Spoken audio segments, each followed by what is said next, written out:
Yang Wu was half asleep, lost in the same thoughts that haunted him for years. What if I never quit my job 6 years ago? What if he hadn't jumped into internet streaming, deluding himself that the corporate world held no future? Deep down, I knew it was a gamble, just a flimsy excuse to run. But he had taken that gamble anyway, before it was too late. It failed, spectacularly. And with failure came the harsh truth. Society had no mercy for dropouts. He spent 2 years unemployed, drifting through job postings, then clawed back some dignity with 2 part-time jobs just to survive. He was thankful even for that. Now another year had passed. He was sleeping in a cramped dormitory near a factory in Gumi, Gyeongsangbuk-do, grinding through night shifts like a ghost on autopilot. Yongwoo, what are you doing? Get up. Something huge just happened. A rough shake jolted him out of his drowsy haze. His roommate, Im Bong-hee, was practically buzzing with energy. Ugh, what time is it, Hyung? How about the night shift today? Work? At a time like this? Forget work. Yongwoo squinted, confused. That didn't sound like the Bong-hee he knew, usually a grumbling 38-year-old factory zombie. Now he looked thrilled. Before Yongwoo could process it, Bong-hee shouted, "Open your right hand. Now, let's see how many you've got. What are you talking about?" Then he saw it. A glowing blue message floated silently in the air, like a HUD from a game. Would you like to nominate Chaebol leader Kim Dong-go for elimination? Use your karma points to vote. Another line blinked underneath. Actress Hyun Song-gi is a candidate for elimination. Serial killer Kim Young-pyo. Internet broadcaster Lee Hoi-yeon, a.k.a. Poop. What the hell is this? Yongwoo waved a hand through the message, but it didn't fade. Bong-hee looked over and gasped. Bro, you've only got 3 karma points. He held up his own palm, revealing the glowing number 9. I started with 20. Already used a few. You used them? Of course. Look, see that politician guy? I voted him off already. Yongwoo frowned, scanning the list. One thing was obvious. Every person on it had stirred major controversy or public outrage. Corrupt politicians, abusive actors, predator influencers. So, this was a purge? This isn't a dream, right? Yongwoo muttered, more to himself than anyone else. You're seeing it too, right? Look up. Yongwoo did, and noticed, floating just above his head, a hovering orb of blue light. And then, a message appeared. System broadcast, the Board of Directors. June 10th, 2025, 10:12 a.m. A state of imbalance has been triggered. The majority of humanity now harbors hostility toward the world. As a result, the global reset has begun. Hostility toward the world? Reset? It sounded insane, but it matched how people had been feeling. Global unrest, corruption, cynicism. Maybe enough people really did want it all to collapse. The broadcast continued. Stage 1, filtration. Those deemed responsible for the imbalance will be selected and eliminated. The vote begins now. Yongwoo checked his palm again. 3 karma points. Enough to vote, but not nearly enough to matter. Bong-hee, meanwhile, was voting with gleeful abandon. Oh, that hunting streamer? Total creep. Voted. You're just voting based on vibes, Hyung? Come on, these guys deserve it. When else will we get this chance? As he spoke, another system notice flashed. 5 minutes remaining until vote ends. Search feature unlocked. Yongwoo hesitated. He typed a few keywords. Hashtag murderer. Hashtag serial killer. Only 5 names appeared. Just 5. Only famous ones made the list. The rest don't even show up.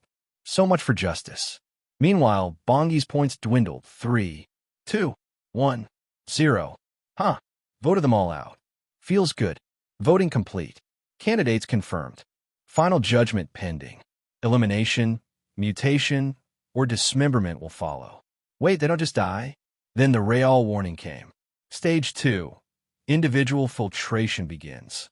You can now use karma points to send deaths to others. Each death costs 1 point. To block a death, you must spend your own karma. Fail to block, and you die. Wait, what? Bong-hee began trembling. This is bad. He turned desperately to Yongwoo. You have 3 points left, right? You can stop the death coming for me. Please, why would someone target you, Hyung? But Bongi's terror deepened. I messed up. I voted for someone important. Someone who can send deaths. Hyung. Swoosh. A beam of light pierced through the ceiling, hitting Bong-hee directly on the forehead. Bong-hee failed to block the death. He has been eliminated.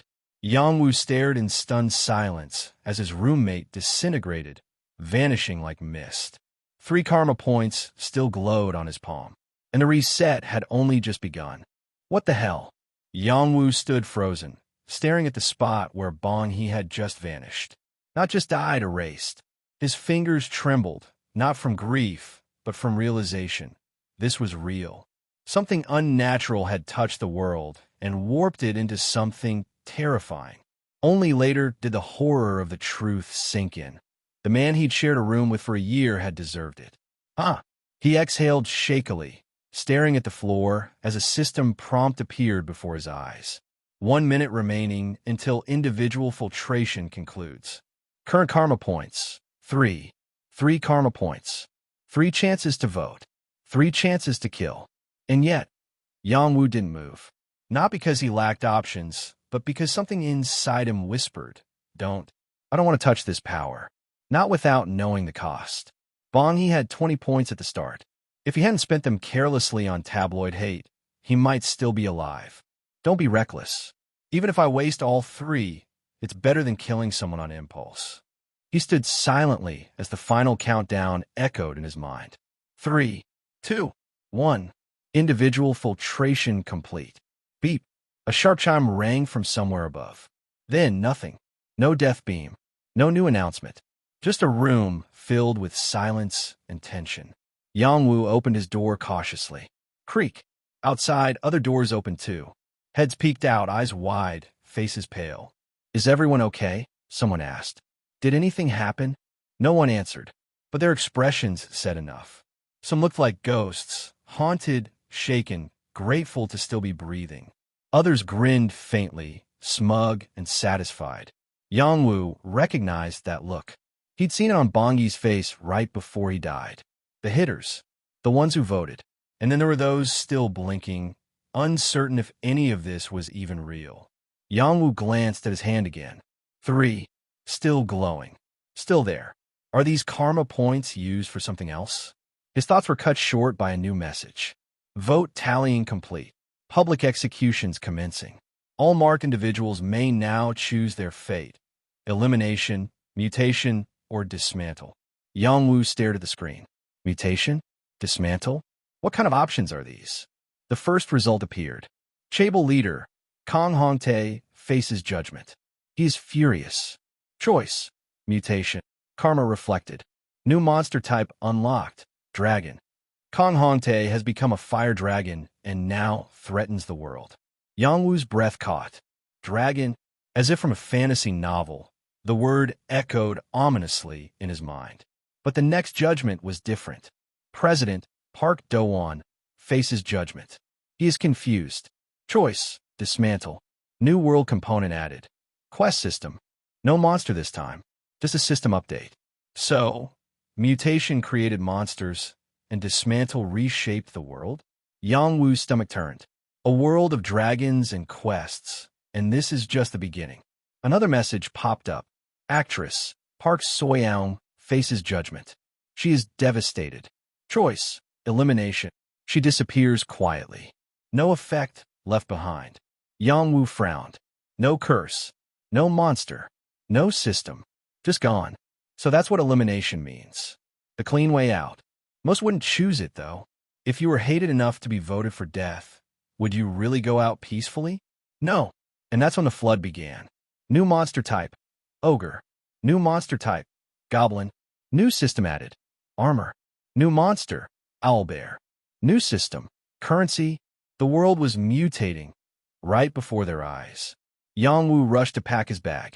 Something told him this dorm wouldn't last much longer. Then another update hit. New system added. Food. He dropped his backpack. SHHHHHH. Smoke rose from inside. Yang-woo opened the bag and found his chocolate bar, now turned to stone. What? The wrapper was intact, but the food inside was fossilized. Then, is everything turning to stone? He scrambled to check his wallet. Same thing. His money had become useless metal bricks. Food. Currency. Gone. Then, another message. Main quest activated. Mission. Find the nearest currency exchange. Reward. Basic survival funds. Bonus. Extra reward for early completion. Currency exchange? That caught Yang Wu's attention. So karma is the new money? No time to think. He slung on his pack and ran into the hallway. All around him, others were reading the same quest. A giant arrow appeared beneath everyone's feet, pointing northeast. Let's go together, someone shouted. He ignored them. More updates appeared as he ran. New monster, golem. New monster, man-eater. New system, world map. Suddenly, every vehicle in the parking lot turned to stone. World map removed all fast travel. No cars. The reset wasn't just replacing the world. It was rewriting the rules of survival. And then he heard it. Screech. The sky roared. Dozens, no, hundreds of black pillar-like objects descended from above like missiles. Each one landed with a bone-shaking thud. Thud, thud, thud. 8 of them dropped into Yang Wu's line of sight. The nearest one pulsed and glowed faintly. BZZ. That's at the exchange. The object vibrated gently, like it was calling him, and Yang Wu ran toward it. Because this wasn't just a quest. It was the beginning of a new world. Hey everyone, I sincerely appreciate your support. If you enjoy my audiobooks, I would be truly grateful if you could subscribe to the channel. And if you'd like to support even further, you're welcome to become a Patreon member, where you can access audiobooks of novels as long as they are freely available on the internet. Your kindness and support mean so much. Thank you. Is this the currency exchange? Where did it come from? As the currency exchange appeared on the ground, the reactions among the frontrunners were mixed. Some gazed anxiously at the sky, unsure. Others, stricken with fear, took a few steps backward. And then, determination. Someone, daringly, began walking straight toward the currency exchange. Though a minority, Yang Wu was among those individuals, forcing his stiffened legs forward amidst his fear. The world might have reset, but not everyone's abilities did. In terms of physical abilities, I'm at the very bottom, destined for vulnerability.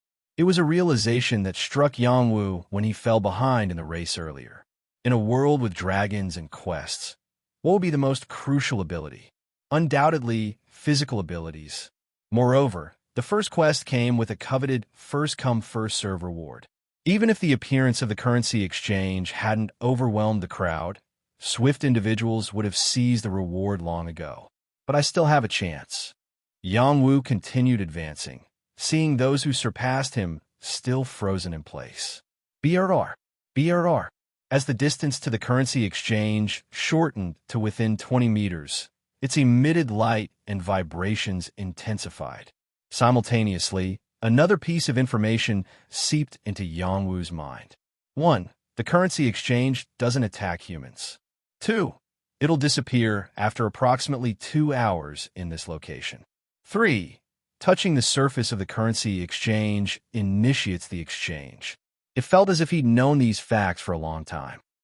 Yang Wu felt the inexplicability of this strange experience, but continued moving forward. And then finally, he stood boldly before the pulsating currency exchange. BRR. BRR. Its surface, indiscernible in material, was completely black. Despite the high sun casting its rays, this bizarre object neither reflected nor allowed light to pass through it. It blatantly declared itself as something not of this world. Yang Wu cautiously reached out, making contact with the currency exchange. Thud.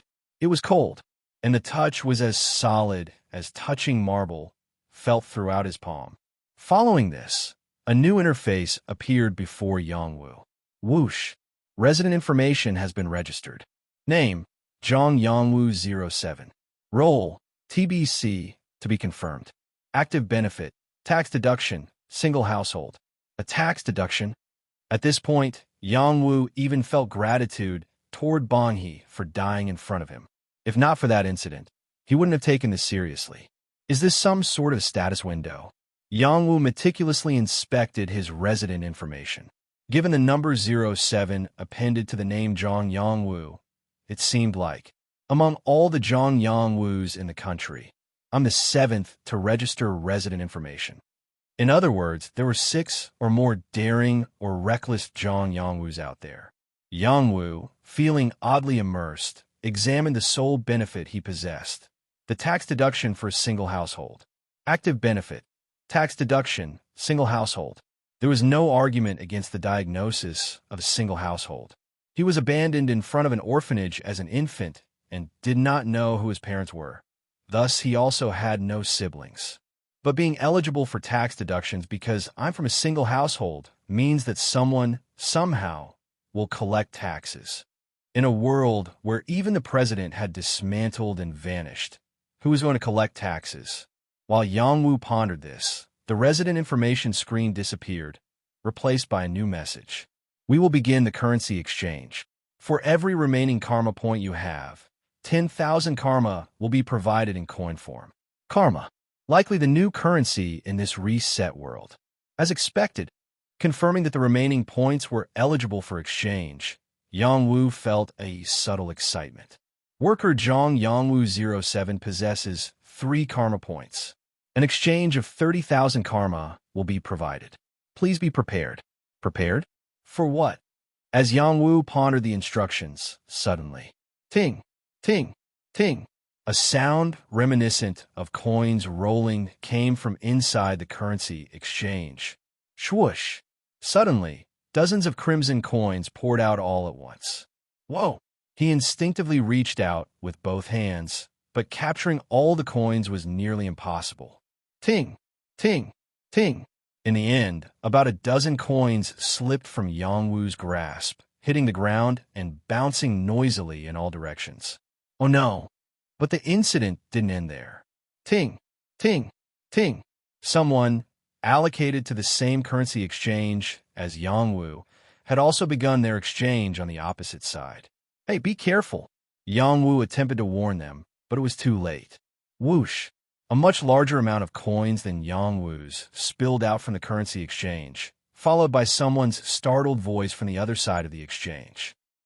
Gradually, the figure of a person, previously obscured by the massive exchange booth, became visible. I am sorry. The person, a tall young man, quickly apologized upon noticing some of his coins mixed with Yang Wu's. Meanwhile, Yang Wu, noticing the man's police uniform, picked up the few coins that had rolled towards him and handed them over. These came all the way here. Oh, thank you. Seeing the young man repeatedly bowing, Yang Wu momentarily eased his guard. For some reason, he felt he was facing a genuinely good person. But that didn't last long. Translator, Pepto-Bismol.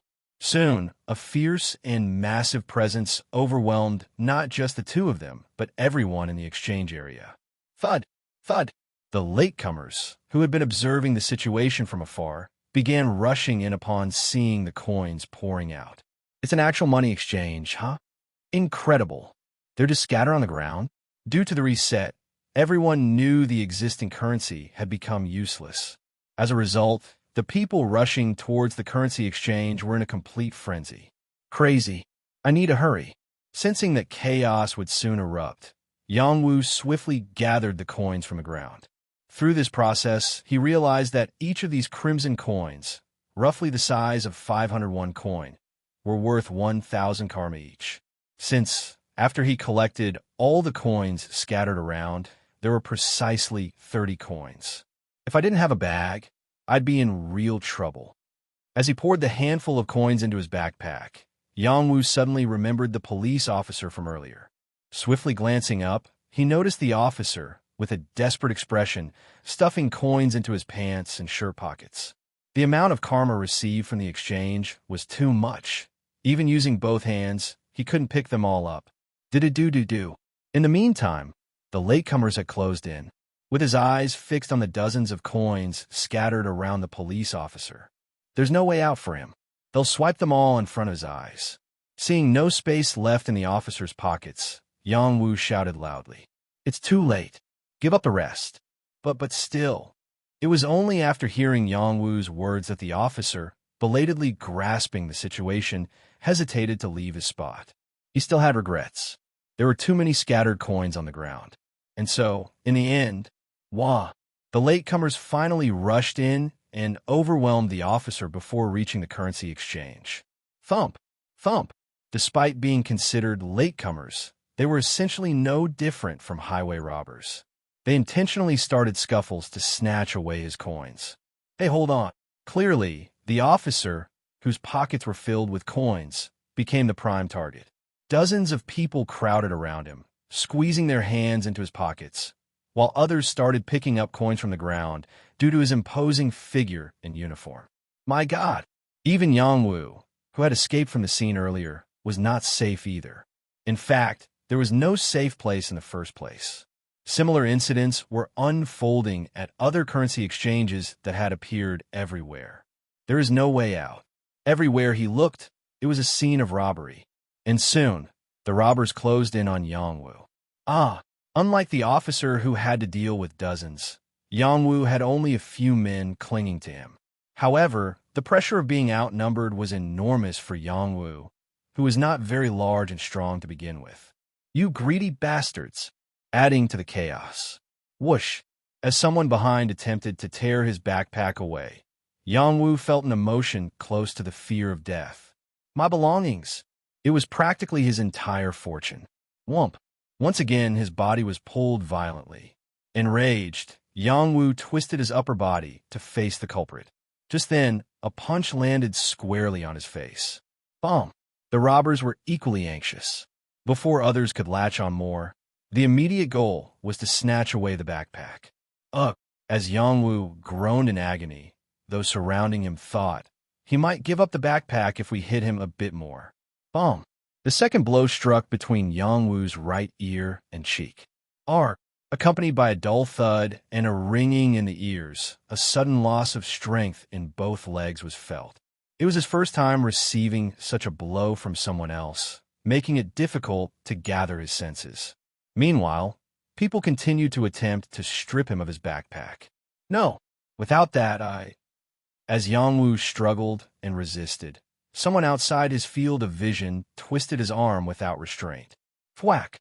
The pressure felt as if their intention was to break his arm, regardless of whether it actually did or not.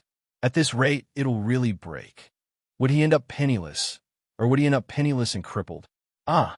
In the moment of despair, as Yang Wu considered giving up his backpack, poof! The quest message that had been lingering in the corner of his vision vanished, replaced by a new message. Quest complete. New life. Rewards granted. Basic living funds. First come, first served reward. Then, a glaring warning message interrupted his view. You are a first come, first served recipient. Prepare yourself. Prepare? Just the word prepare made Yang Wu's heart grow cold. When he had seen the previous prepare prompt, the currency exchange had suddenly showered out coins. And now, swoosh! With a sharp sound, something descended from the sky, far above the ground. What?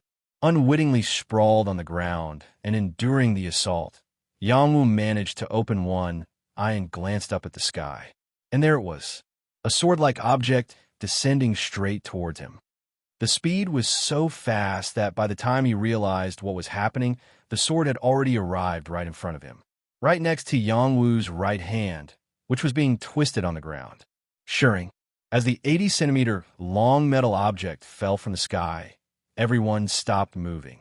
What is that? It wasn't just one sword that had descended. Shush! Thud! There was only a slight time difference, but everyone who met the first-come, first-served condition received a sword. Swoosh! Thud! Swoosh! At every spot where people had gathered, silver streaks rained down, ranging from 1 to 3 at a time. 2, 3, 7, 10, roughly 10 people. Yang Wu estimated the number of first-come recipients based on the landing sounds of the swords. Then, thud! Faster than anyone else, he picked up his sword. Translator, Pepto-Bismol. Sword. It was surprisingly light. At most, it felt like it would weigh only a few hundred grams. And as soon as he gripped the sword's handle, the tool tip that appeared in front of his eyes suggested that indeed, It was indeed a lightly designed weapon. Early Bird, Hero's one-handed sword. Very lightweight. However, there was no other information available.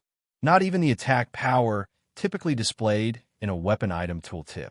All Yang Wu could discern was the fact that it was light. Yet, for the moment, that was enough. Step aside. Anyone who touches me from now on will die, for sure. As Yang Wu yelled, gripping the sword with both hands, the people surrounding him flinched. But they didn't all scatter in a panic. It was probably because they noticed the sword trembling severely in Yang Wu's hands. A strange silence enveloped the scene. A seemingly average build, a face smeared with blood, an unsteady stance that barely held. Could this person really have the ability to kill? Moreover, the sword was worth much more than mere coins. With a sword in hand, one could easily steal as many coins as they wanted. And the fact that it was a rare item with only a few in the vicinity was an added bonus. I must look like an easy target. Seeing a glimmer of resolve in the eyes of the onlookers, Yang Wu tensed his hands and forearms. Swish!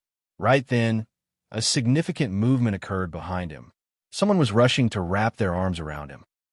Reacting swiftly, Yang Wu twisted his body and swung the sword behind him. Swish! The sword's trajectory flashed, accompanied by a sickening squelch. Thud! The blade struck the shoulder muscles of the man who was trying to approach Yang Wu. There was no dramatic scene of a blade slicing through someone's body, as seen in movies or comics. In reality, it was just the muscles contracting reflexively, clamping down on the blade. Grit! The slight tremor of the contracted muscles transmitted through the sword's handle. Perhaps this was the texture of human flesh. What kind of life had begun? The life that until yesterday merely consisted of shuttling between a factory and a dormitory now felt like a dream. Swish!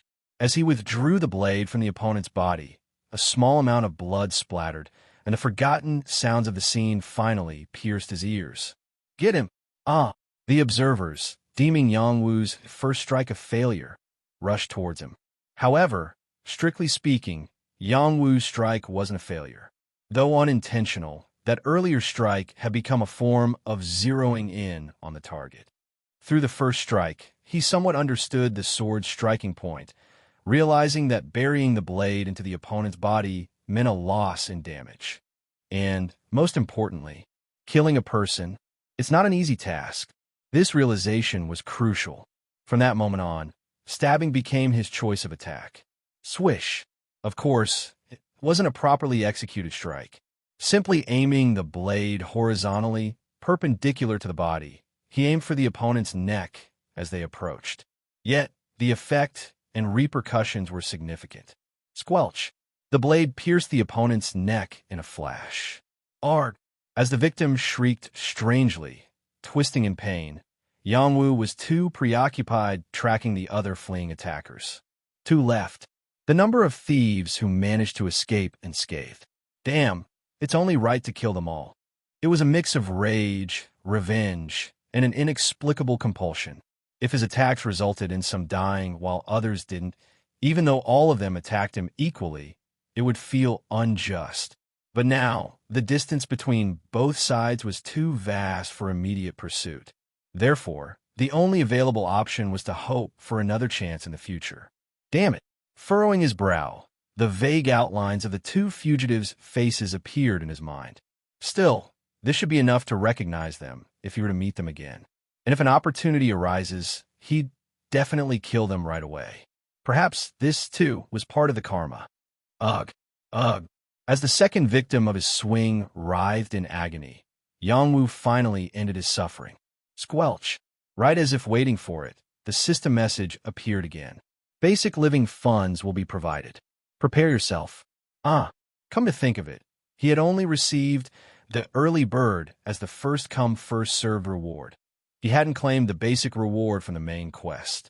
Clack! Soon enough, a familiar sound echoed, and 3 red coins materialized in the air where Yang Wu was looking. Swoosh! Oh! Yang Wu exclaimed in surprise as he quickly grabbed the coins. Each red coin is worth 1,000 karmas. They're giving 3,000 karmas under the guise of basic living funds. Does that mean that with that amount of money, one would be able to provide food, clothing, and shelter for themselves for a while? If that's the case, then what about the 30,000 karmas he had obtained from exchanging karma points? Suddenly, the image of the police at the same exchange booth and the numerous coins scattered their flash through his mind, but he quickly erased them from his thoughts. By now, he's probably dead or worse. There were too many people near the exchange booth. The coins would have scattered among different owners as well. Therefore, the current top priority was simply to escape this living hell. Then, where to now?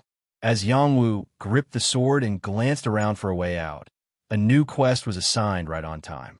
Main, Rookie Soldier. Mission, follow the arrow to the Sword Mountain, then change your destiny. Reward, survival equipment. Sword Mountain? Yang Wu's gaze instinctively turned towards the early bird, sensing the significance of the upcoming quest. Translator, Pepto-Bismol. Seems like it's a weapon supply area, but I'm not sure what they mean by change your destiny. Since there wasn't a first-come, first-served condition this time, anyone who arrived alive at Sword Mountain would obtain a weapon. What on earth was going to happen in the future for them to hand out weapons to everyone? There was no point in dwelling on it further. Yang Wu ceased contemplating about it and looked at the arrow at his feet. West. It's in the direction of Guangpyingdong. Guangpyingdong. It's a housing complex adjacent to the industrial complex where he was staying. When food was ordered from the factory dormitory, it was usually delivered from Guangpyingdong, so it was a familiar area. The problem was that the Sword Mountain was located there. He had a feeling that another bloody battle would soon unfold, but there was no other option. Without hesitation, Yang Wu followed the arrow's direction and stepped forward. Asterisk, asterisk, asterisk. A new monster type, Troll, has been added to this world. A new component, Abnormal Climate, has been added to this world. Even as Yang Wu ran following the arrow, the world continued to change. However, since he was still traversing the outskirts of Gongdandong, he felt no noticeable difference. All that was visible were the dimly lit factory buildings and scattered currency exchange booths. However, there was one significant change from before. Why? That was because at some point onward, no one appeared to stand in his way. Not only were there no hindrances, but some even cleared the way for him. Why? Could it be that experiencing murder suddenly started to emit an overwhelming aura of fear from him? No way. From this, Yang Wu arrived at one conclusion. They aren't afraid of me. They are afraid of the early bird. It had been at least several dozen minutes since the exchange booths landed, and the initial recipients of the early bird were tangled in disputes involving dozens of others. Hence, just by becoming the first owner of early bird, I proved that I'm strong enough. In other words, the early bird was now a symbol of a strong and vicious person. Watch out from behind. Yang Wu felt a wave of corrupted pleasure wash over him as he watched even those who were much larger than him hurriedly retreating. It was the first time he had seen himself become a source of terror for others. But soon, he reminded himself of his limits. He had inadvertently encountered the true owner of the early bird. Swish! A figure appeared like a flash from 10 meters to Yang Wu's right. A tall man with a tan complexion. He was so tall that the early bird, which was about 80 centimeters in length, looked tiny compared to his height, and from his tan skin, both elasticity and strength exuded simultaneously. Oh my goodness! He exuded such strength that anyone would recognize him as a formidable being. The man's gaze met Yang Wu's for a moment. Then he swiftly continued on his path, completely ignoring the early bird in Yang Wu's hand. Fa! The distance between the two early birds widened quickly. In response, Yang Wu slightly changed his direction and walked down the same path the man had just taken. The path was wide open thanks to the opponent's overwhelming force. What'll happen when we arrive at the place called the Sword Mountain? I wonder if I'll have to end up fighting with guys like that.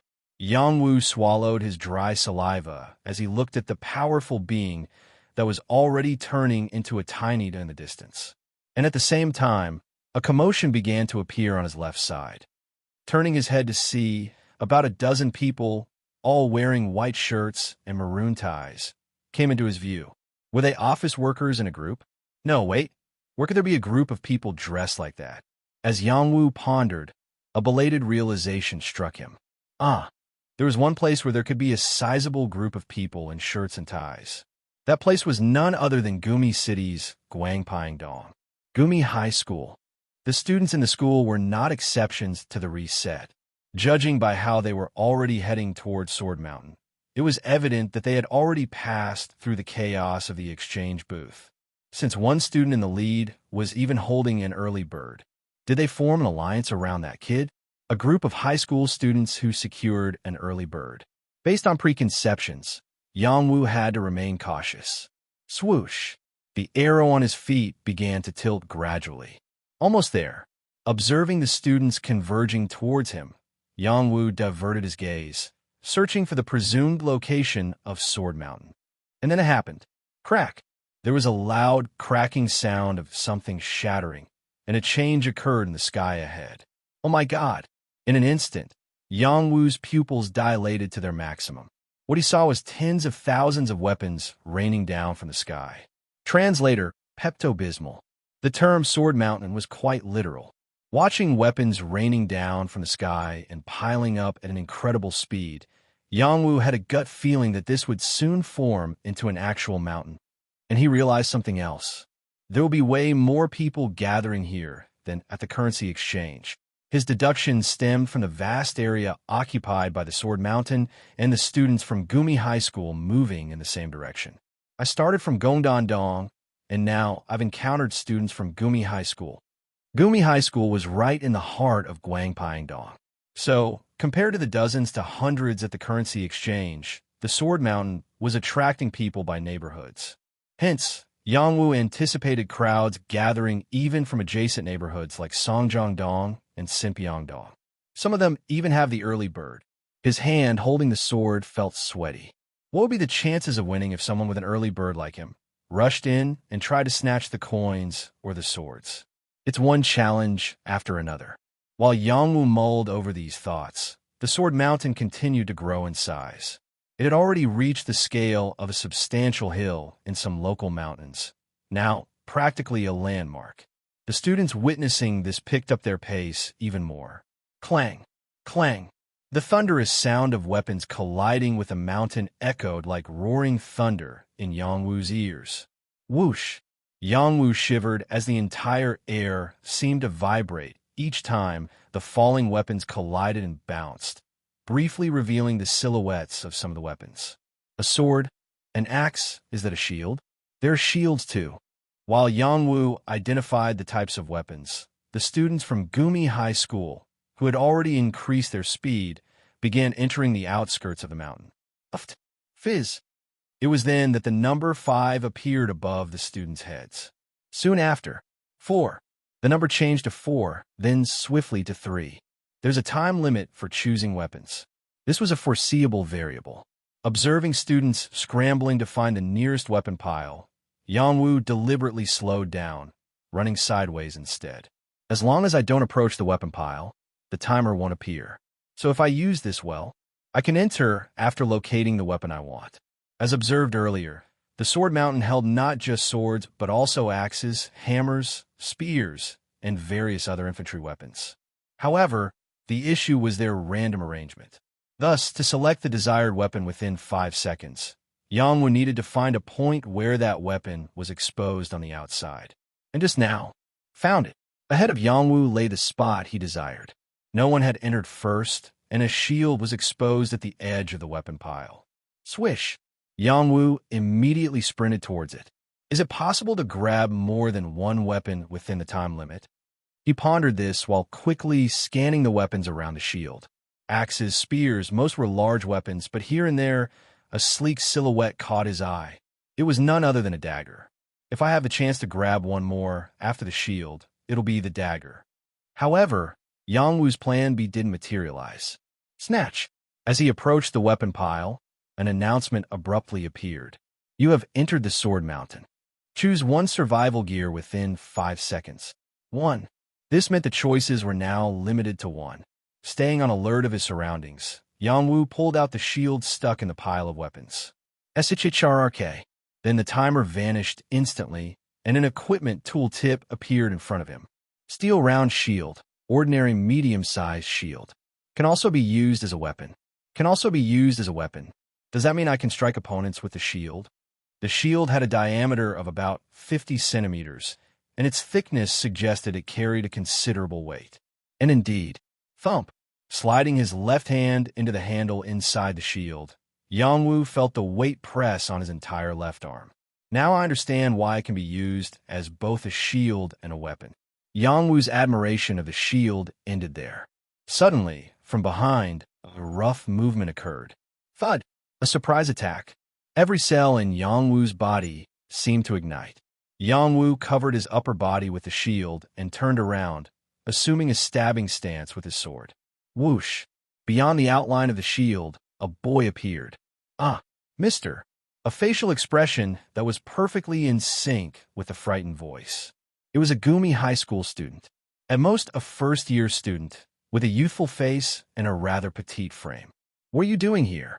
With a hint of agitation, Yangwu cautiously stepped back only after confirming the student was unarmed.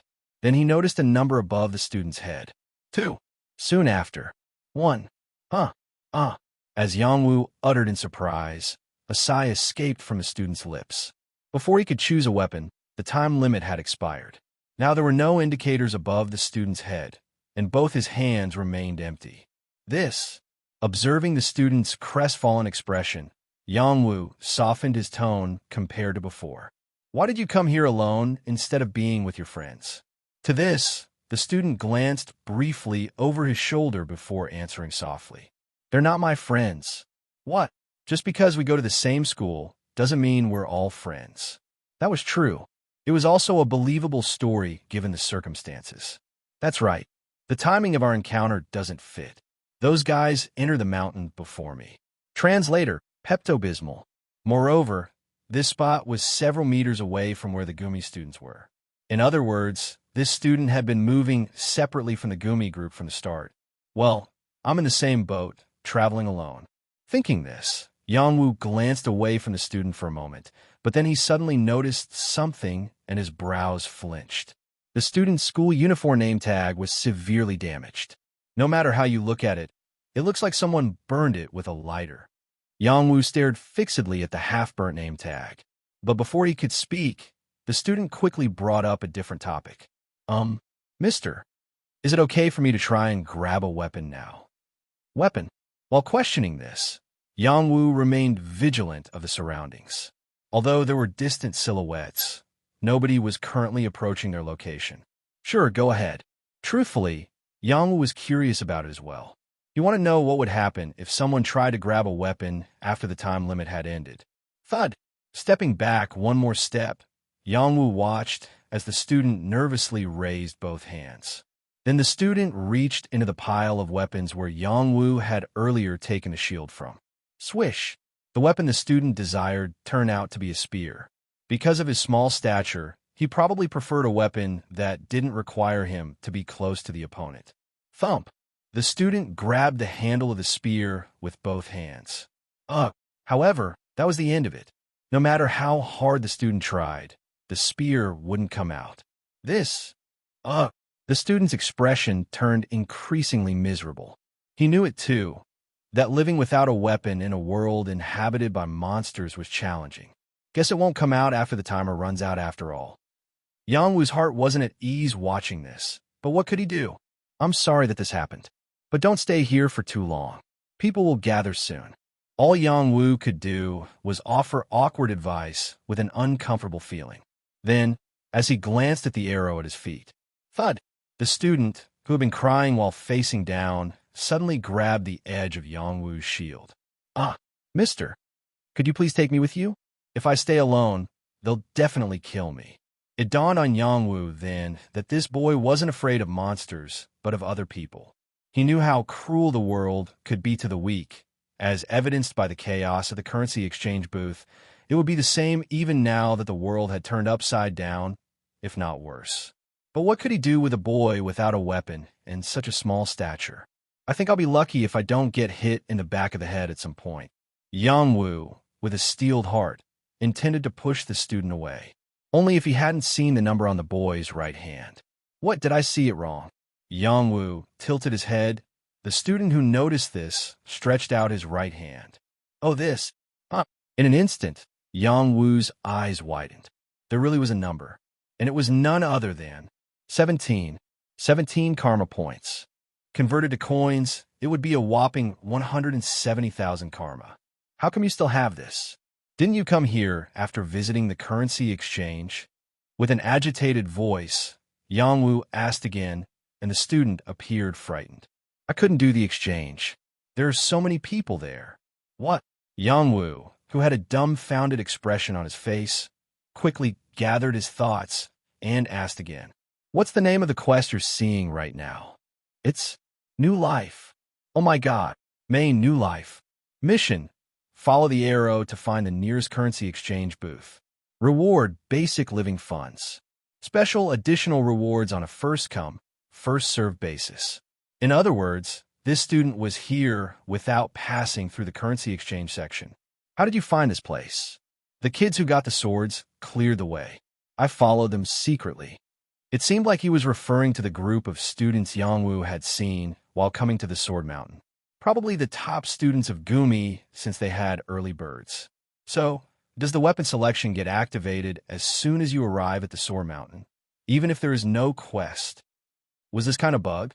It felt like he had discovered a loophole in this world system. Anyway, the crucial fact now was that someone with 170,000 karma was pleading for help. Of course, there were issues. I can't go back now. I need to find a new currency exchange. But there's no guarantee the new currency exchange will proceed properly. However, he had a gut feeling that it was too much money to give up without even trying. Wasn't the basic living fund given through the first main quest 3,000 karma? 170,000 karma is more than 50 times the basic living fund. Even if 3,000 karma is the equivalent of the daily wage, it's enough money to lead someone almost 2 months ahead of others. Yongwu rechecked the student's palm again and made a serious proposal.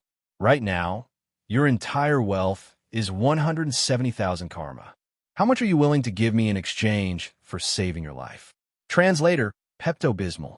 How much is your life worth? The student seemed momentarily surprised at Yongwu's proposition. But soon, he got his emotions together and nodded repeatedly. I'll give you everything if it means I can survive. It was a decision made under the belief that finding another bodyguard like this would be nearly impossible. A person who possessed both the early bird and the shield was undeniably a valuable asset. Besides, it wasn't like he was asking for money up front. Then can I give you the money when we arrive at the currency exchange? Okay, but Yongwu was conflicted for a moment. Despite being in a position where he was going to save the other person's life, asking for their entire wealth felt unsettling. I won't take everything. How about 100,000? You should keep some money for yourself, too. That sounds fair. Then it's settled for 100,000. And so, the contract was sealed. Now, Yongwu's task was clear: ensure his own and his employer's survival, and head to the currency exchange. Didn't they say that the stay time for the currency exchange is 2 hours? Then we have about an hour left. Finding a new currency exchange wouldn't be hard. As seen on his way to the Sword Mountain, currency exchange spots were scattered everywhere. However, at 170,000 karma, that's 170 coins. Though he had a bag and could collect them somehow, would people simply leave them be? There are only 2 options. Either I have to find an abandoned currency that is completely deserted, or eliminating anyone who approached. BRR. Meanwhile, the arrow at his feet veered westward. Is that the next destination? The main quest that led Yongwu to the Sword Mountain remained unchanged. Main, Rookie Soldier. Mission, follow the arrow to the Sword Mountain, then change your destiny. Reward, survival equipment. In other words, the task would only be marked as completed when the instruction to change his destiny was followed. I don't know what it is, but it seems like I can change my destiny in the West. Swoosh. As Yongwu pondered, the arrow moved once more. He blinked, wondering if he was mistaken, but the arrow was raising its head once again. The target destination was moving. Wait, what the arrow is pointing to now may not necessarily be the destination. Regardless, following the arrow was still the plan. Are you hurt anywhere? Can you move? No, I can move. Good. We'll have to run now. Yang Wu took the lead, holding his sword and shield close. The student followed behind, clenching his hands. Asterisk, asterisk, asterisk. Huff, huff. This is his first time playing bodyguard. Apart from the inconvenience of carrying a sword and shield while running, it wasn't as challenging as expected. Everyone they encountered seemed to notice his armed state and avoided them. I hope things will be like this at the currency exchange. It had been about 5 minutes since they started running nonstop from the Sword Mountain towards the west.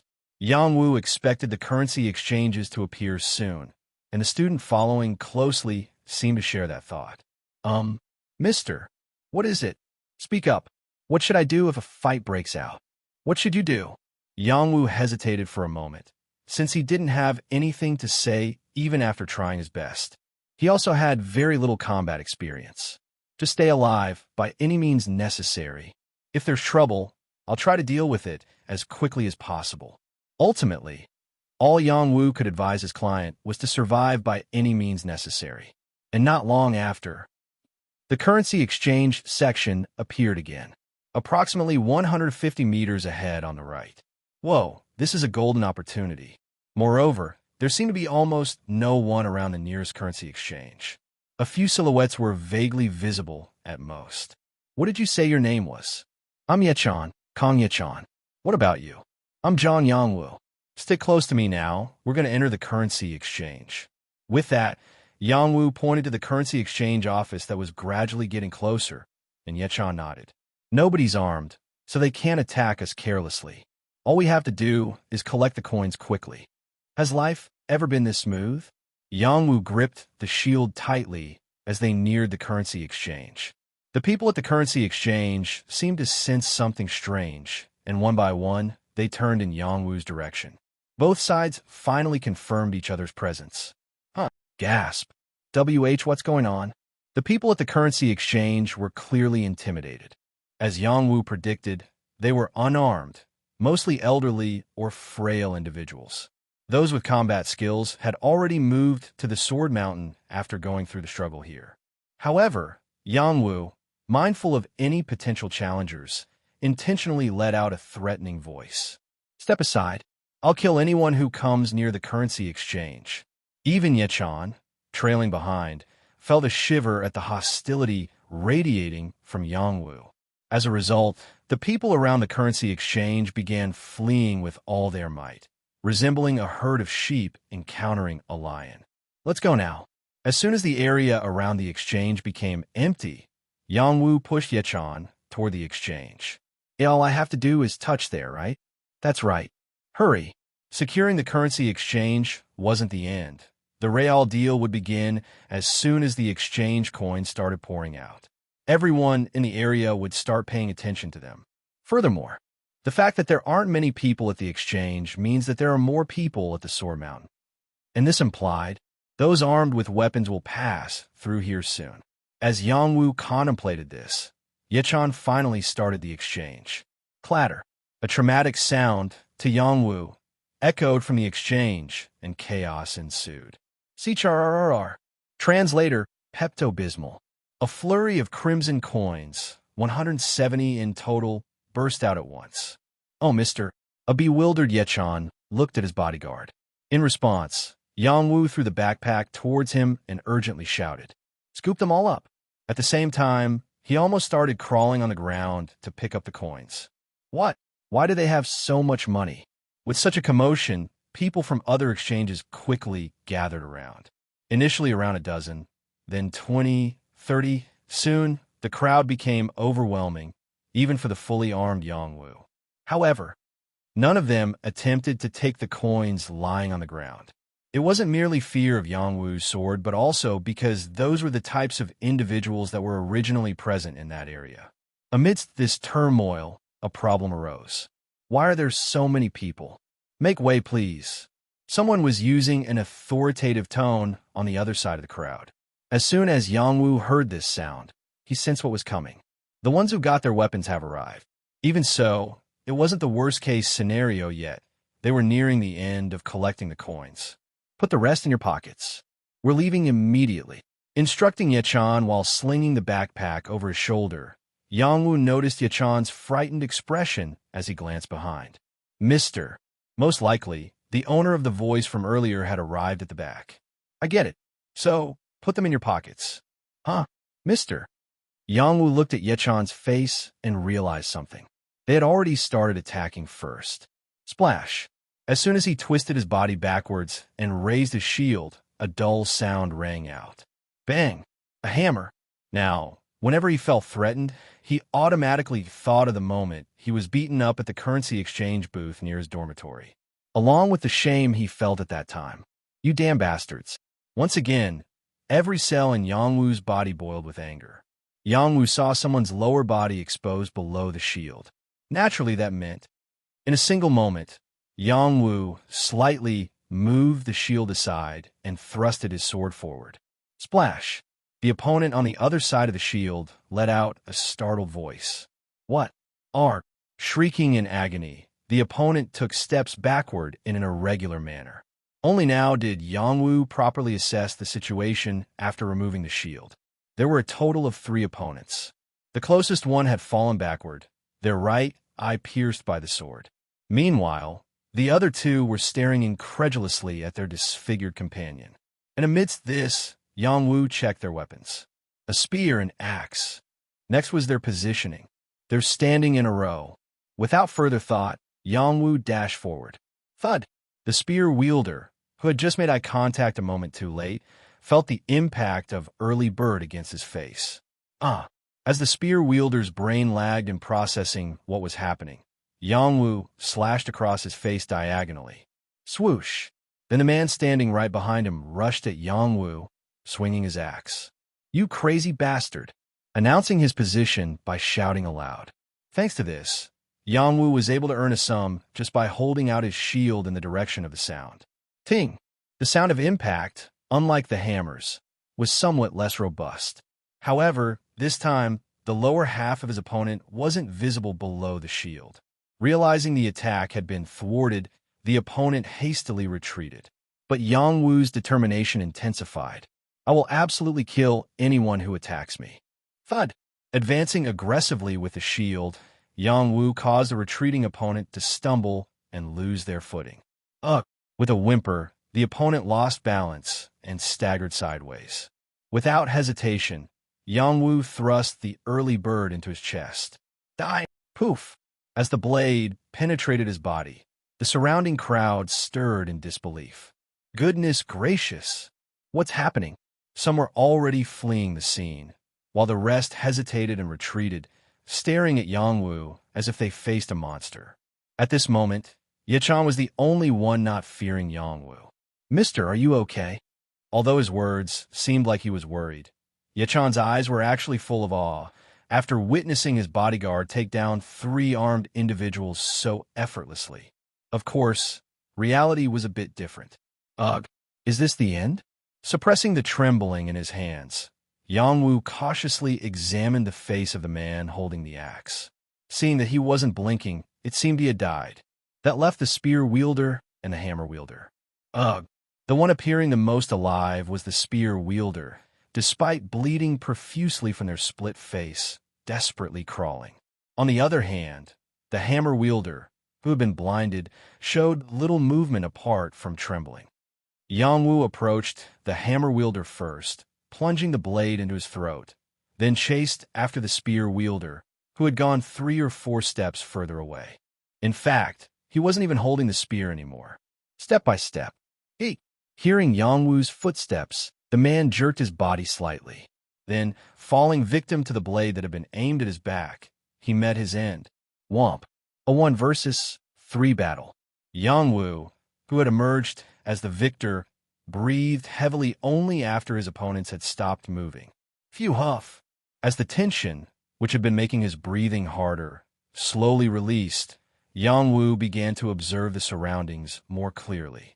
Yechan, standing at a distance with bulging pockets, dozens of onlookers watching from afar, and, a line of text that had been present on one side of his field of vision for some time. a new title can be obtained. Upon focusing on the text, a new string of text appeared immediately below it. Many have witnessed your prowess. None will dispute the fact that you are the strongest sword of Gumi. Best sword of Gumi has been changed to strongest sword of Gumi. What? Yang Wu's pupils dilated instantly. But it didn't end there. If you become the strongest sword, you can gain great prestige. However, everyone will recognize you, and some may challenge you to take your place as the strongest sword. Surely I won't have to go around with the title strongest sword on my head. It felt like a game. Yang Wu glanced at the top of his head, where nothing was still attached. Judging by the fact that there would be people challenging him to take his place, it seemed like the way to get this title would be to kill the current strongest sword. However, since the strongest sword position was currently vacant, a person whose inaction was witnessed by many is appointed arbitrarily. If you're not strong enough to actually be the strongest sword, your title will be quickly taken away. Sigh.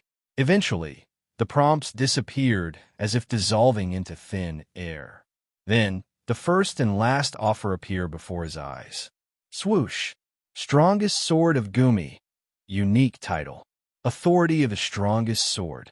Gumi's sword technique. Would you like to become the strongest sword of Gumi? Translator, Pepto-Bismol. How much is your life worth? The student seemed momentarily surprised at Yang Wu's proposition. But soon he got his emotions together and nodded repeatedly. I'll give you everything if it means I can survive.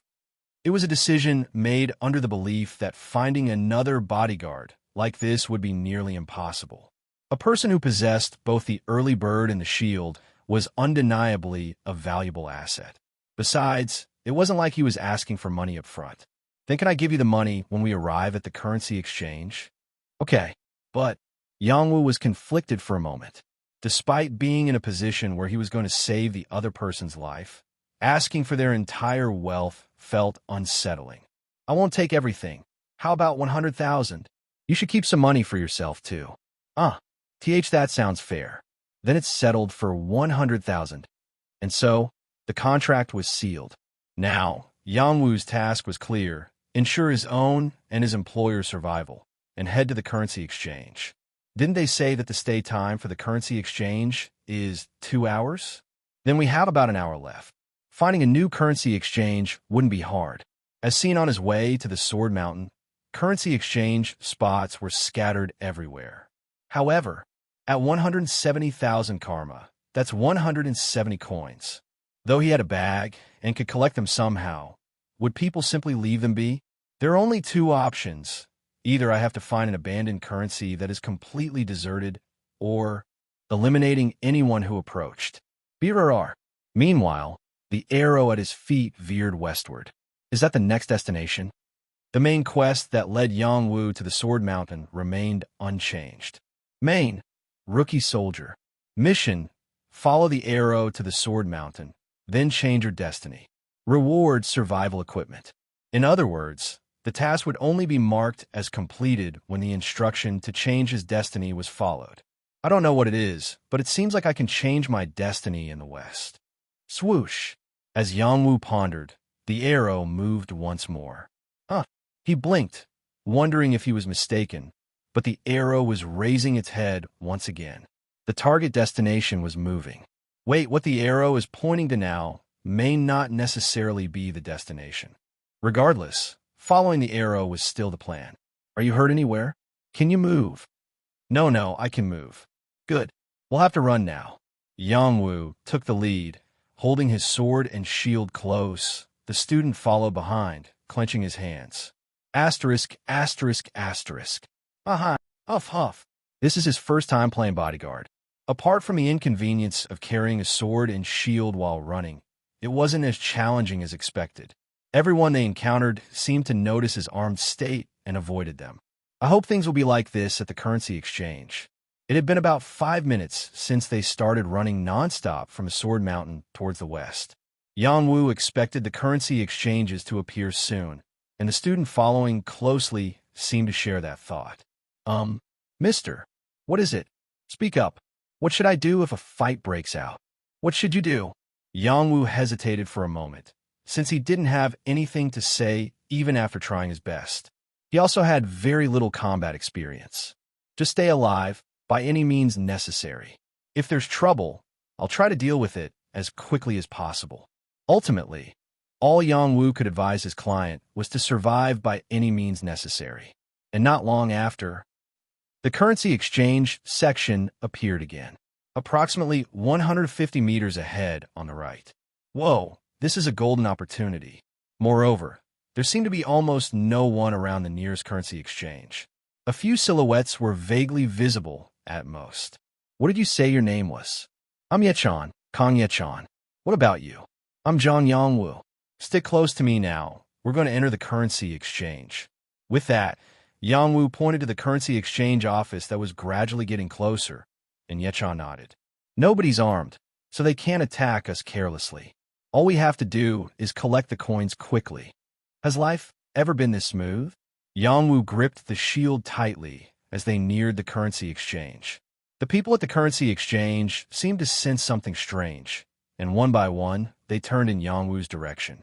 Both sides finally confirmed each other's presence. Huh, gasp. What's going on? The people at the currency exchange were clearly intimidated. As Yangwu predicted, they were unarmed, mostly elderly or frail individuals. Those with combat skills had already moved to the Sword Mountain after going through the struggle here. However, Yangwu, mindful of any potential challengers, intentionally let out a threatening voice. Step aside. I'll kill anyone who comes near the currency exchange. Even Yechan, trailing behind, felt a shiver at the hostility radiating from Yangwu. As a result, the people around the currency exchange began fleeing with all their might, resembling a herd of sheep encountering a lion. Let's go now. As soon as the area around the exchange became empty, Yangwu pushed Yechan toward the exchange. All I have to do is touch there, right? That's right. Hurry. Securing the currency exchange wasn't the end. The real deal would begin as soon as the exchange coins started pouring out. Everyone in the area would start paying attention to them. Furthermore, the fact that there aren't many people at the exchange means that there are more people at the Sword Mountain. And this implied, those armed with weapons will pass through here soon. As Yangwu contemplated this, Yechan finally started the exchange. Clatter. A traumatic sound, to Yangwu, echoed from the exchange, and chaos ensued. CHRRR. Translator, Pepto-Bismol. A flurry of crimson coins, 170 in total, burst out at once. Oh, mister. A bewildered Yechan looked at his bodyguard. In response, Yangwu threw the backpack towards him and urgently shouted, "Scoop them all up." At the same time, he almost started crawling on the ground to pick up the coins. What? Why do they have so much money? With such a commotion, people from other exchanges quickly gathered around. Initially around a dozen, then 20, 30. Soon, the crowd became overwhelming, even for the fully armed Yangwu. However, none of them attempted to take the coins lying on the ground. It wasn't merely fear of Yangwu's sword, but also because those were the types of individuals that were originally present in that area. Amidst this turmoil, a problem arose. Why are there so many people? Make way, please. Someone was using an authoritative tone on the other side of the crowd. As soon as Yangwu heard this sound, he sensed what was coming. The ones who got their weapons have arrived. Even so, it wasn't the worst-case scenario yet. They were nearing the end of collecting the coins. Put the rest in your pockets. We're leaving immediately. Instructing Yechan while slinging the backpack over his shoulder, Yangwu noticed Yechan's frightened expression as he glanced behind. Mister. Most likely, the owner of the voice from earlier had arrived at the back. I get it. So, put them in your pockets. Huh? Mister. Yangwu looked at Yechan's face and realized something. They had already started attacking first. Splash. As soon as he twisted his body backwards and raised his shield, a dull sound rang out. Bang! A hammer. Now, whenever he felt threatened, he automatically thought of the moment he was beaten up at the currency exchange booth near his dormitory, along with the shame he felt at that time. You damn bastards. Once again, every cell in Yangwu's body boiled with anger. Yangwu saw someone's lower body exposed below the shield. Naturally, that meant, in a single moment, Yang Wu slightly moved the shield aside and thrusted his sword forward. Splash! The opponent on the other side of the shield let out a startled voice. What? Are? Shrieking in agony, the opponent took steps backward in an irregular manner. Only now did Yang Wu properly assess the situation after removing the shield. There were a total of 3 opponents. The closest one had fallen backward, their right eye pierced by the sword. Meanwhile, the other 2 were staring incredulously at their disfigured companion. And amidst this, Yang Wu checked their weapons. A spear and axe. Next was their positioning. They're standing in a row. Without further thought, Yang Wu dashed forward. Thud! The spear wielder, who had just made eye contact a moment too late, felt the impact of early bird against his face. As the spear wielder's brain lagged in processing what was happening, Yang Wu slashed across his face diagonally. Swoosh! Then a man standing right behind him rushed at Yang Wu, swinging his axe. You crazy bastard! Announcing his position by shouting aloud. Thanks! To this, Yang Wu was able to earn a sum just by holding out his shield in the direction of the sound. Ting! The sound of impact, unlike the hammers, was somewhat less robust. However, this time, the lower half of his opponent wasn't visible below the shield. Realizing the attack had been thwarted, the opponent hastily retreated. But Yang Wu's determination intensified. I will absolutely kill anyone who attacks me. Thud! Advancing aggressively with the shield, Yang Wu caused the retreating opponent to stumble and lose their footing. Ugh! With a whimper, the opponent lost balance and staggered sideways.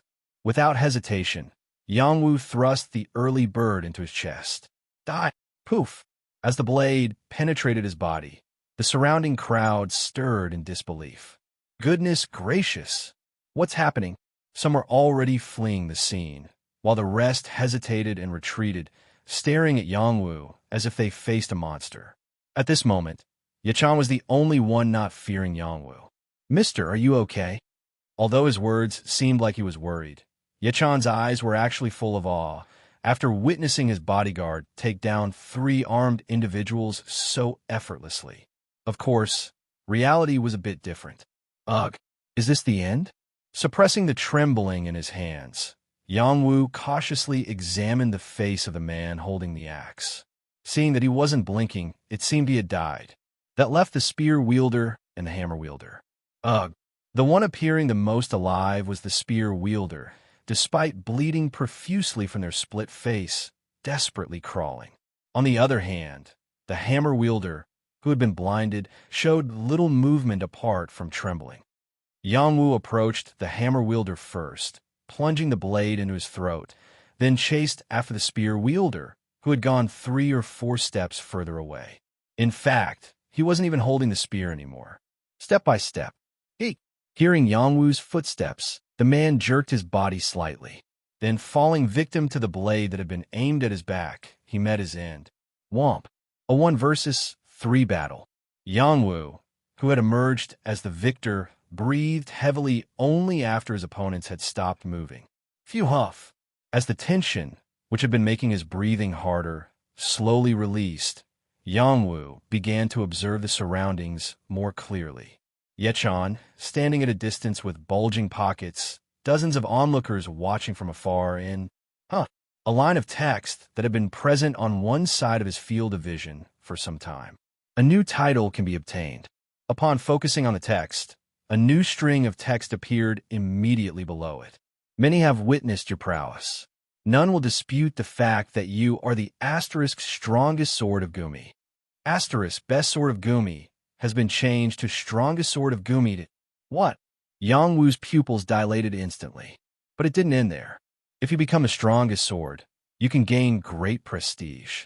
However, everyone will recognize you, and some may challenge you to take your place as the strongest sword. Surely I won't have to go around with the title strongest sword on my head. It felt like a game. Yang Wu glanced at the top of his head, where nothing was still attached. Judging by the fact that there would be people challenging him to take his place, it seemed like the way to get this title would be to kill the current strongest sword. However, since the strongest sword position was currently vacant, a person whose inaction was witnessed by many is appointed arbitrarily. If you're not strong enough to actually be the strongest sword, your title will be quickly taken away. Sigh. Eventually, the prompts disappeared as if dissolving into thin air. Then, the first and last offer appeared before his eyes. Swoosh. Strongest Sword of Gumi. Unique title. Authority of the strongest sword. Gumi's sword technique. Would you like to become the strongest sword of Gumi? Translator, Pepto-Bismol. Gulp. Without realizing it, Yongwu swallowed hard, a heavy lump forming in his throat. It was the premonition of a once-in-a-lifetime opportunity or danger looming ahead. The strongest sword of Gumi. The moment I get this title, I'll become the target of all the strong ones. Logically, refusing this opportunity would have been the right thing to do. Eventually, he'd encounter adversaries with comparable equipment but superior physical abilities. But this isn't just a simple title. Yongwu knew well that the tooltip in front of him meant more than just a title. Gumi's strongest sword. Unique title. Authority of the strongest sword. Gumi sword technique. Because he already possessed an item with the same format. Early bird, hero's one-handed sword.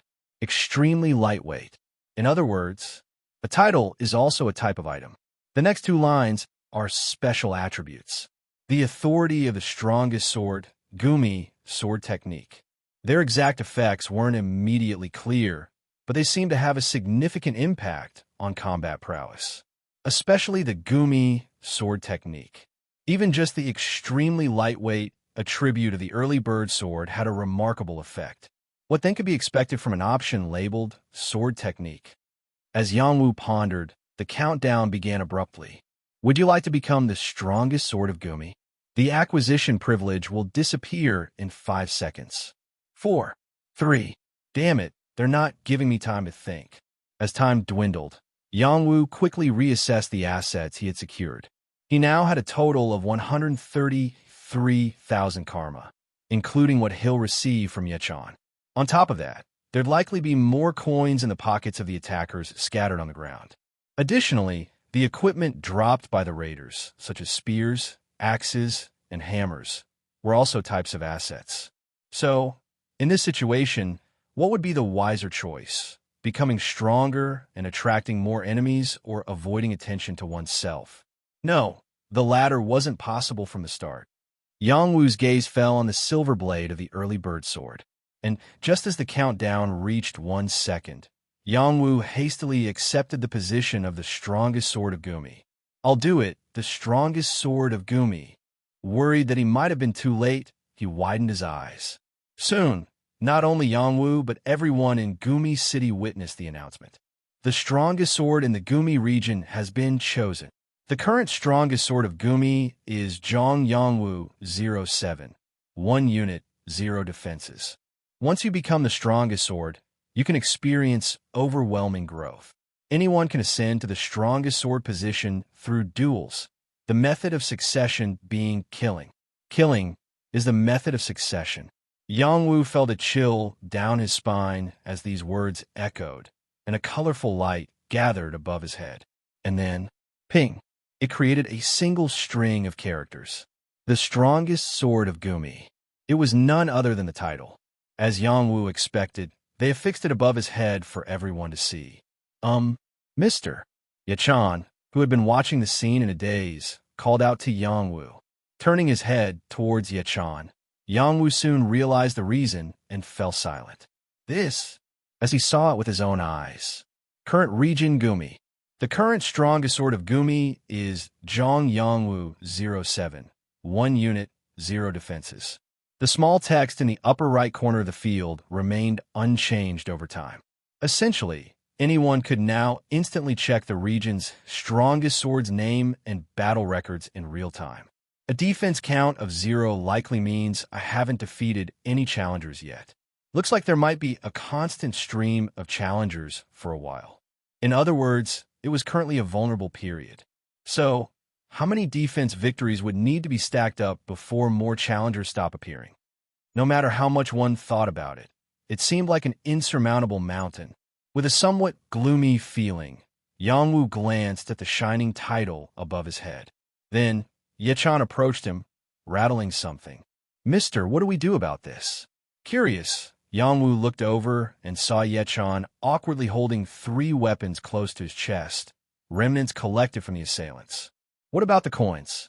"Huh." Seeing Ye Chan's confusion, Yang Wu searched the bodies without saying anything and retrieved the coins. 7,000, then 4,000, and finally, the last person had 5,000.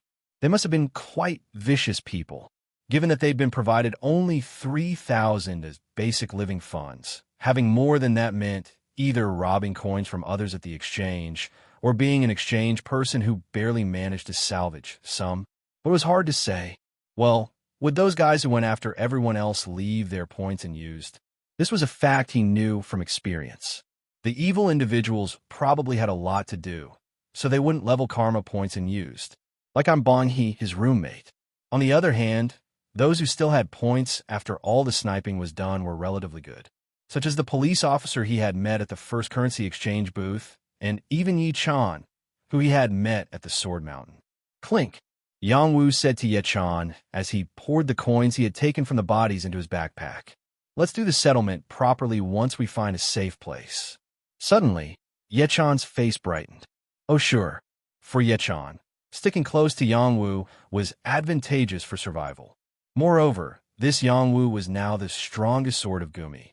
However, the strongest sword himself didn't have much leeway. "Did you say you wanted to use the spear?" Yang Wu spoke as he withdrew the axe Ye Chan was carrying and tucked it into the makeshift pouch in his backpack. "There's no room for the sword. You carry the rest. Use them in case of emergency." "Really?" Rather than answering Ye Chan directly, Yang Wu glanced briefly at the people gathering in the distance. Then, in a subdued voice, he nudged Ye Chan's shoulder and said, "Of course, you gotta pull your weight now." Westward, then further west, Yang Wu and Ye Chan moved relentlessly along the arrow without stopping, and they encountered numerous potential challengers. It was all because of the title Strongest Sword of Gumi that could be seen even from a distance. However, nearly 9 out of 10 retreated after getting a closer look at Yang Wu's armed state. Even if they weren't the strongest sword, facing someone fully equipped with a sword and shield was something they weren't ready for. But not everyone gave up instantly. Translator, Pepto-Bismol. "Are you really the strongest sword? I don't believe it." A sharp voice directed at Yang Wu. A large individual had been following them from a distance of about 10 meters since a while ago. The guy only had an axe in his hand. "Well then, come at me. What's with the unsightly stance?" Yang Wu retorted, glancing behind. Of course, since he was not a born fighter, he was just bragging. However, if things continued like this, there was a chance another challenger would come and a 2-on-1 situation would arise, and he was cautious of being attacked from behind if he let my guard down, even for a moment. That was probably also what that large individual was aiming for. Although he was cowardly, he was employing the best strategy. If I approach to attack first, they run away quickly. There is no obvious way to do this. Was this the life of a first-time strongest sword? People like me know it when they see it. I can tell just by looking at a person whether they're an easy target or not. That guy was persistently provoking Yang Wu, assessing his response. Yang Wu understood the implied threat of potentially facing more challengers in a short time. And if Yang Wu attacked, he planned to run behind him. Eventually, what's this? It's not just 1 or 2. A seemingly tough, new challenger appeared from the side of Yang Wu's group. Even a duo this time. They were more about their intimidating gaze and weapon combination than sheer size. Especially the guy holding the shield, muscular and with a reddened edge to the shield, a clear sign of having used it extensively. That probably means that he has used it to hit someone before. Yang Wu sensed trouble approaching. "What on earth are you guys thinking? It's not like all of you are from a criminal background." As Yang Wu spoke, the muscular man looked up at the sky and replied, "All the higher-ups are dead, and everything is turned to stone. Isn't the world already ruined? So, when there's an opportunity, I'll try to grab a little more for myself. We don't just kill anyone either. It's just that you're the strongest sword, and it seems like you have a lot, so that's why." The dialogue from behind was the knife wielder pointing at Yang Wu's backpack as he spoke. Then, the large man interjected smoothly into the conversation. "Hey, how about teaming up with me? If we waste more time here, more competitors will show up. Let's split the loot fairly into thirds, and the title can be left to each one's luck. Strong and persuasive. It was quite different from the tone and expression used when provoking Yangwu earlier. Not a bad idea. Let's do it. An agreement was quickly reached. Upon this, Yangwu quietly informed his client, I will fight as hard as I can, but if it looks like there is no hope for me, find an opportunity to run away. Don't die for no reason. However, Yechan's response that followed was unexpected. Even if I run away, won't I just face those people again and end up dying? Now that I have a weapon too, I'll help in any way I can. Yechan gripped his spear so hard that his hands looked as pale as a corpse. Meanwhile, the imposing figure in the distance was closing in with a large shadow. Thud! Simultaneously, from the side, the sound of two men's shoes kicking the ground was heard. Almost simultaneously, a joint attack took place. It's do or die. Thud! Yang Wu pushed Yechan aside as a signal to keep a distance and pulled his shield close, taking a defensive stance. He planned to withstand the initial assault somehow and deal with them one by one. However, the opponents were not letting their guard down and scattered Yangwu's attention by attacking from three directions. Shwat! In the blink of an eye, they closed the distance. The pressure was different from the previous opponents. You damn! With no time for tactical considerations, Yangwu instinctively made a decision. Wawa! While guarding the left side with the shield, he swung the early bird to the right. Wei it! A silver streak cut through the air. Then, in quick succession, pa! Around Yangwu, a golden shockwave erupted. Up! Even the three challengers, who were about to attack Yangwu, stopped in their tracks. It was because a sudden intense pain erupted, as if their hearts were about to burst. Ugh! The same was true for Yechan, who looked at Yangwu to see what was going on, but immediately stiffened. The eyes of the strongest sword were glowing in a golden hue. What? Not knowing what this strange phenomenon was, Yangwu shook his head, and the golden glow left a dizzying trace in the air. Is this? Only then did Yangwu realize what it meant.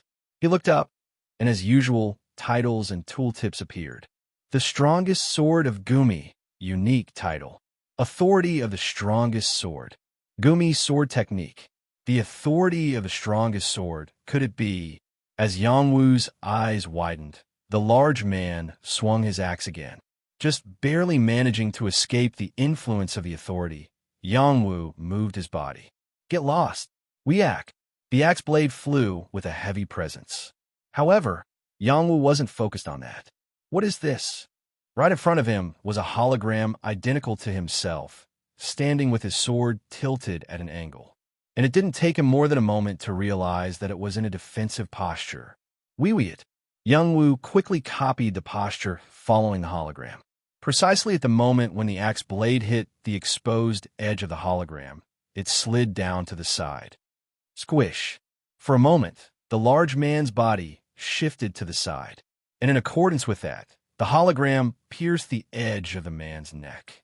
Kill. The character Kill appeared at the point of impact. Without missing a beat, Yangwu quickly followed the hologram's movements. Under the weight of the axe blade, the previously tilted blade of the hologram sprung up with elasticity, and using that force, it pierced through the opponent's neck like a lightning strike. Fwish! The attack was so fast that both the person who had stabbed and the person who had been stabbed had no idea what had just happened. And then, Kwong! The bulky figure of the large man collapsed to the ground. Translator, Pepto-Bismol. This is insane. Yangwu, who had made a hole in the large man's body in an instant, took a few steps back with a bewildered expression. This is the Gumi sword technique. To be more precise, it could be called real-time swordsmanship training. The hologram only demonstrated where to attack and how to defend, leaving it entirely up to Yangwu to execute it. Moreover, the hologram disappeared without a trace again. Does it only appear during battles? Yangwu looked at the two challengers frozen about 6 steps away. Their gazes were shifting between the bodies on the ground and Yangwu, indicating that they sensed something significant. Hey, sorry. It seems we made a mistake. We'll step back quietly if you just let us go." At the mention of letting them go, Yangwu finally realized. They were still under the influence of the authority, after all. "What's going on?"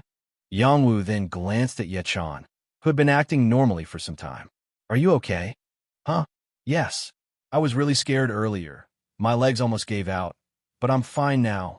Really, this meant one of two things. First, Yechan's energy was strong enough to quickly shake off the authority's influence. Or second, since I didn't consider this guy an enemy, this was a problem that could be easily verified by showing hostility to the other person, but it wasn't easy to genuinely want to kill someone. Just staring at someone won't cut it. Do I really have to be willing to kill? If anyone could have murderous intent, they wouldn't be an ordinary human. Then on the other side, swish. As Yangwu approached the two challengers, a sudden change occurred. Symbols of kill appeared all over their bodies, but the hologram was still not visible. Anyway, I genuinely feel like killing them. For some reason, it felt bitter. However, he had no more time or reason to hesitate. It makes no sense to let people like them go. As Yangwu twisted the angle of the early bird threateningly, the two men, who felt the impending danger, screamed like mad. "No, please. Stop. I'm really sorry." Nevertheless, Yangwu mercilessly stabbed their throats one after the other. Shwoop pith. Then, before the blood had a chance to pool on the ground, he searched their pockets and found some coins. 1,000, 3,000. The big man holding the axe didn't have a single penny. Despite his robust physique, he hadn't even managed to bring basic funds from the currency exchange. So, that's why he clung to my backpack. Maybe he, too, had been robbed at the currency exchange. Yangwu glanced briefly at the area status in the corner of his vision. The current region is Gumi. The strongest sword in this region is Zhong Yangwu 07. Rank 1, 3 defenses. 3 defenses? He calculated the recent battle as 3 consecutive title defenses.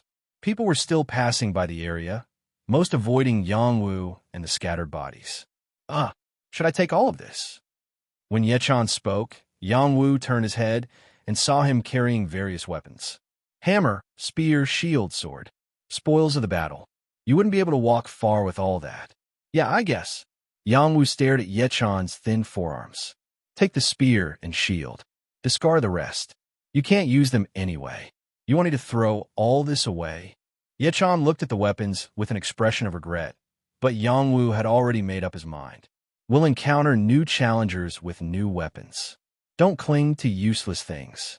Let's move on, back to the west. With his watch and even his phone turned into stones, it was impossible to know how much time had passed, but one thing was certain. A new component, dungeon, has been added to this world.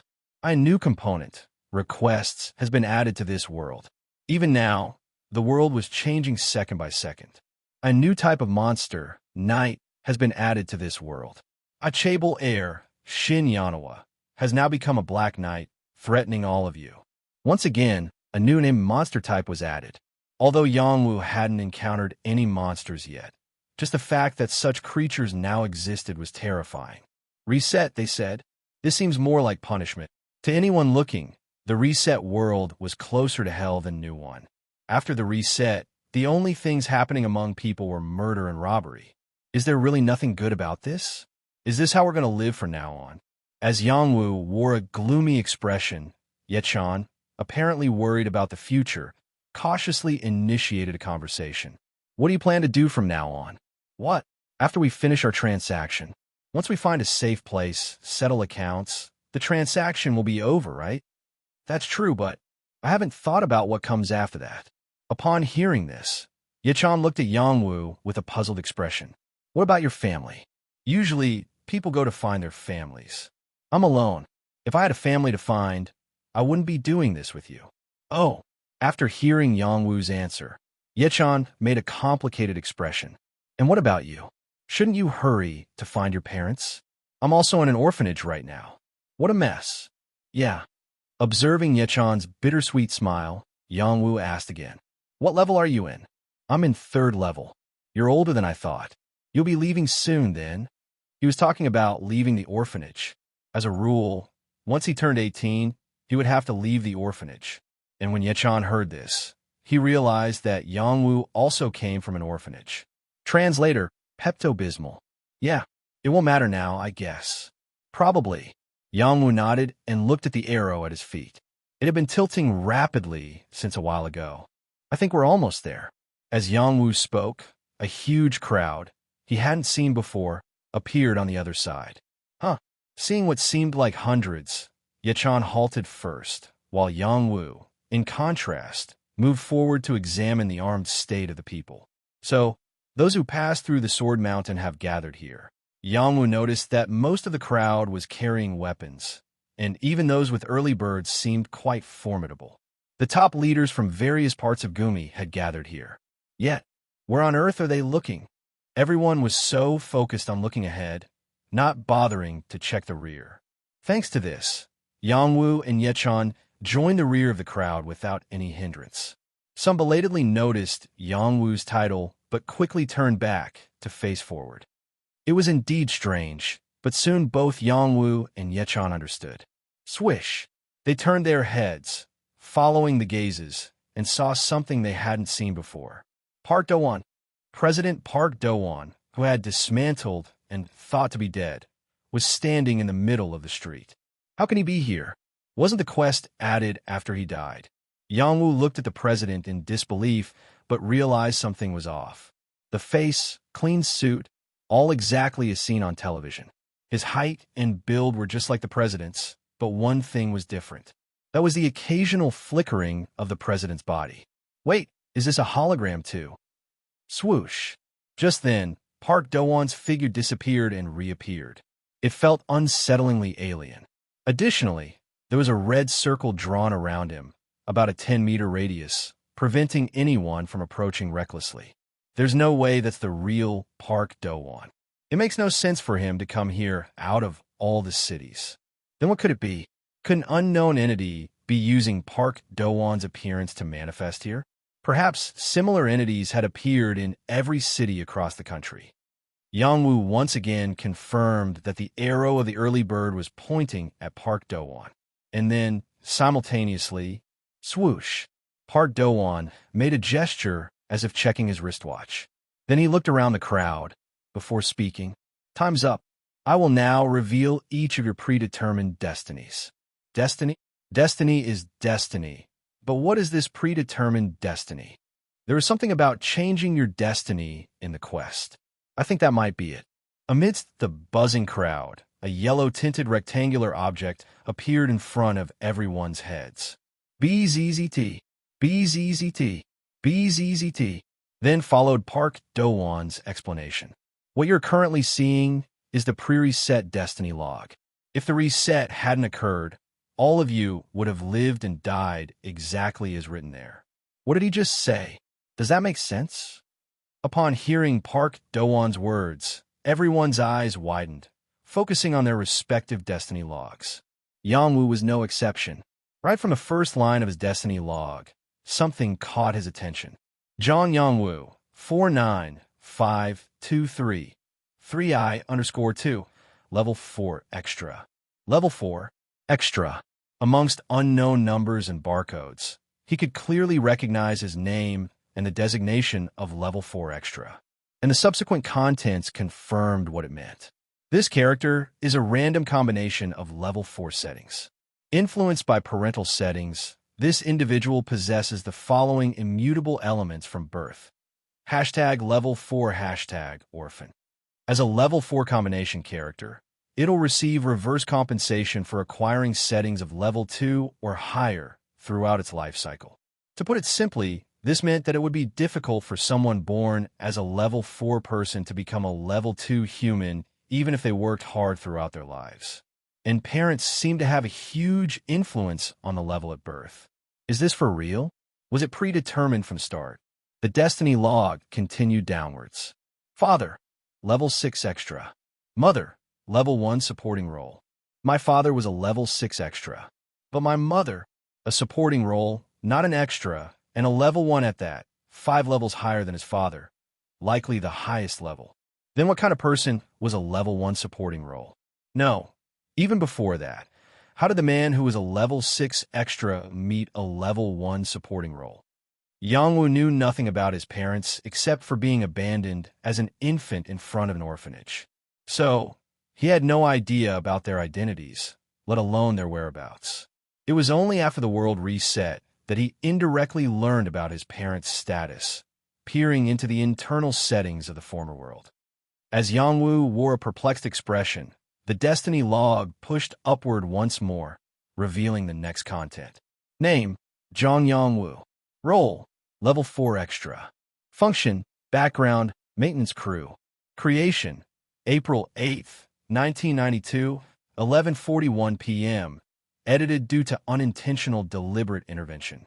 Annihilation: November 7th, 2028, 8:36 p.m. Fatally assaulted by a drunk passerby while returning home. Fuck, what is this? A nauseating feeling engulfed him. Yangwu couldn't endure it any longer and turned away from the Destiny log. Right beside him, he noticed Yachan with a pale face, staring at his Destiny log as well. And the log floating before him revealed. Name: Kang Yachan. Role: Level 6 Extra. Function: Background, Eraser. Creation: July 16th, 2006, 2:30 a.m. Edited due to forced adultery. Annihilation: February 1st, 2039, 8:36 p.m. Committed murder in a bar while working, and then committed S**IC*. Translator: Pepto-Bismol. It was irresistible. Yangwu couldn't tear his eyes away from Yechan's Destiny record. Creation: in 06, alteration due to forced adultery. Annihilation: in 39, killed a customer at a bar and committed Su******. In summary, Yechan was a product of assault, and perhaps because of that, he was abandoned in the world as an orphan. Growing up, he was destined to kill a customer at a bar, and then commit Su***** around his mid-30s. Of course, Yangwu's destiny of being murdered by a drunkard 3 years later was shocking, but it couldn't compare to Yechan's. Moreover, I guess he didn't know either. Seeing Yechan's gaze fixated on the phrase forced adultery, Yangwu swallowed hard. What would he be thinking right now? This is crazy. I was going to die next month? Who decided this? Does it make sense that the future was predetermined? The area that had been quiet for a while began to stir again. Everyone was greatly shocked by the realization that their origins and endings had all been predetermined. But where was this place? It was the world after the reset. A world with dragons and quests, where swords rained down from the sky. Here, anything could happen. And one of those things had already occurred. No, it had been confirmed. His predetermined destiny and his role. In the midst of the previously bustling area, silence returned rather quickly. Then, Park Do-won, who had been silently observing everyone, spoke up. I apologize deeply to everyone. I understand that those who glimpsed at their gloomy destiny must be greatly disappointed. And on the contrary, those who were destined for a prosperous life have lost it due to the reset. This means that in the reset world, the previous destinies were no longer valid. Some reacted to this immediately. So what happens now? Since there's no destiny, are we just supposed to live however we want? No, even if destiny has disappeared, people are still the same, right? Those born as level 1 will probably still have their level 1 settings. That's right. The hierarchy hasn't been reset completely. So what's the point of all this? This argument had a lot of logic behind it. Even Yangwu faced disadvantages due to his unchanged physical condition during running or physical fights. And there was a real problem beyond that. Even if destiny is gone, what should we do to live from now on? Money, food, everything turned to stone. Exactly. Where do we earn money now? The sight of people armed with various weapons worrying about survival was so bizarre that it was almost comical. At this, as if Park Do-won had been waiting, he lightly applauded. Clap. The contents of the Destiny records, which had been displayed to everyone, disappeared, replaced by various sequences of numbers. From as low as 0 to as high as 100,000. Yangwu's count was 153,000. 153,000. And upon seeing this, Yangwu immediately realized what the number meant. The accumulated karma. It wasn't just a simple amount either. This was a figure that even took into account his contract with Yachan. The transaction between the two that was merely verbal had automatically reflected in the destiny record. What is now inscribed in your destiny records is the amount of karma you have secured at this moment. And in the future, you can use this karma to change your appearance, enhance your physical abilities, and even further, restore items from the previous world that have turned into stone. Change your appearance and enhance your physical abilities?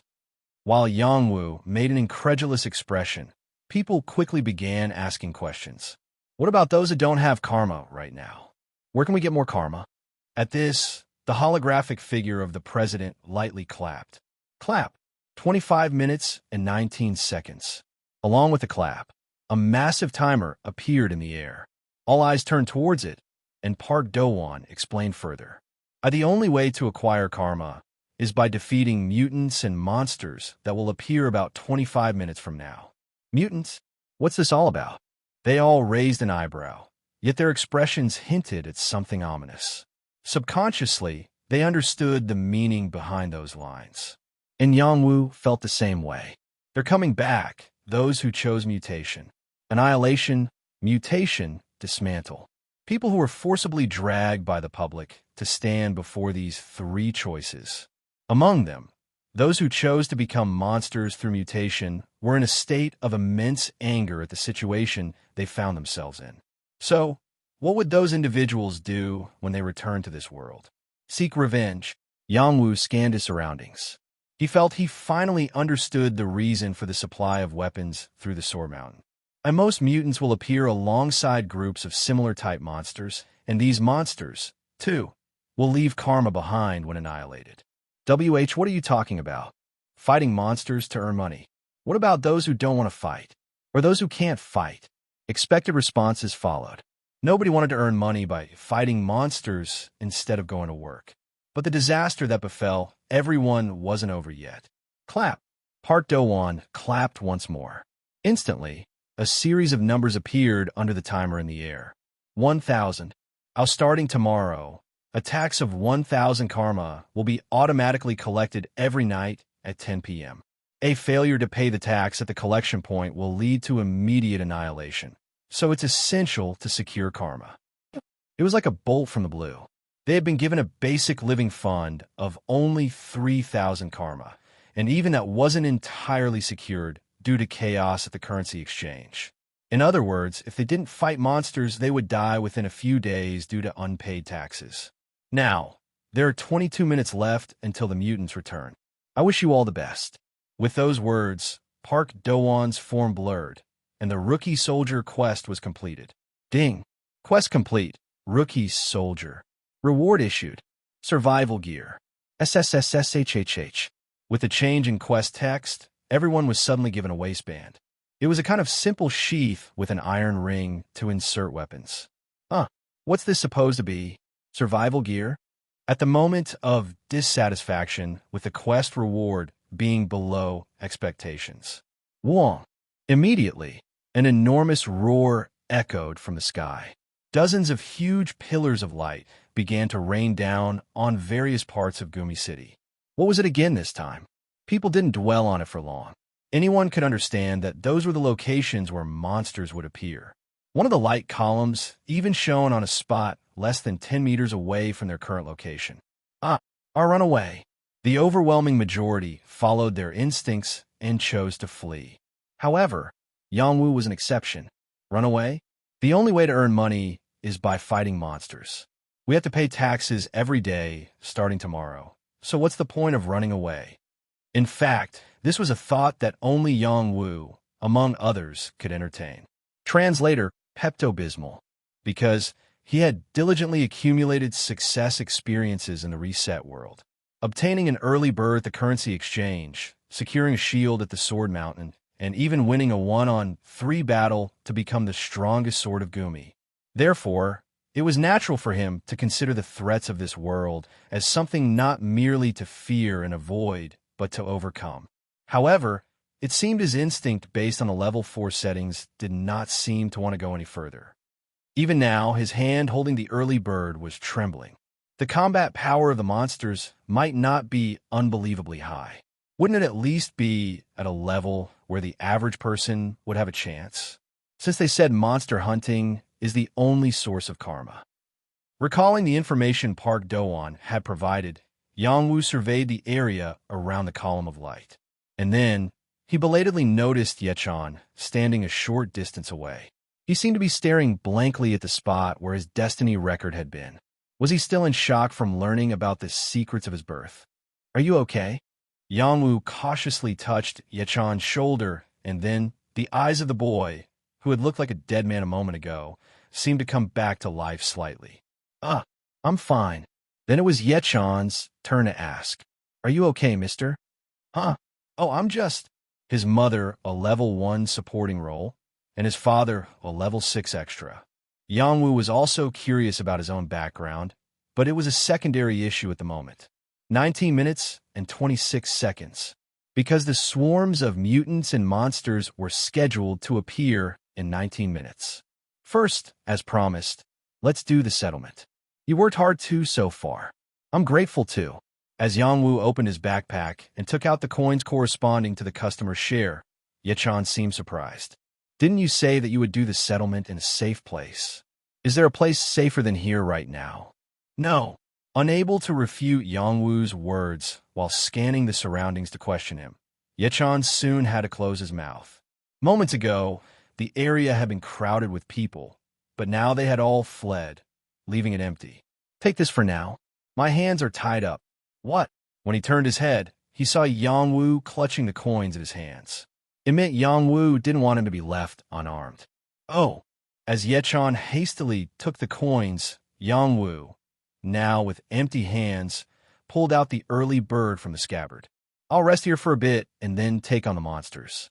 Now that you can handle yourself, go wherever you want. Our security contract ends here." With those words, Yang-woo sat down in his spot.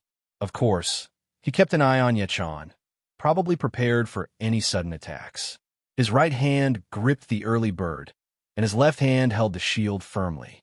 At that, Ye-chan hesitated for a moment before settling down on the ground, following Yang-woo. "No matter how strong you are, wouldn't it be dangerous to stay here alone? It might be safer to go where there are more people." The implication was that with more people around, the attention of the monsters would at least be divided. But Yang-woo thought differently. The more people there are, the higher the chance of being ambushed from behind. The number of monsters we have to deal with might increase as well. So, Yang-woo intended to wait here and confront the monster from one of the pillars of light. Even so, Ye-chan initially considered Yang-woo excessively reckless, but quickly reconsidered. Come to think of it, this man was the Gumi's strongest sword, a title that can only be inherited through murder. Therefore, it was evident that showing one's back to the people and fighting the monsters would lead to an inevitable ambush. "Okay." As Ye-chan cautiously began to withdraw, Yang-woo continued to gaze as if urging him to keep speaking. "What about someone fighting from the side, not from behind?" "From the side? Are you planning to stay here and fight?" Yang-woo scratched his chin, staring directly at Ye-chan. Then he spoke again. "One person from the side might be fine, but if I make a wrong judgment, you could end up in a deadly situation. Think carefully." To this, Ye-chan responded with a somewhat bitter smile, speaking almost as a murmur. "Well, if it weren't for you, I would have ended up dead anyway." Was he referring to what was written in the Destiny record, or to what happened at the Sword Mountain? Seeing Yang-woo's expression stiffen, Ye-chan made an effort to raise his voice. "Hey, I was joking. By the way, after hearing that explanation earlier about enhancing physical abilities with karma, can it really be done?"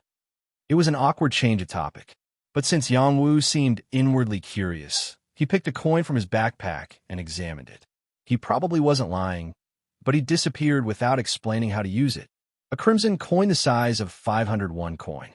There is nothing on the back, only a single horizontal line inscribed in the center of the front.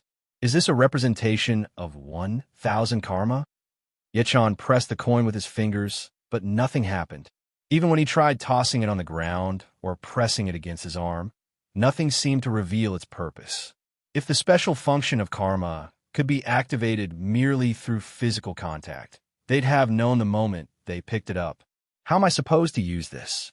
At this rate, my baggage will only get heavier. People without bags will be in real trouble. I can't get rid of this by eating or anything. As Yechan contemplated this, he was caught off guard by a sudden thought. Could this be eaten? It was said to be used to change appearance and enhance physical abilities, so it wasn't entirely implausible. But in the current world, did it really matter if it made sense or not? Without hesitation, Yang Wu put the coin in his mouth. Then, ding! Before he could even bite down on the coin, something happened. Translator, Pepto-Bismol. Yechan, who was staring at Yang Wu, was so startled that he almost fell backward. Yang Wu's appearance suddenly changed when put the coin in his mouth, which was the reason. What's happening? Yechan asked with his eyes wide open. It was clear. Yang Wu was surrounded by a translucent dotted line outlining his body. Moreover, this dotted line seemed to flow in a certain direction, just like blood circulating.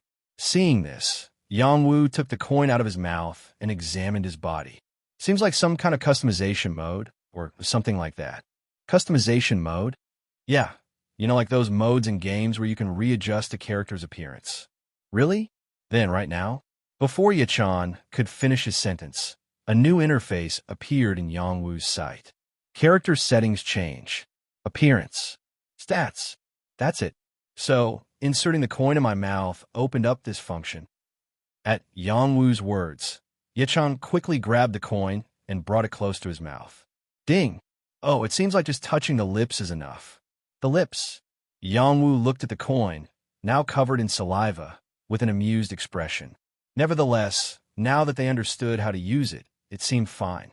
It doesn't look like anyone else is coming yet. Yang Wu raised his head to see that the timer had already decreased to 11 minutes, and then turned his gaze back to the interface. Appearance. Stats. There were only two menu options, appearance and stats. I'm curious about changing my appearance, but there's no time. Yang Wu skipped the appearance option and chose stats. As he did, a sort of guide screen appeared first.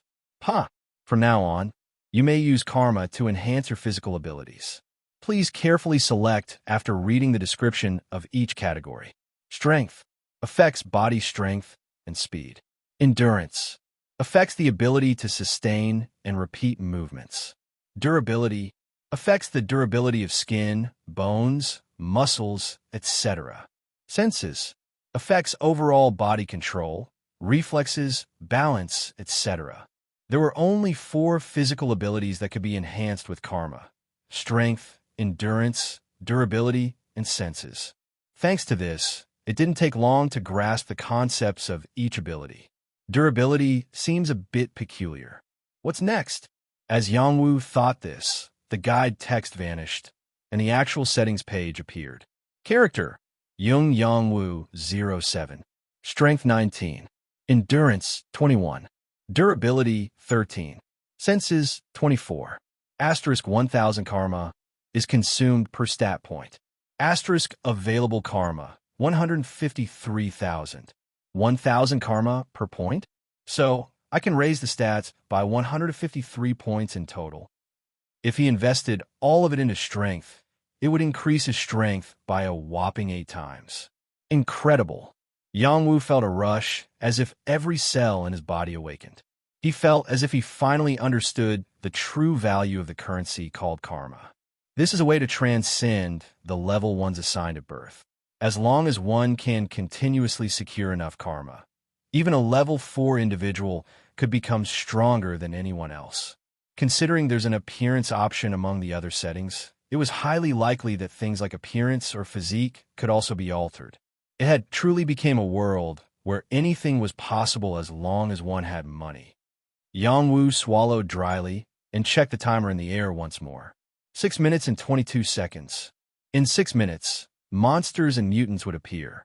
Anyway, if I can't win against them, my neck will be on the line right here. So, using the money I have for stat growth is the right move. Now, which stats should be enhanced? I don't know how many and what types of monsters will appear. So, it should be evenly distributed as much as possible. However, he decided to exclude durability and senses. Even if I put 50 points into durability, I don't think I'll be able to deflect a knife or claw with my bare skin. He also felt that senses wouldn't be of much help initially. So far, he felt more lacking in strength and endurance. Let's divide it appropriately between strength and endurance. If my strength improves, handling the shield will be easier, boosting my survival chances. As soon as he made his decision, he started distributing the points. He put 77 points into strength and 76 into endurance. It was an all-in move, leaving no karma even for the tax due tomorrow at 10 p.m. Then, numbers began to fill up in his pitiful settings window. Character, Young Yongwoo 07. Strength, 96, 19 plus 77. Endurance, 97, 21 plus 76. Durability, 13. Senses, 24. Simultaneously, a change occurred in Yongwoo. Though he hadn't suddenly grown in size or developed new muscles, he could tell just by sitting still. His strength and stamina had increased enormously. I can barely feel the weight of the early bird. Moreover, the shield he held in his left hand felt much lighter than before. Whoosh! Even the act of getting up from his seat felt different. He didn't need to push off with his hands. The strength in his legs alone was enough. What's this? It's so different. His strength had increased from 19 to 96. In pure numerical terms, that meant his strength had increased about 5 times, so feeling the difference was natural.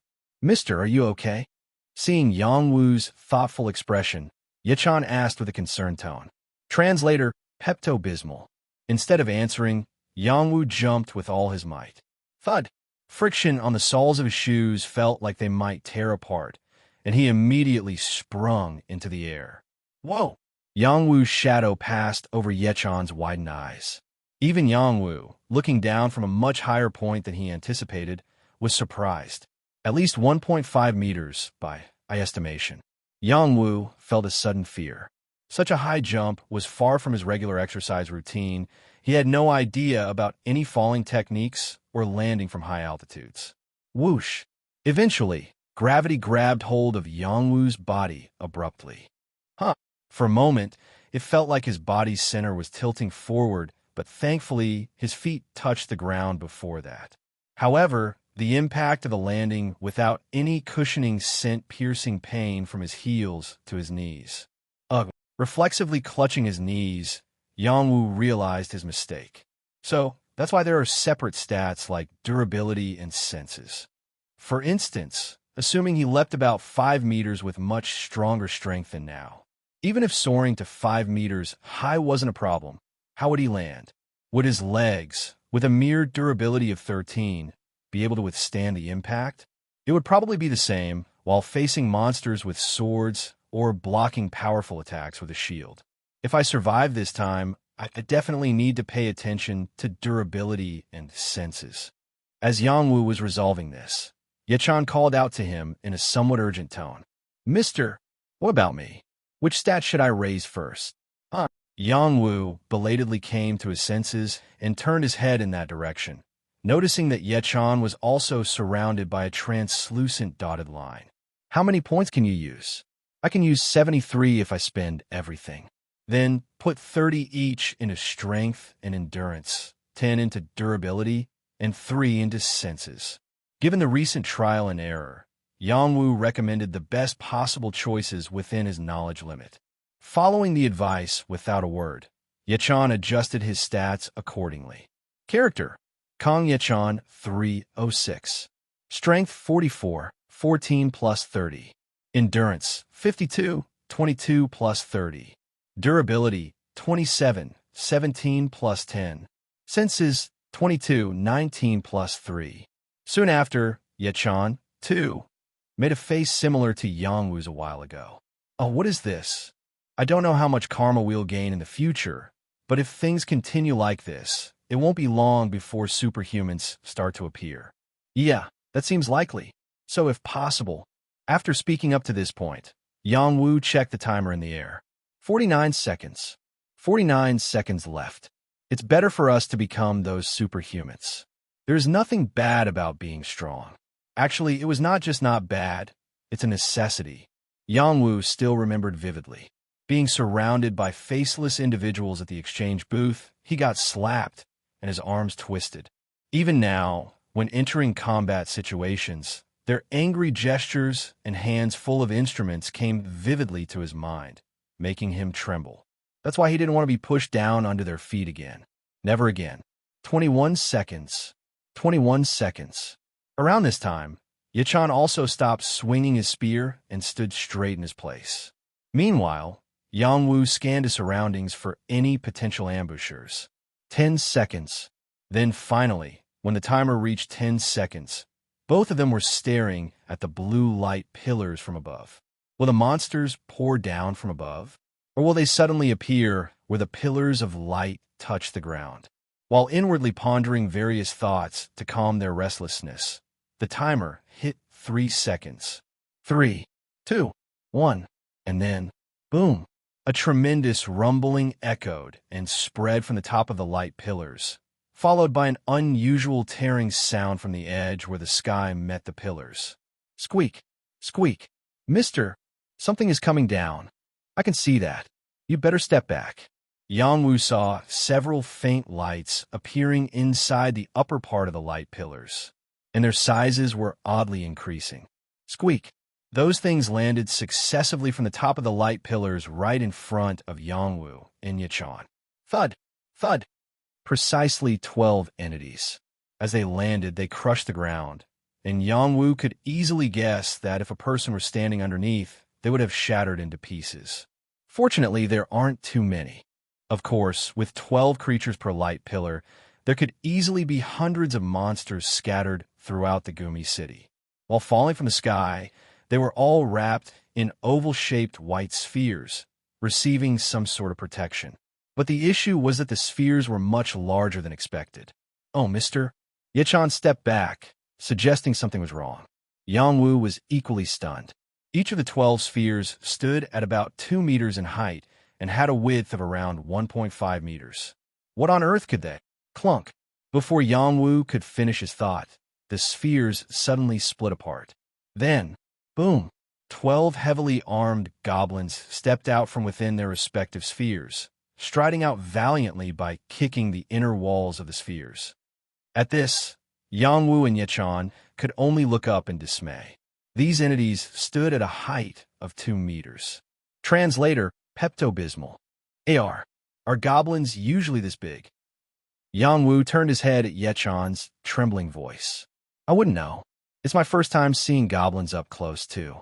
Despite the somewhat silly conversation, there wasn't a trace of laughter on their faces. The reality of a 2-meter-tall goblin standing right in front of them, whether a figment of their imagination or not, was undeniable. And not only was it towering in height, but its arms were massive with muscles and veins protruding prominently. The armor covering its head, chest, and abdomen barely showed any space for a blade to penetrate. This is problematic. Yang Wu couldn't shake the ominous feeling that perhaps his assumptions had been completely off the mark. He stayed here under the assumption that the monsters wouldn't be too powerful since hunting them was the only method of acquiring karma points. But the present reality seemed to contradict that. Kiek. Soon enough, the group of goblins noticed Yang Wu and Yachan, emanating a threatening stance. Should we fight? Yachan's question sounded almost like a scream, already devoid of any vigor. Meanwhile, Yang Wu tightened his grip on his shield, preparing to step forward. Is there any other way? Before Yang Wu could finish his sentence, the goblins aggressively stomped the ground with their iron boots, charging towards them. Kirik. The intimidation from the 12 goblins, each standing at a towering 2 meters, was overwhelming. With every movement they made, their colossal shadows overlapped Yang Wu's and Yachan's, as if they had already begun the slaughter. Yachan's voice sounded peculiar, and as Yang Wu turned to look, he saw the trembling grip on his spear. Barely able to stand, legs not firmly planted on the ground, barely maintaining balance. Seeing this, Yang Wu felt a surge of dread course through his body. You idiot! Are you out of your mind? Do you want to die here? Get a grip. Even if they fought with all their might, It was uncertain if they could prevail. Yet, despite Yangwu's urging, Yechan only wavered, showing no sign of taking action. As a result, a string suddenly snapped in Yangwu's mind. Kong Yechan, are you trying to commit Su again? Then, a startled Yechan glanced at Yangwu, wearing a complex expression. He had understood what Yangwu had just said. Eliminations. February 1st, 2039, 8:36 p.m. Killed a customer while working at a bar. Then committed Su It was his previous, or rather, original destiny written in the destiny records. Just as a glimmer of determination seemed to dawn in Yechan's eyes, the goblins pounced on them. Keek. Without a chance to assess Yechan, Yangwu had to raise a shield in defense. The colossal blade of an axe was hurtling straight towards his head. Moreover, the Gumi sword technique that usually activated whenever he was about to be attacked was now failing to activate. Is it only effective in one-on-one combat? In that split second when the future seemed murky, a resounding clang echoed. Kong. The moment Yangwu gritted his teeth as he saw his future getting darker. Clang. The goblin's attack rebounded off the outer rim of the shield. And then Yangwu realized, it's not as strong as I thought. Although his elbow was sore from the impact on the shield, it was not because he lacked strength. It was simply because joints were not strong. Right now, his strength and endurance had increased fivefold, but his durability remained unchanged, which meant I don't lose the battle of strength. Recalling the axe blade that had been effortlessly deflected, Yangwu swung his shield forward. Whoosh! Thud! The sound of metal striking metal reverberated. Because of the goblin's towering height, the shield struck its upper chest plate instead of the head. Crook. Surprisingly, the missed strike was not entirely ineffective. Kaya. The expression of the goblin visible inside the helmet contorted ferociously. Then, Yangwu realized that the opponent's chest plate had been dented. This bastard is in so much pain that can't even move right now. Yangwu glimpsed a potential turnaround, and his determination surged. But the opponent was a group of 12 goblins, after all. Whoosh! A massive blade came flying from the right side in a brutish manner. Shivers ran down Yangwu's spine as he instinctively extended his early bird to assume a defensive posture. Unconsciously, he tilted the blade similar to what the hologram of the Gumi sword technique had done recently. It was an unintentional act, reproducing the most successful defensive stance he had experienced. Clang! Soon enough, the goblin's blade, meeting the early bird, slid down the silver-sloped surface. In fact, it was only possible because Yangwu's own strength had increased to match his opponent's strength, but he himself was unaware of this fact. What mattered to him right now was only the timing. He sensed the timing for a counterattack. Swish! Although it wasn't perfect, Yangwu managed a swift counterattack, reminiscent of when the Gumi sword technique had been activated. The early bird, previously pushed downward by the opponent's blade, shot back up like lightning. Pit! With a sharp sound, the tip of the early bird darted through the goblin's helmet. Quack! The goblin screamed strangely as it collapsed backward. Of course, another one immediately rushed forward, spewing out hot air, but Yangwu was no longer intimidated. He felt like he could handle this one too. Asterisk. Translator, Pepto-Bismol. Goblins. Like dragons, they were creatures of imagination, but set as far less fortunate monsters. Practically synonymous with low-level mobs, they appeared in various media and were as recognized as dragons. Moreover, due to most creators adopting the settings from Dungeons & Dragons, their popularized appearance was remarkably consistent. Hence, Yangwu and Yechan could readily identify the figures of the creatures that were now standing before them. Generally small in stature, with green or brown skin, and having pointed ears and noses, they were a wicked race. However, the goblins in front of Yangwu were anything but small. With his lungs feeling like they were going to explode, Yangwu squatted on his knees, driving the early bird into the ground. He wasn't sure how many minutes he'd been fighting, but one thing was certain. If I hadn't invested karma into endurance, I might have died.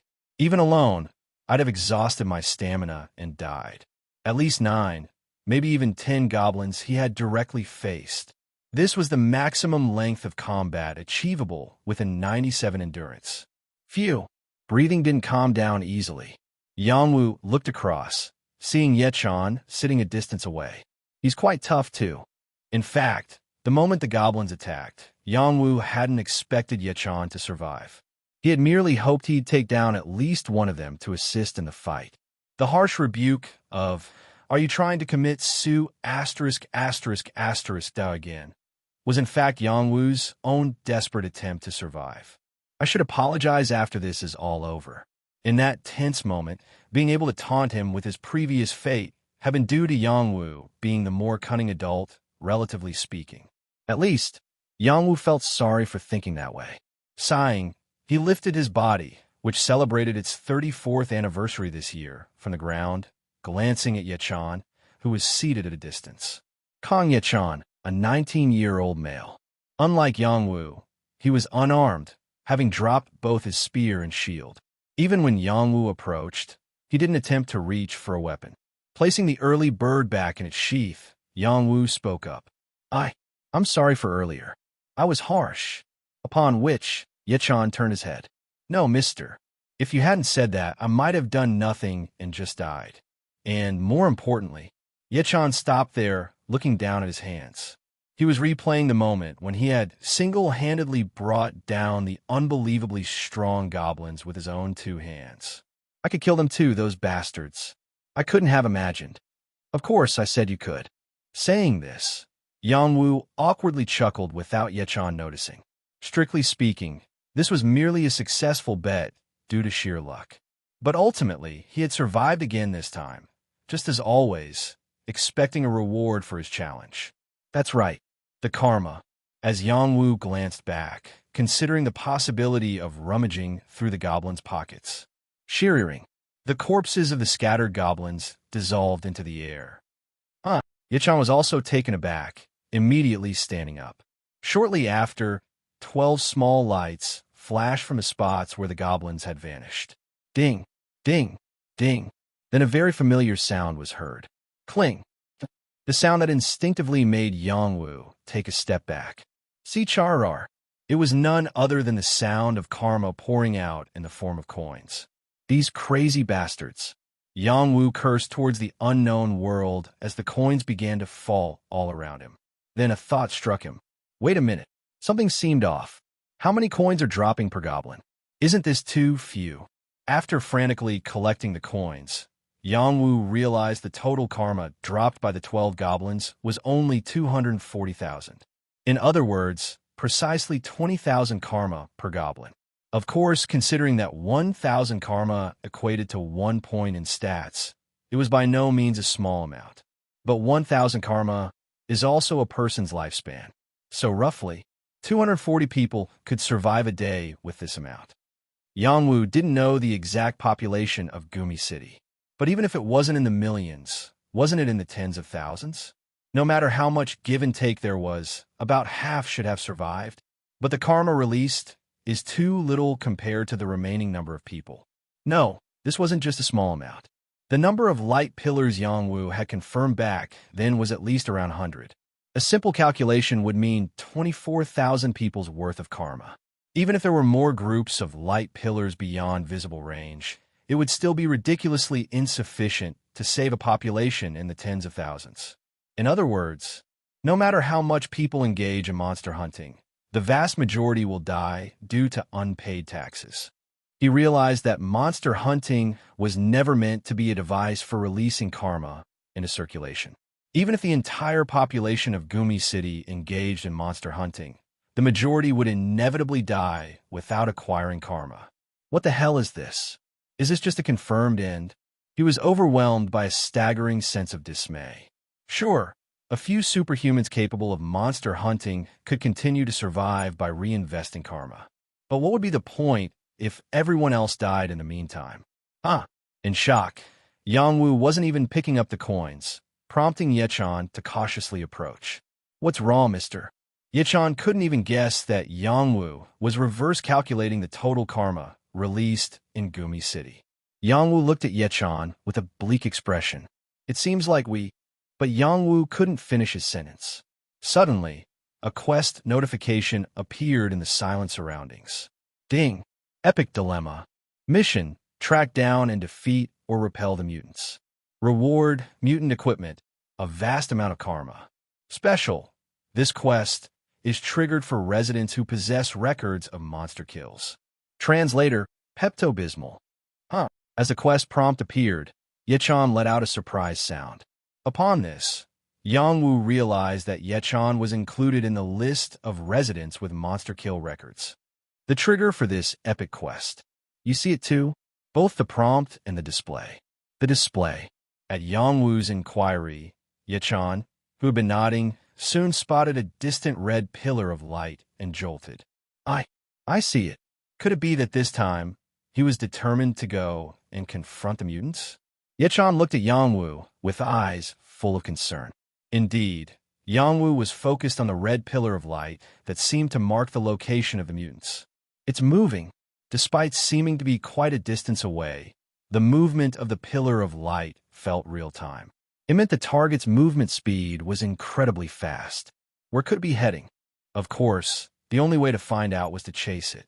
It would be a waste of time to contemplate more here. We should get ready to move now. We've done everything we need to do here. Yangwu picked 40,000 karma from the pile of coins and handed it to Yichan. Upon this, Yichan glanced anxiously at the red pillar of light. Are we going to the mutants? Of course.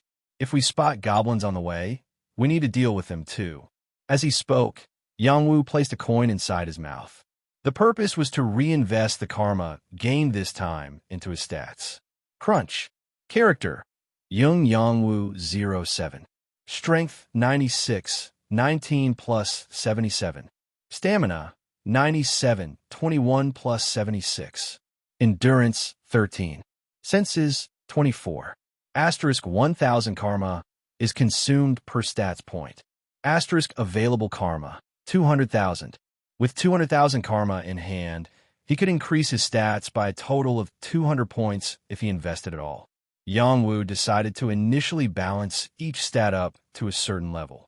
Let's raise endurance and senses to 50 for now, and distribute the rest between strength and stamina. Character: Yung Yangwu 07. Strength 150, 19 plus 131. Stamina 150, 21 plus 129. Endurance 50, 13 plus 37. Senses 50, 24 plus 26. Asterisk available karma 30,000. This is truly amazing. The rate of growth is too fast. Yangwu blinked in amazement. Just a few hours ago, his strength was only 19, and now it was at a staggering 150.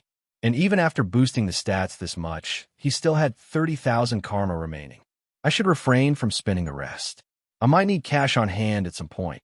After closing the settings window, Yangwu looked at Yichan, who was surrounded by a dotted line. Then Yichan glanced at him and carefully asked, "Did you use up all your karma again?" "I left some just in case." "Oh, then should I?" "Nah, it's better if you use it all. It's still tough for you to fight against monsters." Yangwu expressed it as some for the 30,000 karma, yet he felt no unease. With a significant increase in available funds in exchange for hunting monsters. I wonder what others are doing. Are they still running away? Some of them might have fought the monsters.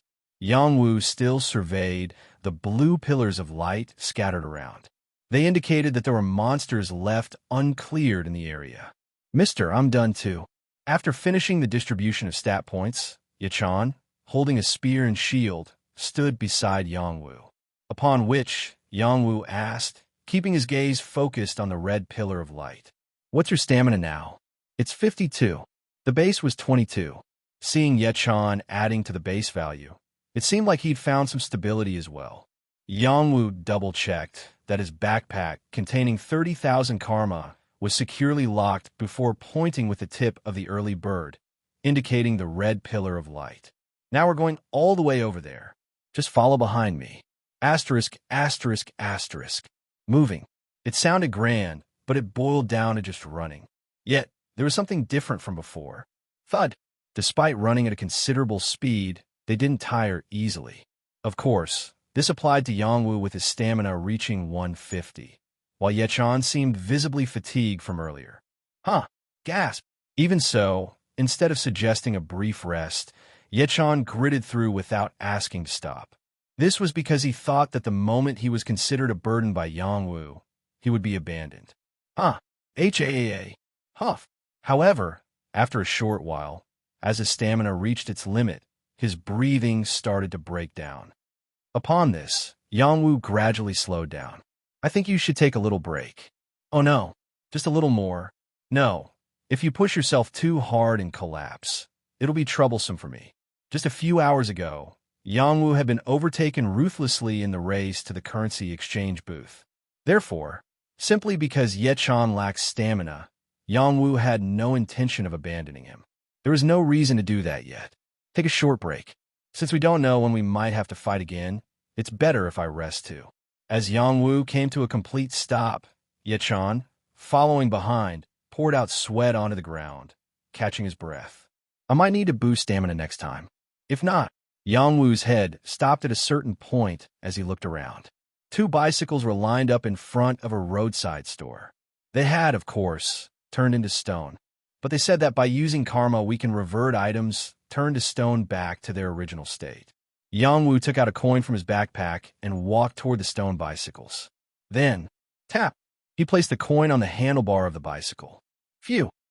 Lo and behold, a small square hologram appeared where the coin and the bicycle made contact.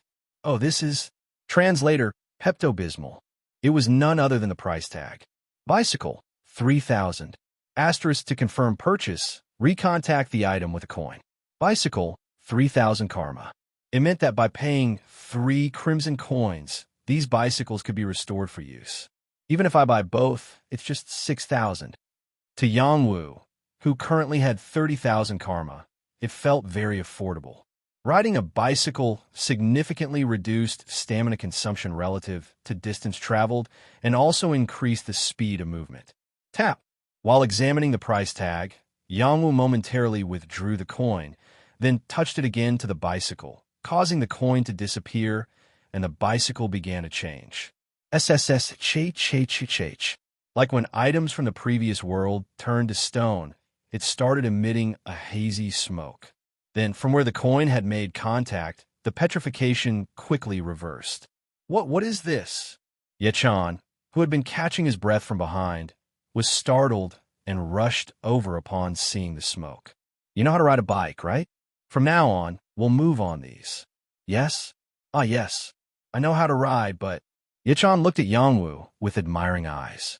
At this moment, when most people were busy running from monsters, the fact that Yangwu was buying a bicycle to chase down mutants, the more he thought about it, the more impressive it seemed. Mister, are you a regressor or something? What? TL/N. Bro read too many regressor manhwa. NGL, I'd think the same in his place.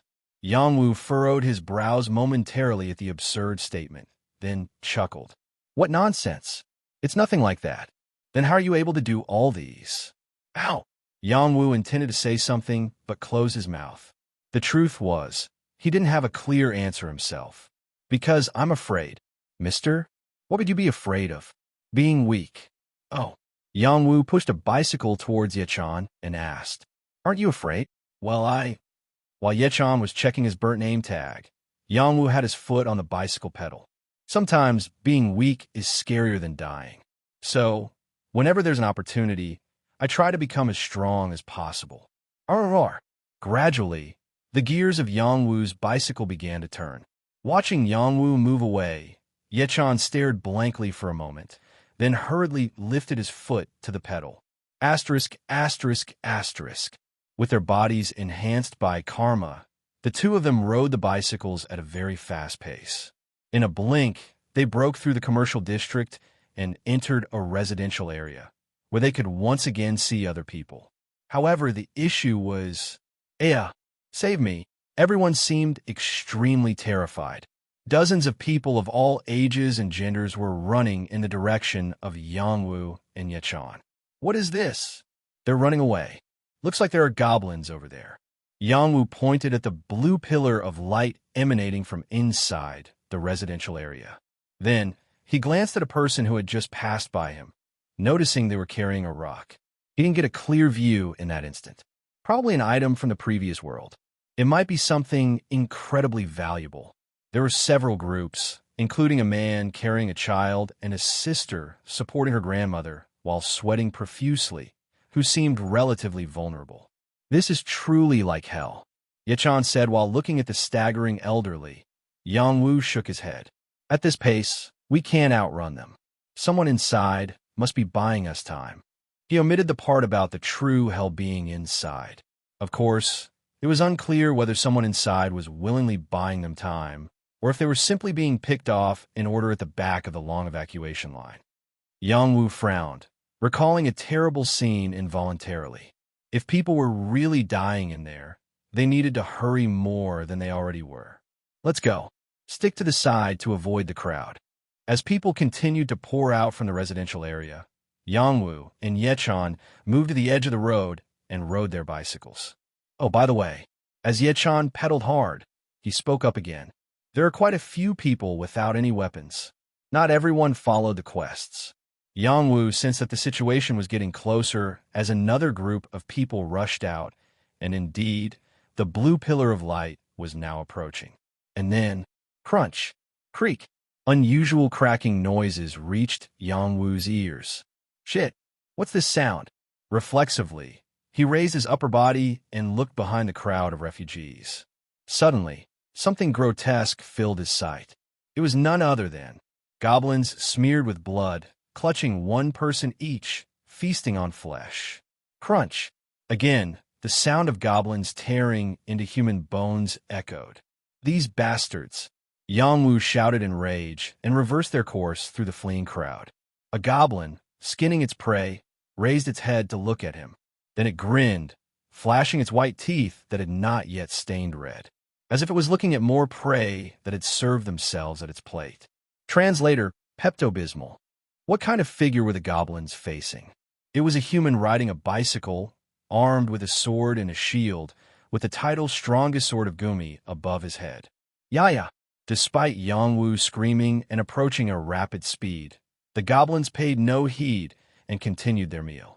They forcefully separated the meaty thighs and calves of their prey, tearing apart rib cages and scooping out the entrails. This is insane. Was this some kind of tribal ritual? Yangwu felt an indescribable mix of anger and sorrow as he looked at someone's limbs clattering on the ground. And then, a profound sense of dread washed over him. It was a fear stemming from the intuition that the position of the human race was no longer the same as before. Come here, you bastards! Eventually reaching the scene, Yangwu almost leaped off his bike, brandishing his early bird. One of the goblins closest to him attempted to block, but crunch! Without a moment's hesitation, the shield struck, grotesquely contorting the goblin's torso. Here, the other goblins that followed suit met a similar fate. These damn bastards! Yangwu pounded them with his shield as if demolishing a building with a hammer. Thud! Thwack! Due to his immense strength, everything the shield stuck crumpled. The goblins clad in metal armor and shoulder pads tried to retaliate futilely. The ones who tried to block his strikes with their arms had their entire arms broken. Of course, since the number of goblins was much greater, sharp attacks came from the sides. Yet each time, Yangwu swung his early bird. Though not always fatal, it was enough to forcibly push back his opponents. Here, at this point, the goblins rushing at Yangwu also realized they would all end up dead by attacking this one human. And from that moment on, keek, they hesitated. Unlike their previous aggressive onslaught, they began hesitatingly yielding their rush turns to each other. The issue was none of the goblins wanted to face the lethal force of the human. Consequently, keek, the battle suddenly came to an abrupt halt. What? Beside Yangwu, Yechan, who had been absent-mindedly thrusting his spear, realized the goblins were no longer attacking and stepped back. What's happening all of a sudden? At Yechan's question, Yangwu stared intently at the blood-stained edge of his shield and said, "Those bastards have some intellect too. Ah, they hate dying, just like us." They understood fear. Rather than finishing his thought, Yangwu darted towards the goblins. Swish! Based on his strength of 150, his leg muscles propelled him at an incredible speed. So fast that, Ki, even the 2-meter-tall goblins fled in panic. Capture and kill them all. Don't let a single one escape. As Yangwu spat out these sharp words between his clenched teeth, Yechan, who had been watching this entire spectacle dumbfounded, belatedly snapped out of his daze. Yeah. Thud. Yechan brandished his long spear and chased after the goblins. While leaping into the air, he glanced at Yangwu, who was smashing a goblin's head with a shield. To an unknowing observer, it had seemed like the goblins were the victims. Ka! Yangwu's roar tore through the air like a thunderclap. Subsequently, another goblin's head burst open like a watermelon. Clang! Boom! With every goblin falling, there was a deafening noise due to the heavy armor encasing their bodies. And this clamor attracted. What's that noise? Where's it coming from? Hey, look over there. People nearby, familiar with periodic booming noises and bold enough to venture close to its source. What should we call them? If one were to label them, they could be considered monster hunters. They had decent armaments, above-average determination, and reasons to risk their lives fighting monsters. A couple earning extra karma to prepare for tax collection. A girl supporting her single mother. An elderly person living alone who couldn't even get the basic funds from a currency exchange. With a gathering of the frail and elderly, everyone had a rush in to fight off 1 or 2 goblins, but they were optimistic about the future. While gradually enhancing their abilities with the leftover karma, they unexpectedly encountered Kaya, a superhuman emitting strange noises, annihilating a 2-meter-tall goblin like it was a mere insect. Asterisk. Pyuk. Another goblin defeated. Yangwu, with eyes now spattered a crimson red, rather goblin blood, surveyed his surroundings. Having regained his senses, he realized there were no more goblins in sight. Oh, I guess this area is clear for now. He keenly felt his endurance at 150. Despite what felt like a long stint of action, he still had plenty of stamina left. He could probably engage in immediate combat with those humans in the distance. Pat. Soon, the goblin corpses scattered on the floor evaporated into smoke and began to pour out crimson coins. Charar, 20,000 karma per goblin. Sweeping up the coins from the ground, Yangwu glanced at the group of people still maintaining a safe distance. Encountering human groups in situations like this often meant they were likely to wield their weapons. Mr. Yechan, rushing over, pointed wildly at the group in question. Did you see those people? I did. Just to be safe, use your karma now. Put it all into your endurance, if possible. Yangwu issued these instructions while immediately allocating his stat points. This time, the earnings were 200,000 karma, translating into 200 points for stat distribution. For now, let's put 100 into endurance and boost strength and senses a bit. Character: Yung Yangwu 07. Strength 200, 19 plus 1, 81. Endurance 150, 21 plus 1, 29. Durability 150, 13 plus 1, 37. Senses 100, 24 plus 76. The reason Yangwu decided to invest in senses was for the Gumi sword technique. He wondered if heightened senses might enable him to better replicate the holograms of the Gumi sword technique. Swoosh! Completing the stat allocation, a surge of vitality coursed through his entire body, adding to it an unexplainable sensation. He immediately sensed something inexplicable. Is it because I raised my senses by 50?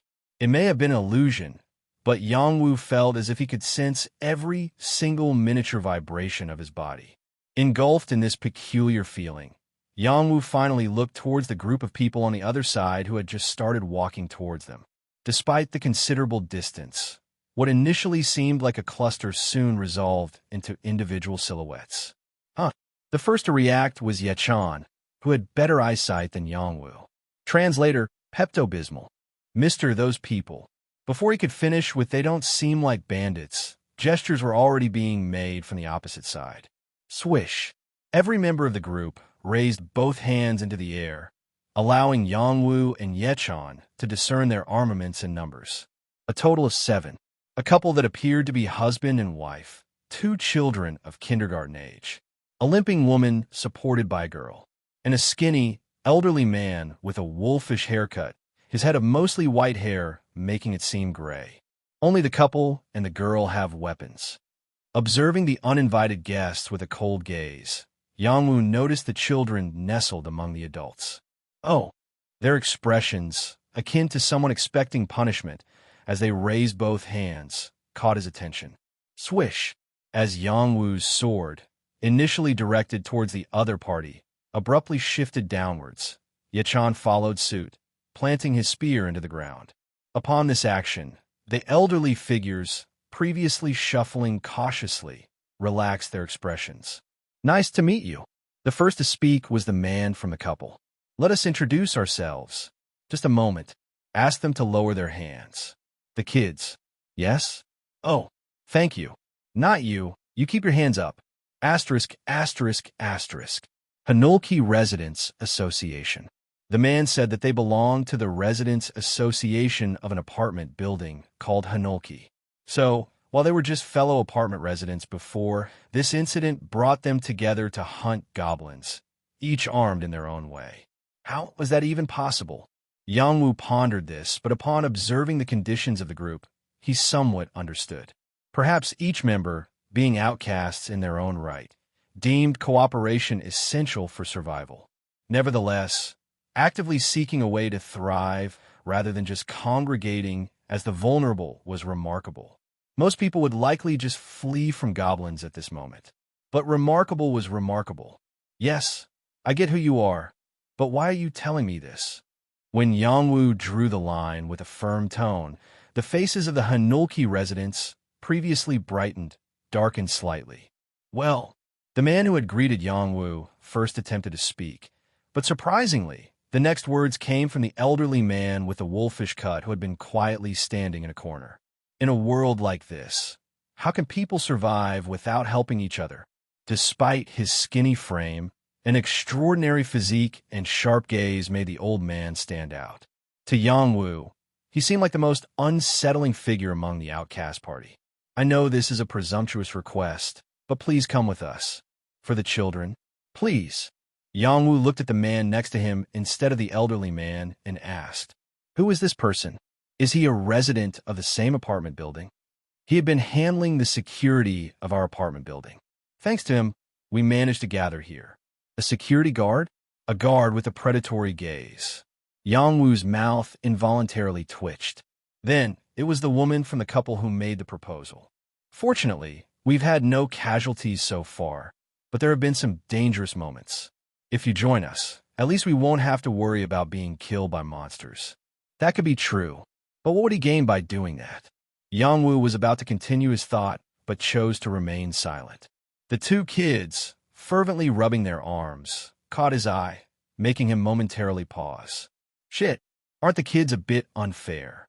As a human skeptic, Yongwu couldn't help but show mercy, especially towards children. Besides, in this world, monsters even preyed on humans. The image of the gruesome corpses he had seen earlier flashed into his mind. I won't stop you from following us. But the problem is right now. As he spoke, Yongwu turned his head. He was looking for the Crimson Pillar. It was necessary to alert them about the considerable danger their destination posed. But, the location of the pillar had significantly changed, now shining so brightly it was visible from afar. It meant the mutation zone had entered a residential area. Is that? The people from Hanulki seemed just as intrigued, presumably because the epic quest had been activated due to their experience hunting goblins. Thud, thump. A different kind of rhythmical sound started echoing, unlike the noises when goblins fell. This was likely the sound of footsteps. Thud, thump. Accompanying those sounds, the crimson pillar drew closer, and then finally, Quia, a thunderous roar, akin to something colossal shooting up into the sky, resounded. Oh, sensing something, Yangwu looked up at the sky. There, illuminated by backlighting, was a dark figure. It had an enormous build, and on top of its head was some sort of name tag. Gumi, City Councilor, Zhang Xianbach. Indeed, at that moment, Yangwu was looking at Zhang Xianbach, the city councilor who had returned as a goblin. Translator, Pepto-Bismol. Aya! With a thunderous roar, Zhang Xianbach landed amidst Yangwu and the people from Hanulki, shaking the ground beneath them. Kuang! The concrete shattered, dust swirling in all directions from the impact of his descent. Swa! Due to the haze obscuring their sight, not only Zhang Xianbach but also Yechan and the others from Hanulki vanished from Yangwu's view. Shit, if this continues. Yangwu unconsciously thought of the kids from Hanulki. The idea that they might get hurt if Zhang Xianbach continued rampaging crossed his mind. Damn it, I don't have time for this. Eventually, Yangwu shouted loudly enough for everyone to hear. Take the kids and run. You won't be his opponent. Instantly, whoosh, a rumbling presence emerged from within the dust cloud. Zhang Xianbach had followed the sound and launched an attack. Naturally, Yangwu had already prepared himself, firmly holding onto his shield. However, the problem was Wang. The guy was stronger than anticipated. Ugh, unbelievable. Yangwu felt his entire body being lifted into the air along with the shield. And then, whoosh, he soared upwards, reaching a height of about 3 or 4 meters. But soon, Yangwu regained his composure. What? He realized he was subconsciously controlling his center of gravity. Is this the effect of senses? Senses. It involves control over body functions, such as reflexes and balance. Having pushed his senses from a mere 24 to a whopping 100, feeling the difference was only natural. Thud! Yangwu landed steadily on the ground, the wind blowing vigorously. Thud thump! From the midst of the dusty soil, someone was springing forth. Gumi City Councilor, Zhang Xianbach. Once again, the first thing visible was the blurry name tag shimmering within the cloud of dust. Soon after, his figure became distinct under the sunlight. Thud! What caught Yangwu's eye first were his reddish skin and bulging muscles. The goblins from before had unbelievably muscular physiques, but Zhang Xianbach. Why is he so massive? Is there a premium mutation or something? Standing at a height of 3 meters, his muscles matched his stature. Moreover, what was more surprising? Ho-oh!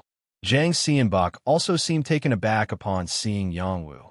Moreover, Gumi's strongest sword? What's this about?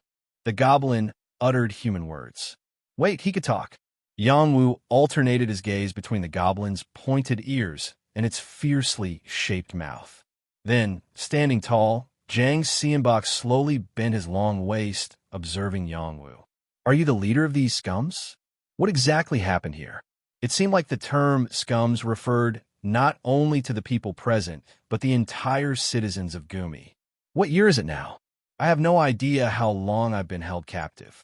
He started seemingly throwing questions out of nowhere after swinging his axe just moments ago.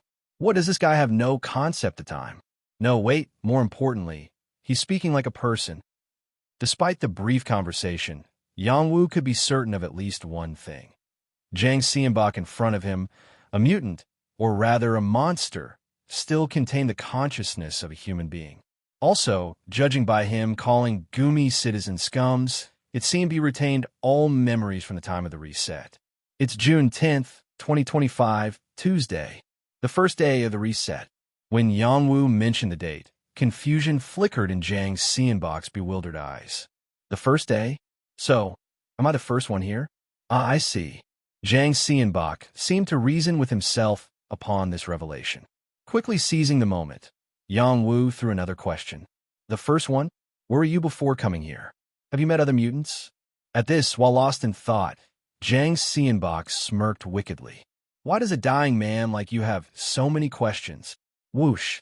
His axe tore through the air, aimed at Yangwu. Ugh, this bastard! Unexpectedly, an attack came out of nowhere, causing every cell in his body to tense. But soon, a hologram appeared in his line of sight, offering reassurance. A hologram resembling Yangwu himself, extending the early bird with his right hand while his left shoulder was pulled back completely. Slay! The Gumi sword technique had activated. Gumi sword technique? It didn't activate against the monsters before, so why now? Yangwu, following the guide of the Gumi sword technique, rotated his body while thrusting the early bird from his right hand. Then, whoosh! Zhang Xianbok's axe barely grazed past Yangwu's left shoulder, which was leaned backward. Those shivers ran through his body. It seemed both sides attempted an attack. Swish! Yangwu watched the tip of his early bird heading towards Zhang Xianbok's left chest, and the black axe blade, intercepting it, changed the slay symbol into void.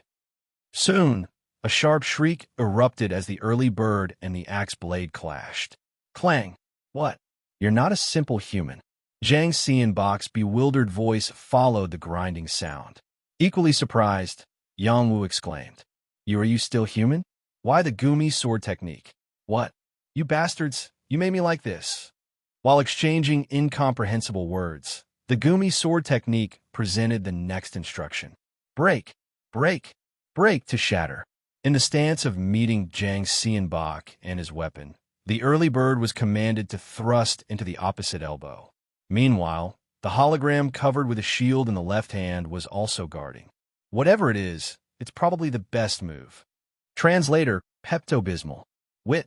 With strength at 200 and senses at 100, the execution ability was sufficient.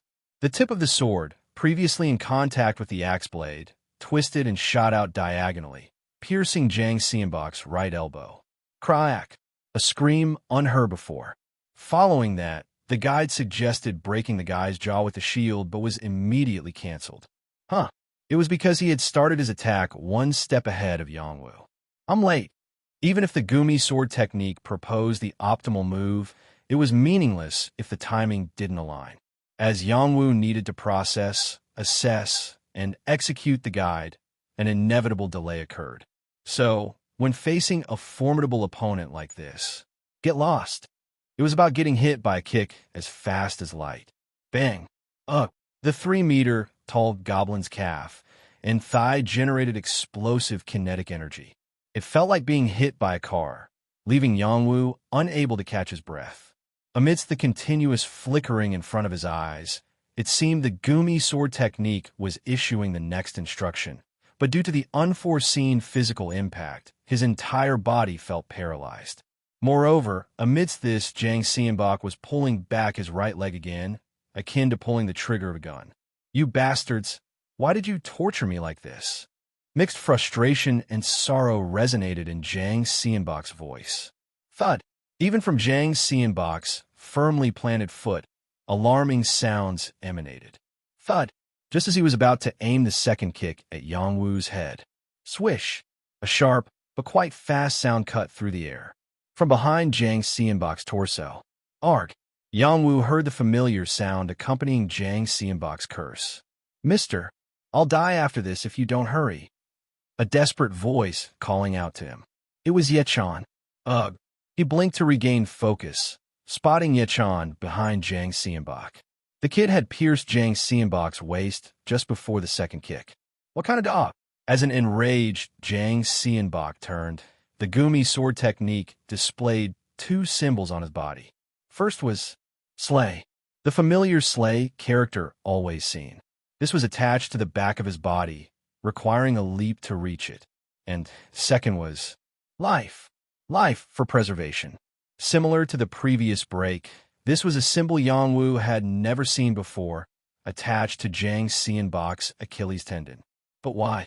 Why did the choices of killing and saving appear together? Oh, mister!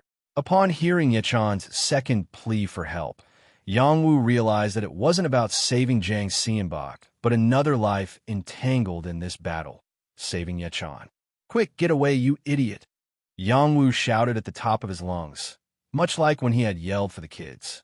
Simultaneously, Swish! He thrust his sword forcefully towards Zhang Xianbok's Achilles tendon. Whip! The early bird. A one-handed sword, its only advantage being its lightness. However, since it was as light as it was, its presence was small and it was quite swift. Thud!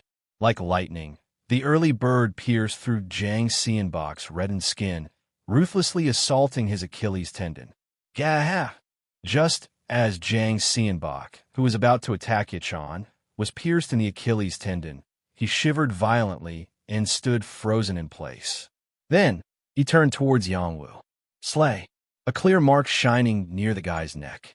As Yangwu saw it and exhaled the slay, Zhang Xianbok tried to say something, but swoosh! The early bird had already pierced his neck. Hi! An ambiguous word, barely a sentence. That was the last sound he made before his pupils lost their strength. Next, Fwat! A white beam of light shot up from his head, as if his soul was departing. Does this mean the mutant's dead? Yangwu watched the beam rise until it disappeared from his sight. If that beam represented Zhang Xianbok's soul or consciousness, or was it being called to? No, who was calling it? Shilling.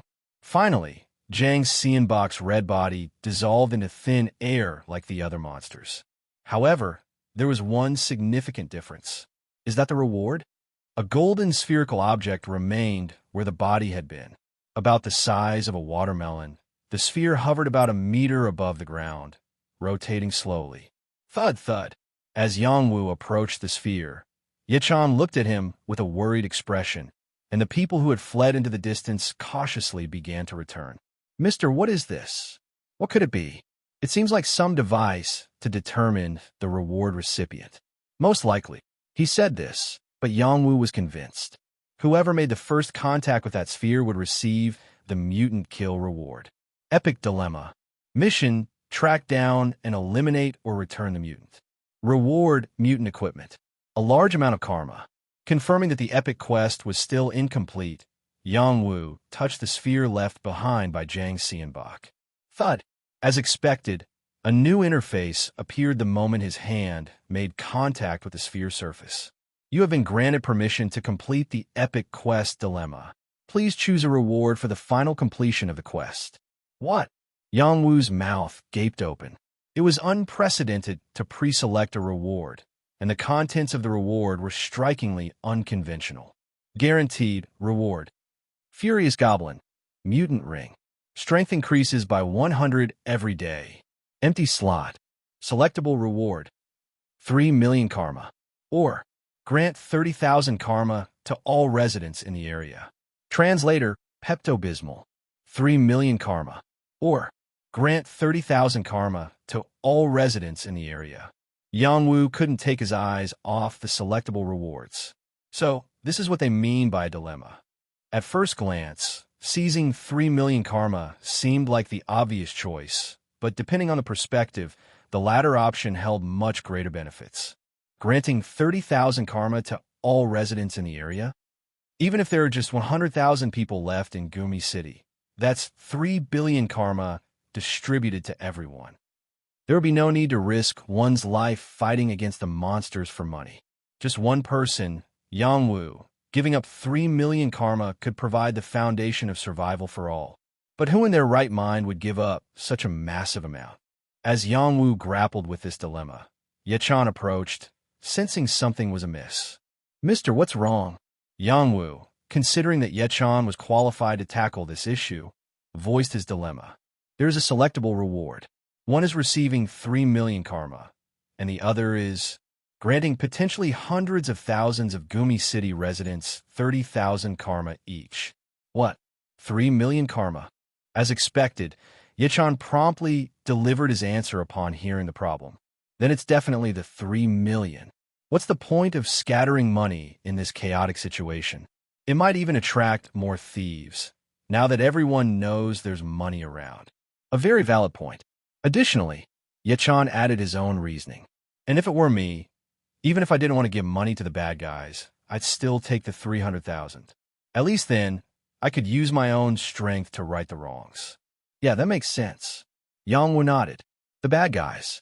Perhaps those who bullied Yachan at school or the group that roughed up Yangwu at the currency exchange would fall into that category of bad guys. In other words, distributing money to everyone meant benefiting enemies and villains too.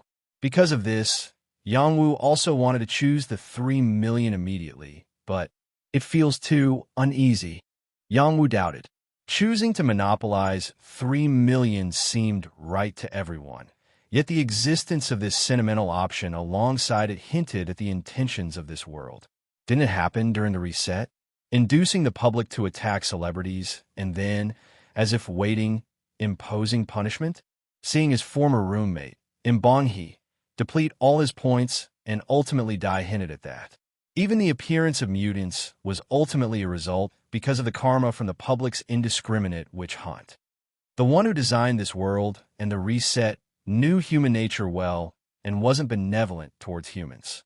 So perhaps this time too, it might be a trap. Choosing based on our nature might accelerate our downfall. Moreover, the amount of currency that could be unleashed this time through the second option was overwhelmingly larger. At least 3 billion, maybe even more. So maybe they can offset the losses by directly reclaiming the currency in circulation. I don't want to go that far if possible, but as Yangwu contemplated a crazy decision, Yachan, who recognized this like a ghost, protested. Mister, that's not it, really. It'll only worsen the situation, you know? Yachan. Yes, please speak. Let's just close our eyes and scatter 30 billion this once. Seriously, mister. Please.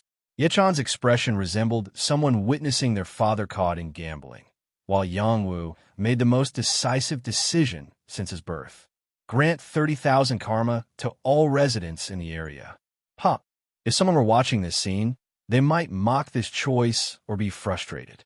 But Yangwu decided not to regret it. In his opinion, the distribution of 30,000 karma alone was valuable enough.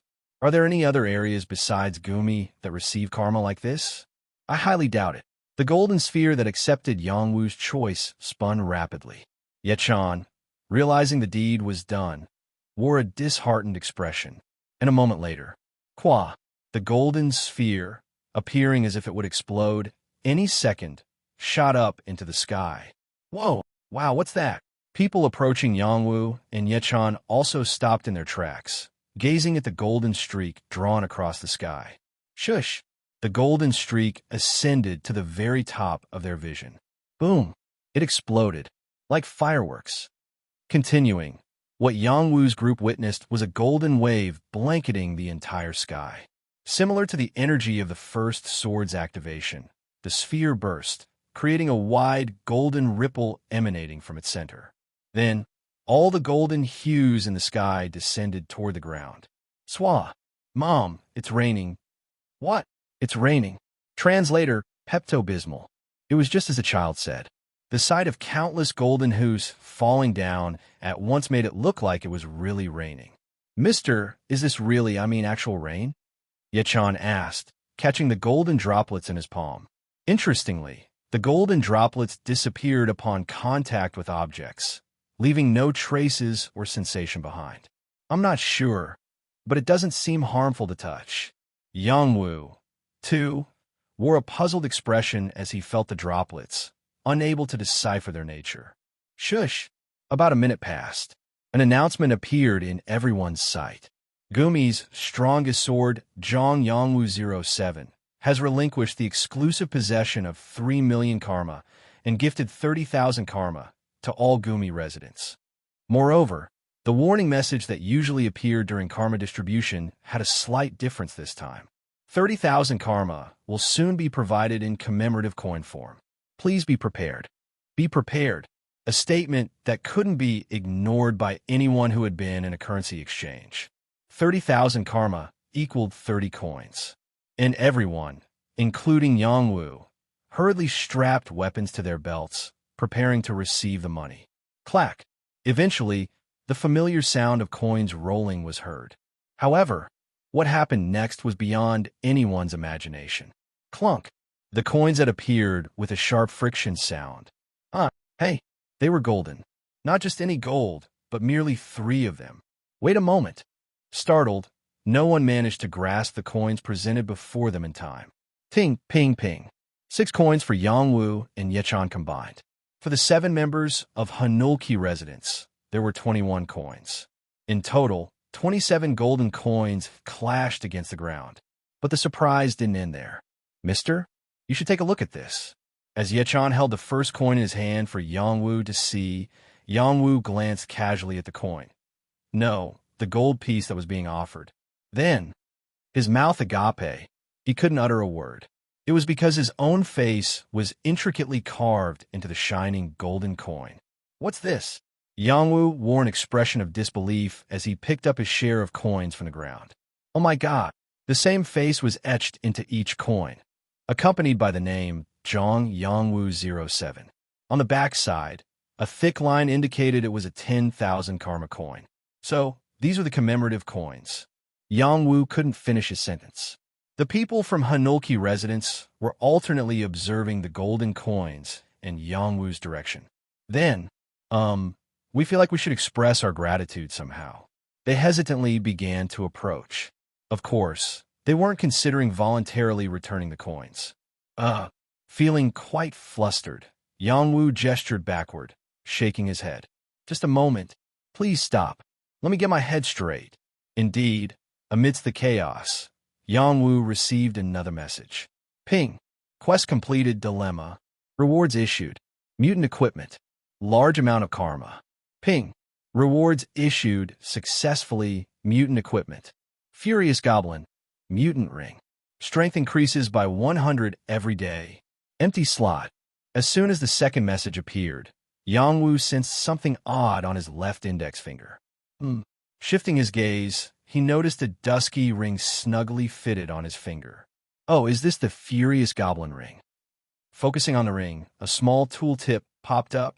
This equipment carries the scent of a mutant. Other mutants may detect and be wary of it.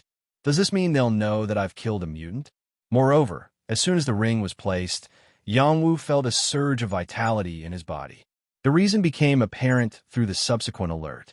Strength has been permanently increased by 100 due to the Furious Goblin. Strength 100. In monetary terms, it meant earning 100,000 karma daily. Oh, this isn't too bad. Certainly, he had paid 3 million karma to make his face and name known to all Gumi residents, questioning if the dilemma had been a wise decision. Yet, observing the hopeful expressions on the faces of the members of the Hanulki residents as they held the commemorative coins made him feel somewhat satisfied at this moment. Perhaps other people in Gumi were wearing similar expressions? Among them, there might be villains too. This rain doesn't seem to be stopping. Yechan remarked in a muffled voice, trying to brush off the raindrops. As Yang Wu glimpsed at the coins held in Yechan's hand, he subtly remarked, "Feeling disappointed? I don't have a right to do that. You're the one who fought the mutant, right? You certainly have it. If you hadn't helped, I wouldn't have defeated that guy. Is that so?" Finally, a faint smile appeared on Yechan's face. "But no matter how I think about it, isn't it too much to let go? 3 million karma could have increased your abilities by 3,000. True, it's a shame. There's only one reason why his back and pelvis were not shattered even after being hit by that vicious kick. Thankfully, I raised my durability to 150 in advance, having such a great effect with only a raise of 150. Now what would have happened if his abilities had been increased by 3,000 more? It was difficult for Yang Wu to imagine.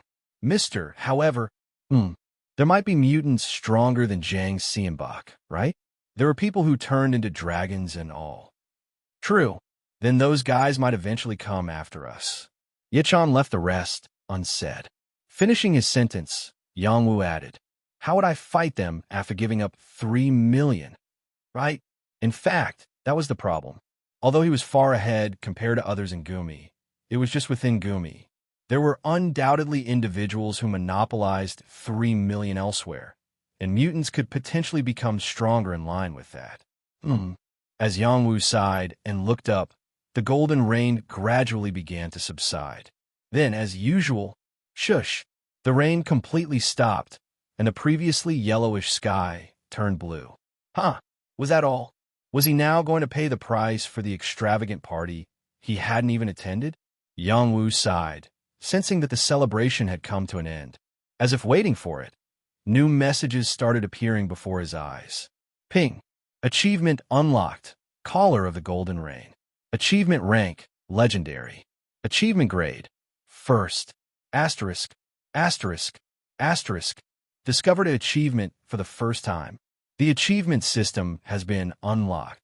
The achievement tendency has been adjusted to stubborn. There are 2 unclaimed achievement rewards. Translator, Pepto-Bismol. There was definitely something there. Yang gazed at the newly appeared trophy symbol in the corner of his field of vision. Suddenly, the symbol flashed, filling his sight entirely with a golden hue. Whoa! Welcome, user Zhang Yangwu 07, to Achievements. Become a great figure and change the world through completing achievements. Change the world, what? Become a great figure.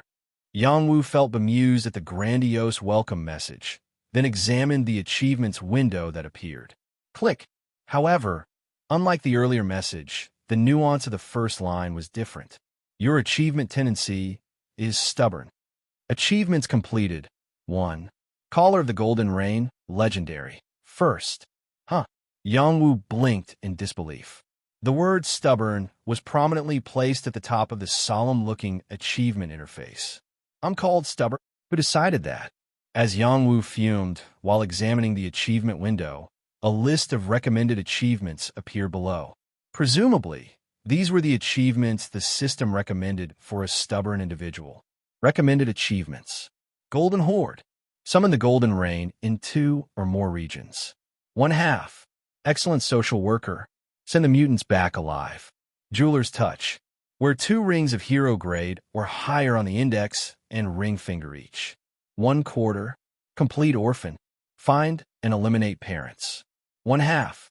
Reading through the recommended achievements, Yang was startled by the final option. Not only the directive, but also the current status was significant. 1/2. In all likelihood, it meant that only one parent was still alive. In other words, it implied finding and eliminating the last remaining root, whether it was the father or mother. The more I find out, the more shitty this world becomes. The fact that such a task was included in achievements was nonsensical in itself. Just a while ago, weren't they talking about becoming a great figure through achieving these tasks? Still, these are just recommended achievements. There's no real need for me to complete them all. Since only the recommended achievements were visible, the rest seemed to be in a hidden state. Then what's next? As Yang wished to see if there was anything else, the list of achievements automatically scrolled up, revealing the next screen. There are 2 unclaimed achievement rewards. Golden Flash, Legendary Glove. Steal 50% of the enemy's senses during combat. Accumulated Golden Ratio, 1. Asterisk Caller of the Golden Rain, Special Reward. Covert Mark, Artifact Tattoo. Can conceal titles. Asterisk obtained through unlocking achievements. Legendary Glove. Even though Yang didn't understand this world's equipment grading system, it was undoubtedly an impressive piece of equipment.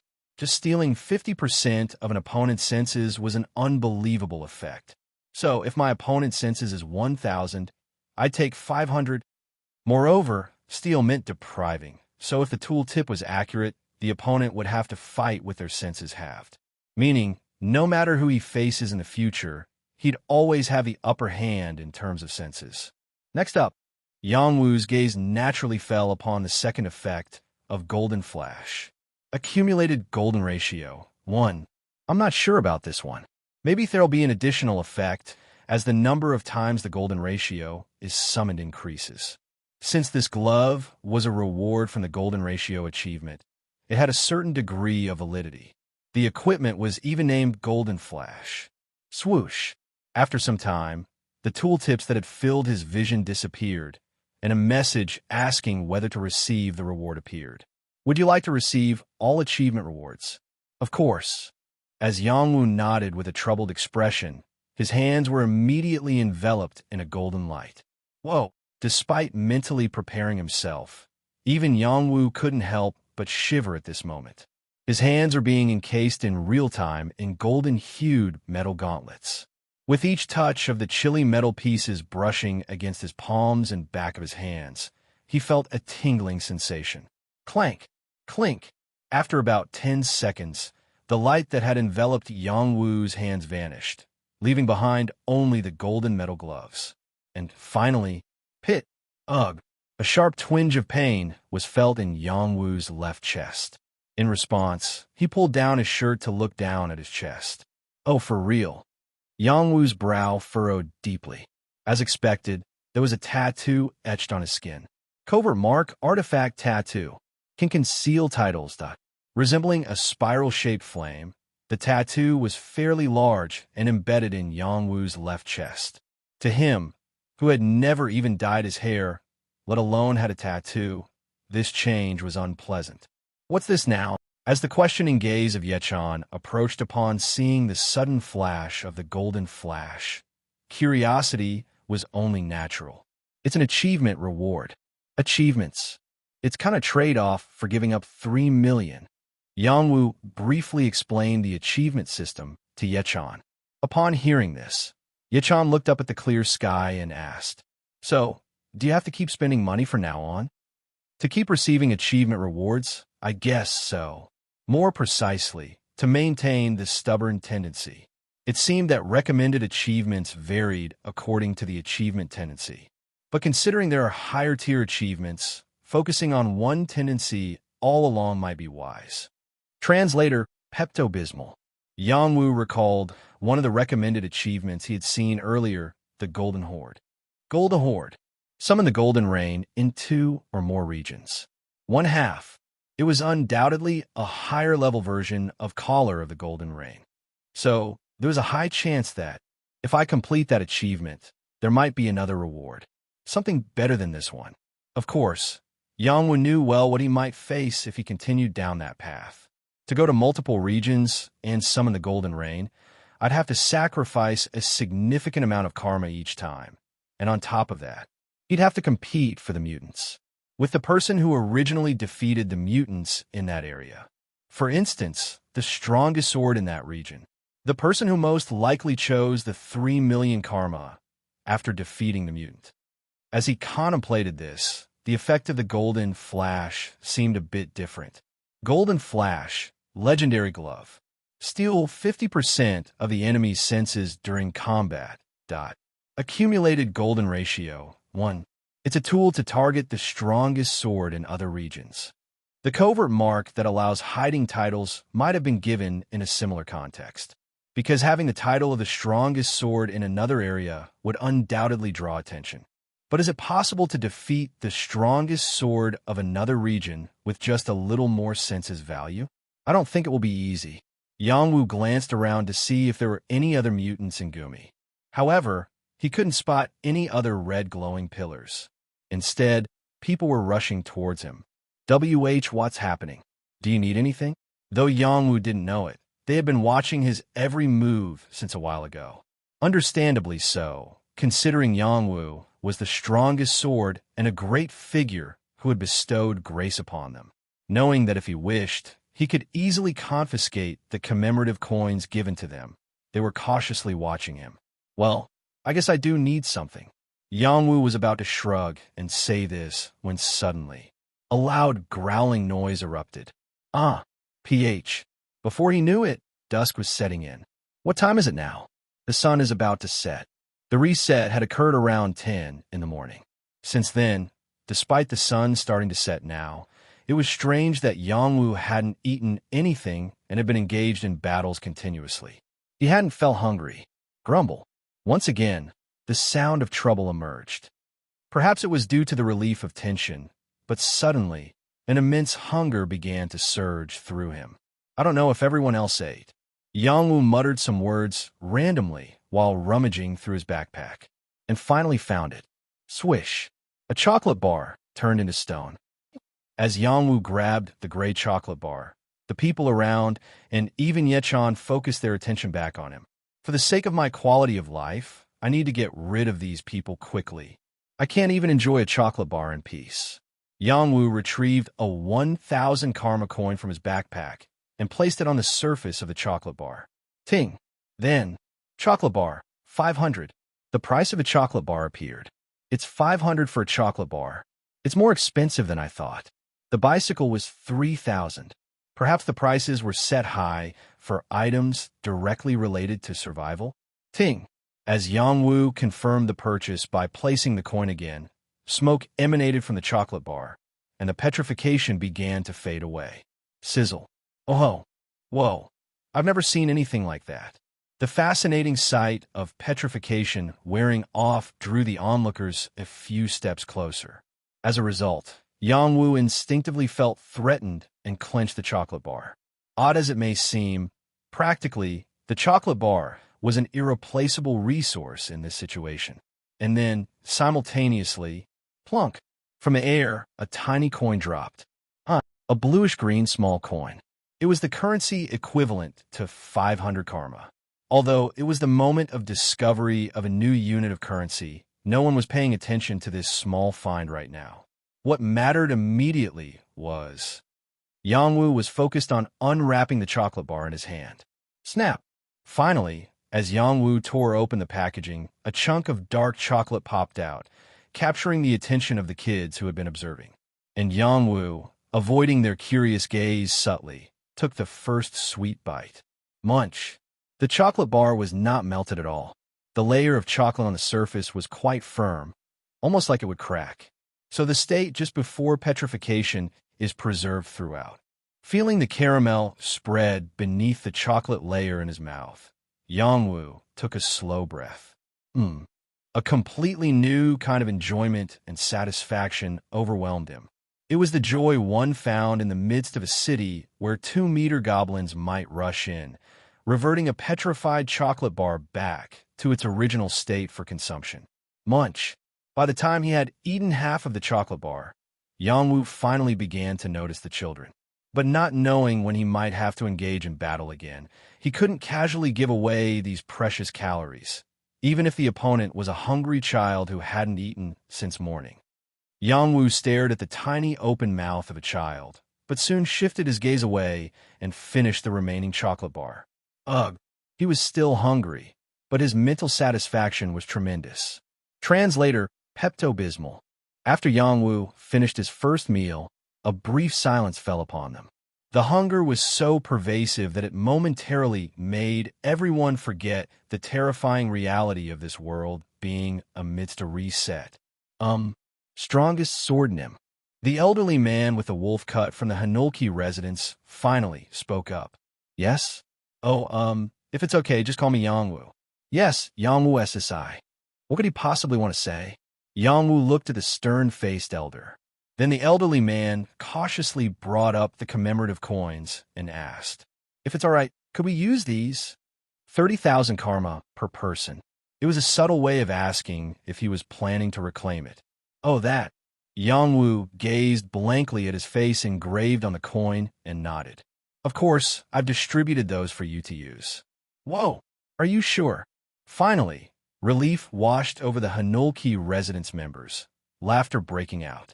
Yang Wu faintly smiled along with them, then suddenly asked, but may I ask how you plan to use it specifically? It was a question to gauge how the billions of karma influx in a Gumi city would be utilized. We haven't decided for sure yet, but this time, the woman from the couple answered. We plan to reserve 10,000 per person for taxes and use the rest to enhance our abilities. It'll make it easier for us to fight against monsters. Ah, I see. And will the children also raise their abilities? Yang Wu's subsequent question silenced the Hanulki residence members momentarily. They hadn't considered that far yet. Well, maybe it's better to start by enhancing the Guardian's combat abilities? Yes, I guess discussing that would be the way to go. I was merely curious.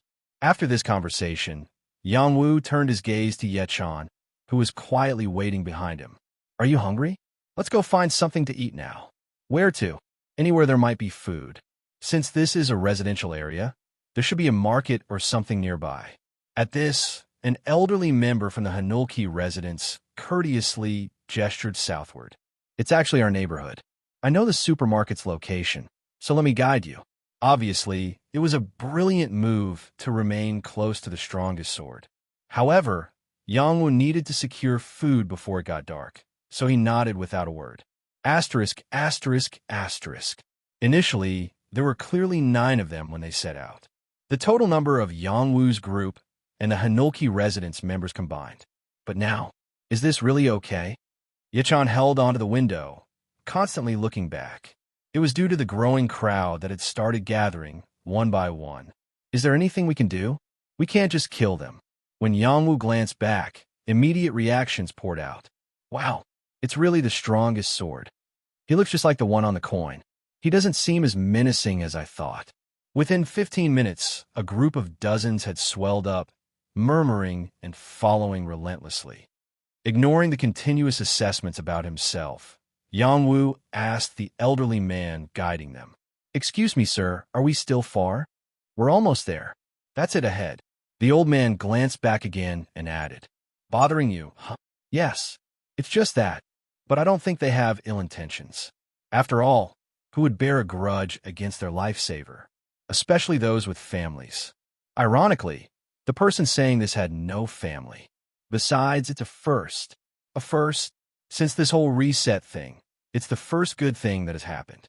Thanks to what Yangwu did. The elderly man cracked a dry smile, causing Yangwu to unconsciously nod his head. "That way, please." Finally, the elderly man raised his hand and pointed ahead. By now, it had gotten darker, and the surroundings appeared as mere silhouettes.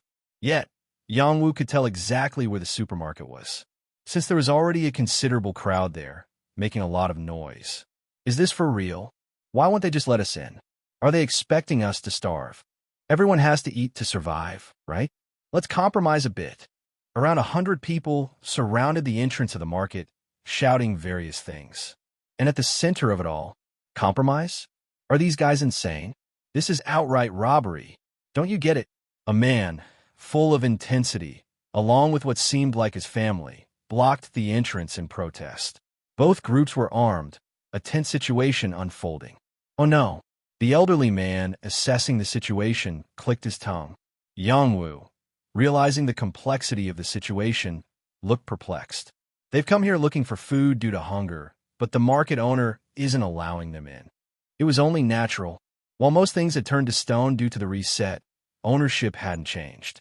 Even Yangwu himself still considered the chocolate bar he had brought out at the start of the reset as his own. He had paid for it at the convenience store before this all began. It was a legally owned item. So, in the same context, the market owner was merely asserting their rightful claim. Yeah, when you release something from petrification, you'd naturally expect them to pay karma for the service. But if the original owner isn't getting paid for the item, whether you release the petrification or not. Hence, the bicycle Yangwu and Yechan were using was essentially stolen from someone else. In essence, there were 2 main causes of this situation. First, the supermarket owner's family was still alive up to this point. Second, a social consensus on past ownership has not yet been reached. It was a complicated problem. Feeling a headache coming on already, Yangwu slowly approached the entrance of the market, with dozens acting like paparazzi behind them. Then, it's Gumi's strongest sword. Oh, the attention of the crowd surrounding the market shifted towards Yangwu. Meanwhile, damn it, I'm screwed. The market owner spat on the ground, a look of utter frustration evident on their face. Given the circumstances, the Gumi's strongest sword probably had come to raid the market.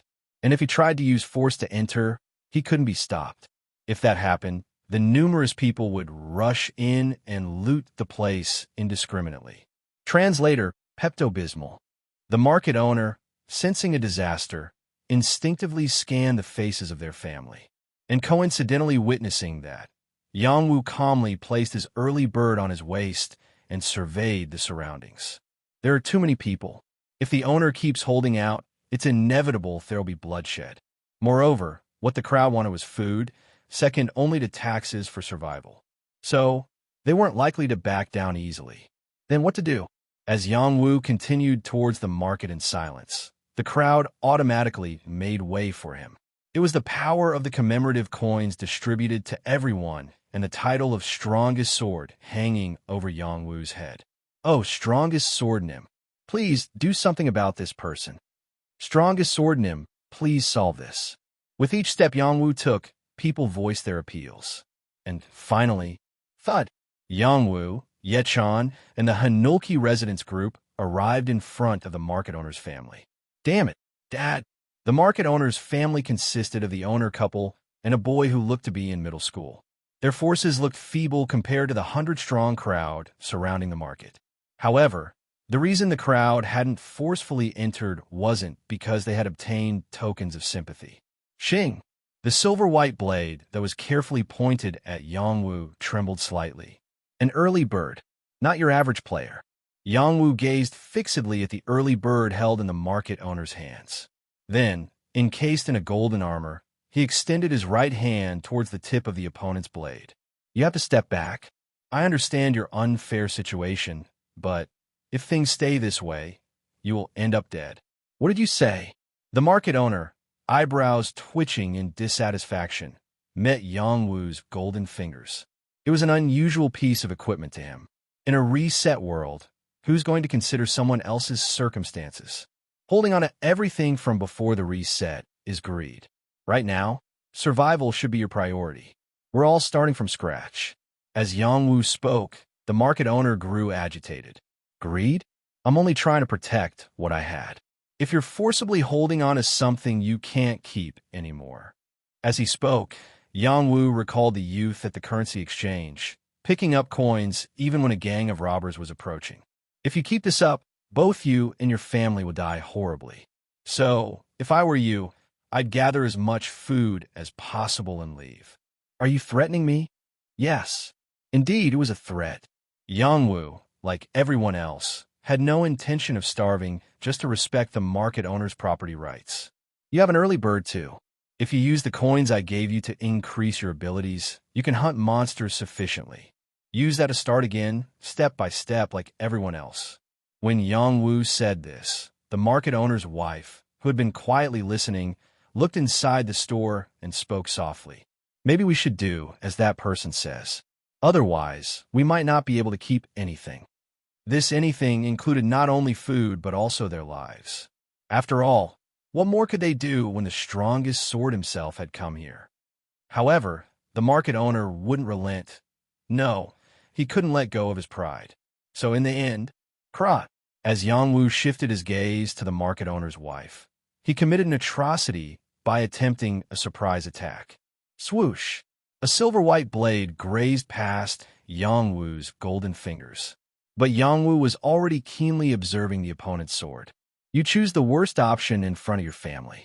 The hologram of Gumi's sword technique appeared before him, signaling the beginning of combat with a senses increase alert.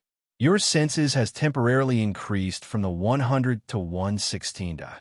It was a senses augmentation effect from a golden flash. At least there's one benefit. Recognizing the unintended effect of the new gloves, Yang Wu attempted to subdue the opponent. However, upon seeing the subsequent alerts, he changed priorities. Your senses has temporarily increased from 116 to 131 dot. Your senses has temporarily increased from 131 to 145 dot. Your senses has temporarily increased from 145 to 163 dot. Meanwhile, someone in the crowd behind was lurking. It was also the moment when Yang Wu confirmed that the golden slash served as a rear camera. Ting! After briefly deflecting the market owner's early bird, Yang Wu turned around, releasing the energy of strongest sword. Whoosh! Then he spoke fiercely, his golden eyes flashing. These bastards, it's time to recover the disaster relief funds. Translator, Pepto-Bismol. The strongest sword was furious. This fact was palpable to everyone to the extent that their hearts could feel it chilling. In reality, as soon as the aura of the strongest sword was unleashed, everyone involuntarily clenched their chests, feeling an overwhelming pressure. Ugh, gore!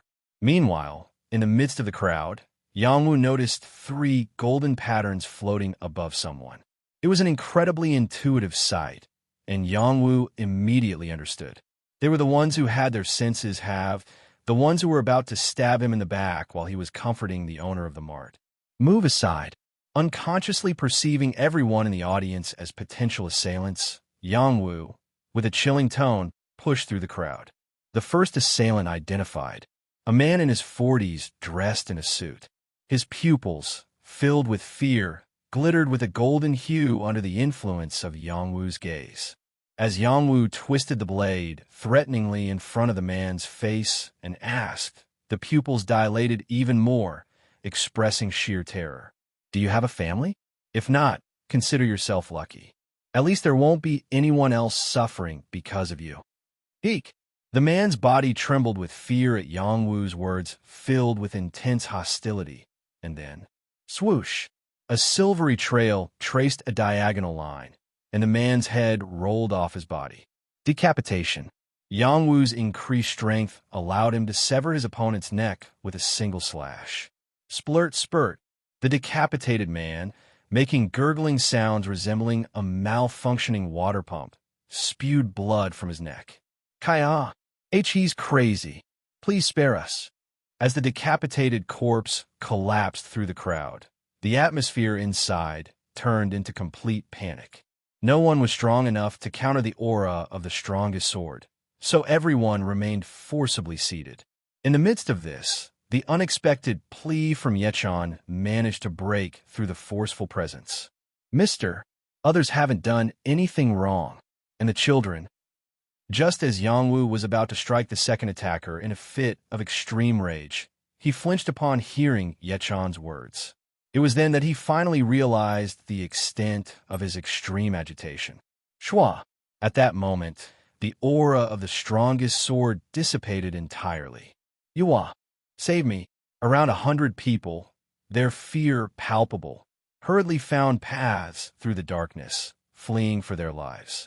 Of course, the remaining 2 attackers who were still in good health tried to join the escaping crowd. Swoosh! Plunch!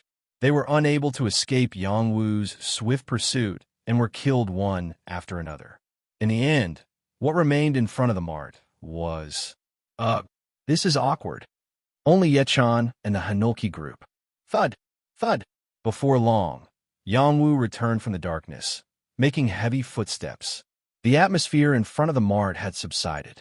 Yang Wu's face still retained a reddish hue from the recent experience with blood. Huh! Yang Wu let out a deep breath. He realized that the atmosphere had settled, and it seemed uncomfortable to him. About 100 people.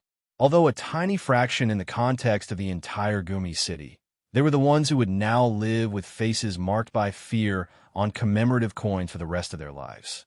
Yang Wu looked at the vacant space where people had fled, his eyes filled with bitterness. Then, he turned his attention to Yechan and the children hiding behind their parents, glancing at Yechan for an answer. Do the kids also? A question about whether they were exposed to the aura of the strongest sword. Upon hearing this, the parents answered instead of Yechan. It doesn't seem like it. If they were affected, they would have cried and caused a scene. The parents made reassuring expressions, trying to convey that everything was fine. However, regardless of the aura, the children had seen enough of what shouldn't have been seen, so Yang Wu still felt remorseful. The strongest sword.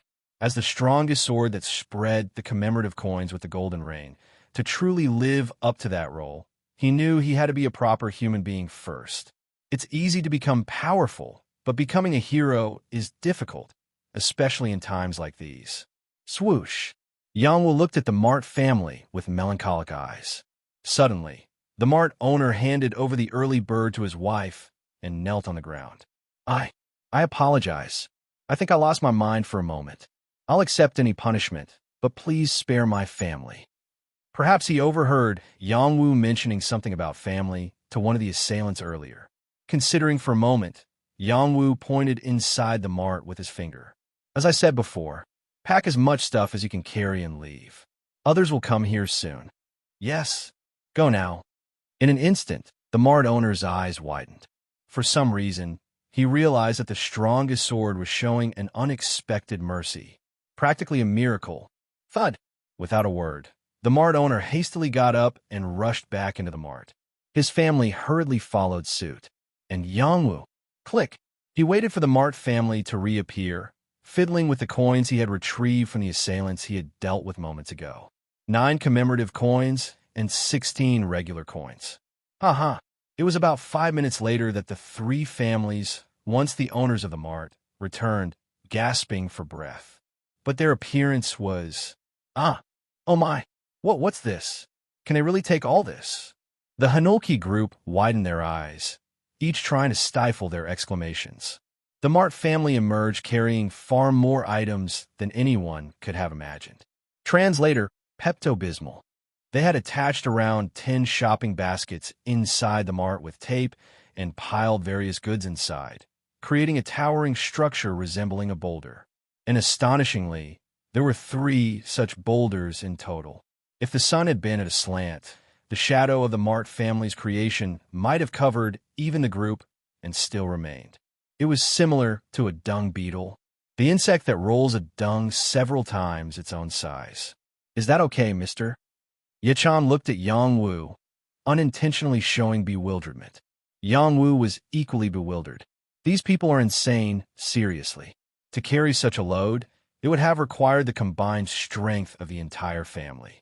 Even the baskets and tapes were likely turned into stone and returned to their original form using karma. What was more astounding was that they managed to plan and execute all of this within 5 minutes. Should they be called the business family? Yang Wu quietly observed as the dung beetles carefully arranged their colossal load in front of the Mart. Clunk!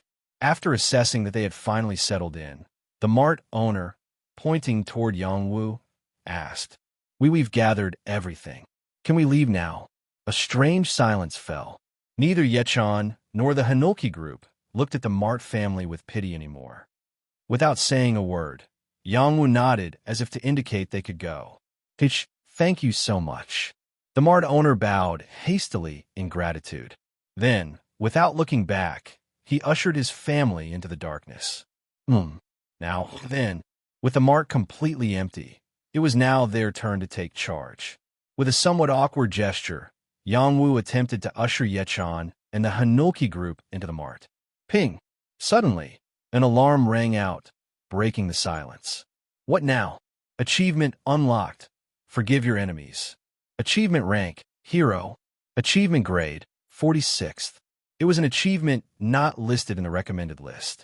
Did this trigger because I let those people go? Yang Wu glanced in the direction where the Mart family had disappeared. But a new message intercepted his view. There is one unclaimed achievement reward. Would you like to receive the reward? Hero rank. If it's about items, it should be at the level of the early bird. When Yang Wu approved receiving the reward, the message vanished all at once, making a sound. Click. What happened next was as expected. Swoosh. 6 coins appeared out of thin air. 6. With his current senses value of 100, it wasn't difficult for Yang Wu to accurately locate the 6 coins' positions and catch them before they hit the ground. Thud! Yang Wu caught all the coins swiftly. This time they were blue coins. 4 vertical lines and 1 horizontal line adorned the front. So how much were they worth? As Yang Wu tilted his head and looked at the coins, a tooltip appeared. Blue coin, normal currency. Worth 50,000 karma. There were 50,000 karma coins. That meant the reward for this achievement was 300,000 karma. Money is growing faster than I thought. Of course, it was also due to pocketing from killing people. In truth, when it came to amassing wealth, this was the quickest way, after all. Then, my current assets are 45,950. In terms of stat points, it'd be 459. After purchasing what he needed from the Mart, Yang Wu decided to invest the remaining money back into ability points. Asterisk, asterisk, asterisk. He still didn't know the time. Even the clock at the Mart had turned to stone. The same fate befell the indoor lighting. So Yang Wu and the Hanulki group had to search through the darkness for flashlights and batteries. That Mart owner seems even more impressive now, doesn't he? Yechan exclaimed in awe after gathering all the supplies and turning on the flashlight. He probably had a good grasp of where things were placed. Eventually, even Yang Wu found batteries borrowing Yechan's flashlight. It was swift progress. They released petrified plastic baskets, began gathering essential items and swept them into their bags. We'll have to move around in strange ways like those people earlier, won't we? Well, I don't really want to. Plus, how durable could the tape be? It was evident that within not even a day, let alone an hour, everything would spill onto the ground. Moreover, from Yangwu's perspective, who needed to go to other areas for achievement purposes, being too conspicuous was not ideal. We have bicycles. Let's find suitable bags and ropes to attach them to the bikes. Although acquiring a car could be an option, it came with the drawback of constantly needing fuel. Truthfully, if you have strength, you won't starve no matter what. Yechan remarked somewhat cynically. And it was true. Petrified food doesn't decay, but to consume it, one had to pay in karma. Therefore, as long as there was the strength to seize what others had, the chance of dying was extremely low. Mr. Strongest Sword, excuse me, but can we start our meal first? Yes. Someone politely inquired, and turning back, Yangwu saw the Hanulki couple waiting in line. They had probably already arranged the food. Oh yes, please don't mind me. You don't have to call me the Strongest Sword. Thank you. The couple quickly moved away as soon as Yangwu gave his approval. And Yangwu, after watching their retreating figures for a moment, turned his head towards Yechan. You should eat too. I think I need to replenish some energy. Surely today won't end just like this. Beep. His premonition hit. The sharp warning sound drowned out Yangwu's trailing words. The night is approaching. The night. What kind of new predicament was unfolding this time? Yangwu held the can he had just picked up and tapped it with a coin, waiting for the next message. And, just as expected, therefore, to ensure your right to sleep, the lodging system will commence in 1 hour. Once more, something eerie seemed about to happen. Even Yangwu felt perplexed. The lodging system? Is it the same lodging?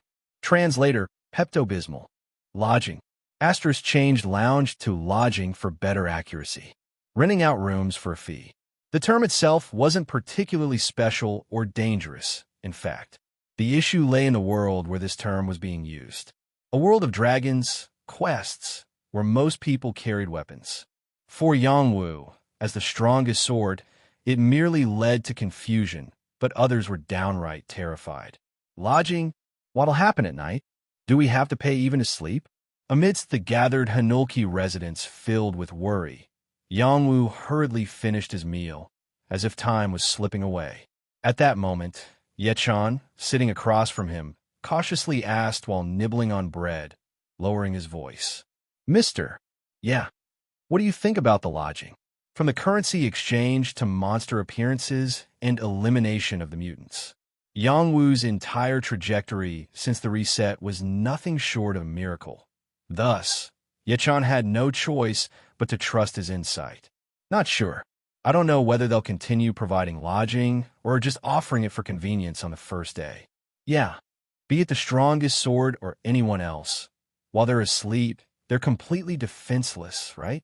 So, maybe it's about ensuring that one can sleep safely, no matter how it's arranged. Of course, it won't be free, but that's what Yangwu concluded with. Yet, Yechan's doubts lingered. Then where? Lodging means renting a room, right? But in a way, isn't this mart a huge room? A valid point. Even Yangwu found it hard to imagine how the world's offered lodging would manifest. It wouldn't even be strange if a motel suddenly appeared in the city center. We'll find out in an hour. But one thing's certain. Yangwu stopped mid-sentence and stuffed Kintuna into his mouth. With enough money, you can solve most problems. Asterisk, asterisk, asterisk. Time flew by in an instant. Just by seeing that it was much darker outside the mart, one could tell. Maybe not even an hour had passed.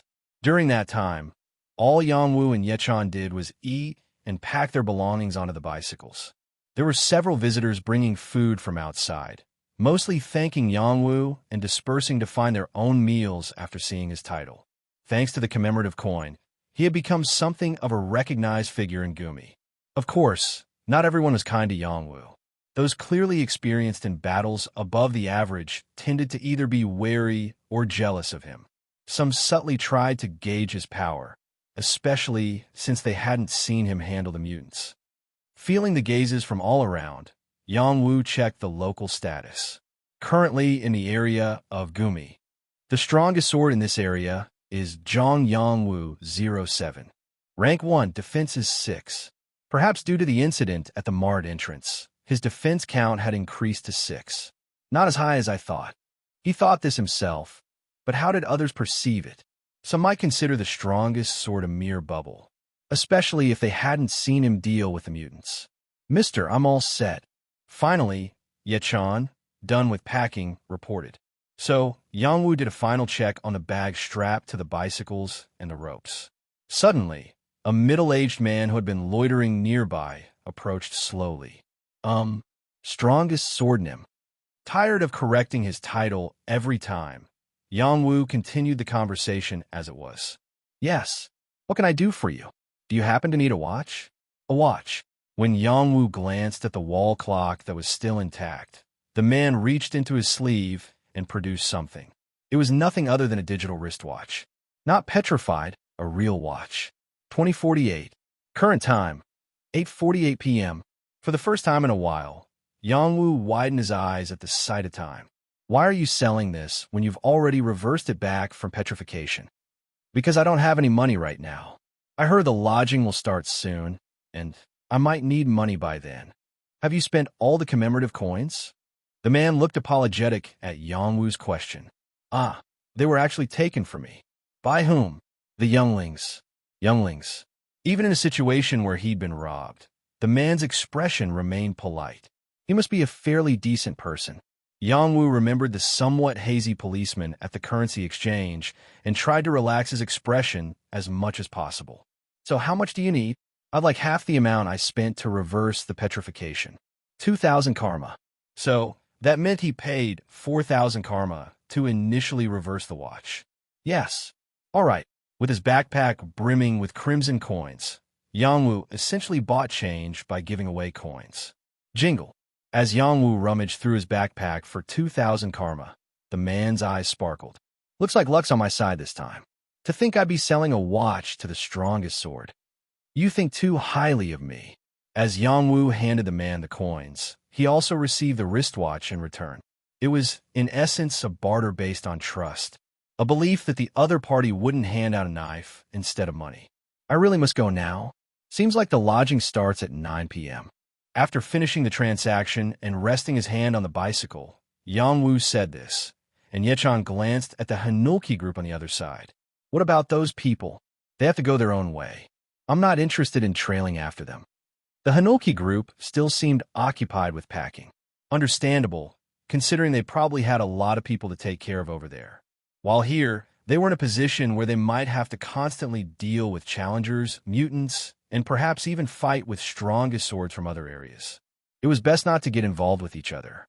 All right, let's go quickly then.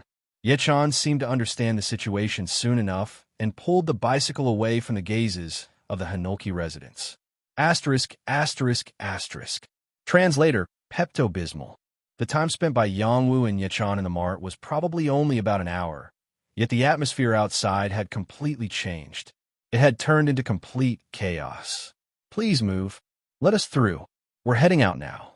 The chaos was caused by people trying to enter the mart and those finishing their business and leaving, all jumbled together. And then, on top of that, please give me just one coin. I was robbed. Could someone share a bit of food? I haven't eaten anything all day. I'm looking for work. Porter, companion, odd jobs. I'll do anything. Beggars, people trying to earn money through odd jobs. The crowd was a complete mess. Goodness, how did it become like this in just an hour? It's no surprise, especially in a place like a mart. To Yang-woo, it was quite understandable. The current time, 8:56 p.m. It was the time when those who hadn't eaten a meal would be extremely hungry, and it came after the hologram of the president had sufficiently explained the function of karma. The fact that with karma, even petrified food could be reversed. I even went as far as giving money to everyone. After handing money to hungry people, rushing to buy food was a natural thing to do. Of course, there seemed to be quite a few people who had been robbed on their way here. Nevertheless, now that people with money had gathered at the mart, it was natural for those in need of money to come here. People will probably gather in places like the mart, restaurants, and convenience stores for a while. It seemed like a dual purpose of job hunting. In other words, a new economic center had emerged. Oh, the strongest sword. It's the strongest sword. Mr. Yangwu. Zhang Yangwu. As Yangwu and Yechan stepped out of the mart entrance, the already bustling area became even more chaotic. However, it was different from the previous chaos where people were unwilling to make way. Instead, now everyone seemed inclined towards Yangwu, showing a friendly attitude, clearing the path, or following him. Mr. Yangwu, where are you going? Strongest sword nim. Can I come with you? I'll use the coins wisely. This was thanks to the commemorative coins, carving a sense of familiarity among Gumi citizens. Moreover, everyone knew Yangwu had gave up his monopoly of 3 million karma to distribute the coins. Mister, you're incredibly popular. Yechan struggled to keep up, continuously nudged by people trying to get past to follow Yangwu. We might get trapped here if this continues. Let's get out quickly. Yangwu signaled Yechan behind him and swiftly got on the bike, pedaling away. Let's go together. Mr. Yangwu. As Yangwu's group picked up speed, people attempted to run after them, but due to a significant difference in abilities, they were soon left behind. It's almost frightening. Yechan, still trailing behind a few people, murmured, to which Yangwu replied in a subdued voice, looking back at those chasing. I guess it's because everyone's been through so much. Because they're in such a difficult state, they're so happy to see you. There's hardly anything to be genuinely happy about now. Yangwu stopped going on and remembered what the old man from the Hanulki group had said. Since this whole reset thing, it's the first good thing that has happened. Thanks to what Yangwu did. What Yangwu did? Yangwu kept contemplating the last sentence the old man from the Hanulki group had pronounced, which had made him feel quite good, even as he pedaled through this dismal world. Beep, beep. After about a minute of pedaling, the wristwatch beeped, indicating exactly 9 p.m. BZZT. Simultaneously, a system message appeared before Yangwu and Yechan. The lodging system has commenced. All buildings classified as residential will now be in an inviolable state due to the lodging system. All buildings classified as residential, referring to existing buildings that were used for lodging purposes. Places such as villas, apartments, and other accommodations. Everyone can occupy any desired residence by paying karma for a certain period. During the lodging period, access to the space will be controlled, and collecting accommodation fees is also possible. It essentially meant acting as a hostile operator. Depending on the perspective, it could also be a way for several people to split the lodging fee. But did one have to pay money to sleep? Coincidentally, Yechan seemed to be having a similar thought. Can't we just find a suitable place and sleep without using the lodging? If you don't mind getting stabbed in your sleep, that might also be a good option. But there seemed to be another reason. Just when they thought the explanation was over, there was one last piece of information. For your information, tonight's weather is a red mist. Please beware of possible respiratory damages. Translator, Pepto-Bismol. Lodging. Asterisk changed lounge to lodging for better accuracy. Renting out rooms for a fee. The term itself wasn't particularly special or dangerous, in fact. The issue lay in the world where this term was being used. A world of dragons, quests, where most people carried weapons. For Yangwu, as the strongest sword, it merely led to confusion, but others were downright terrified. Lodging, what'll happen at night? Do we have to pay even to sleep? Amidst the gathered Hanulki residents filled with worry, Yangwu hurriedly finished his meal, as if time was slipping away. At that moment, Yechan, sitting across from him, cautiously asked while nibbling on bread, lowering his voice. Mister, what do you think about the lodging? From the currency exchange to monster appearances and elimination of the mutants. Yangwu's entire trajectory since the reset was nothing short of a miracle. Thus, Yechan had no choice but to trust his insight. Not sure. I don't know whether they'll continue providing lodging or just offering it for convenience on the first day. Be it the strongest sword or anyone else. While they're asleep, they're completely defenseless, right? So, Maybe it's about ensuring that one could sleep safely, no matter how it's arranged. Of course, it won't be free, but that's what Yongwu concluded with. Yet, Yechan's doubts lingered. Then where? Huh, lodging means renting a room, right? But in a way, isn't this mart a huge room? A valid point. Even Yongwu found it hard to imagine how the world's offered lodging would manifest. It wouldn't even be strange if a motel suddenly appeared in the city center. We'll find out in an hour. But one thing's certain. Yongwu stopped mid-sentence and stuffed tuna into his mouth. With enough money, you can solve most problems. Asterisk, asterisk, asterisk. Time flew by in an instant. Just by seeing that it was much darker outside the mart, one could tell. Maybe not even an hour had passed. During that time, all Yongwu and Yechan did was eat and pack their belongings on the bicycles. There were several visitors bringing food from outside, mostly thanking Yongwu and dispersing to find their own meals after seeing his title. Thanks to the commemorative coin, he had become something of a recognized figure in Gumi. Of course, not everyone was kind to Yongwu. Those clearly experienced in battles above the average tended to either be wary or jealous of him. Some subtly tried to gauge his power, especially since they hadn't seen him handle the mutants. Feeling the gazes from all around, Yongwu checked the local status. Currently in the area of Gumi, the strongest sword in this area is Zhong Yongwu 07. Rank 1 defense is 6. Perhaps due to the incident at the mart entrance, his defense count had increased to 6. Not as high as I thought. He thought this himself, but how did others perceive it? Some might consider the strongest sword a mere bubble, especially if they hadn't seen him deal with the mutants. Mister, I'm all set.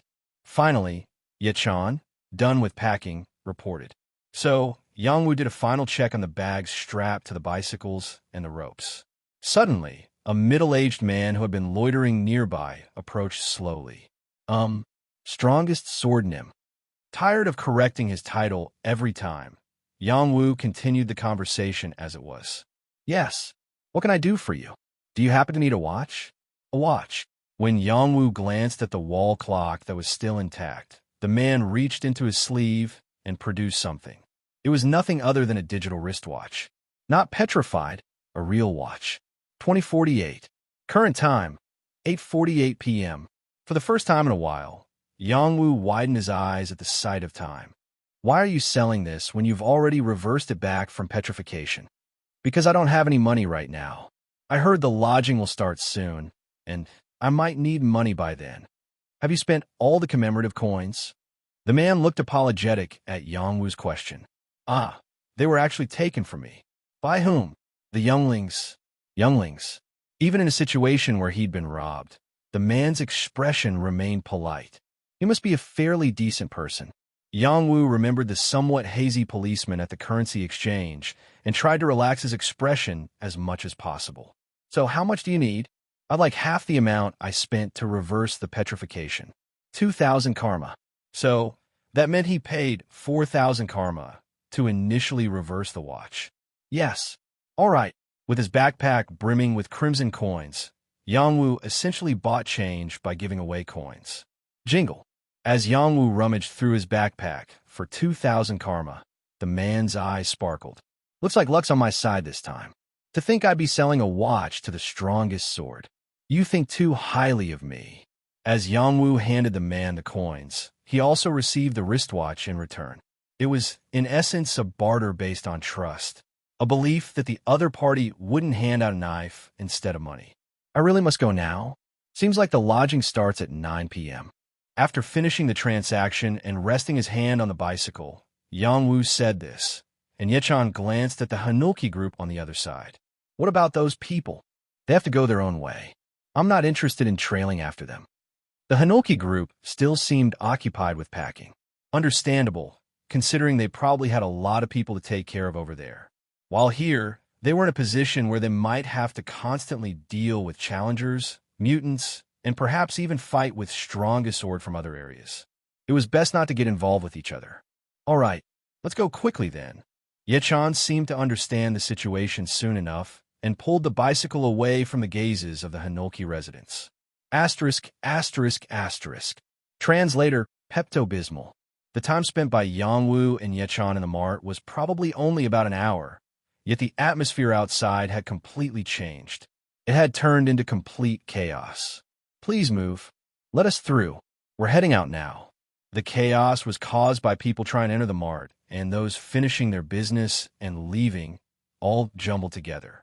And then, on top of that, please give me just one coin. I was robbed. Could someone share a bit of food? I haven't eaten anything all day. I'm looking for work. Porter, companion, odd jobs, I'll do anything.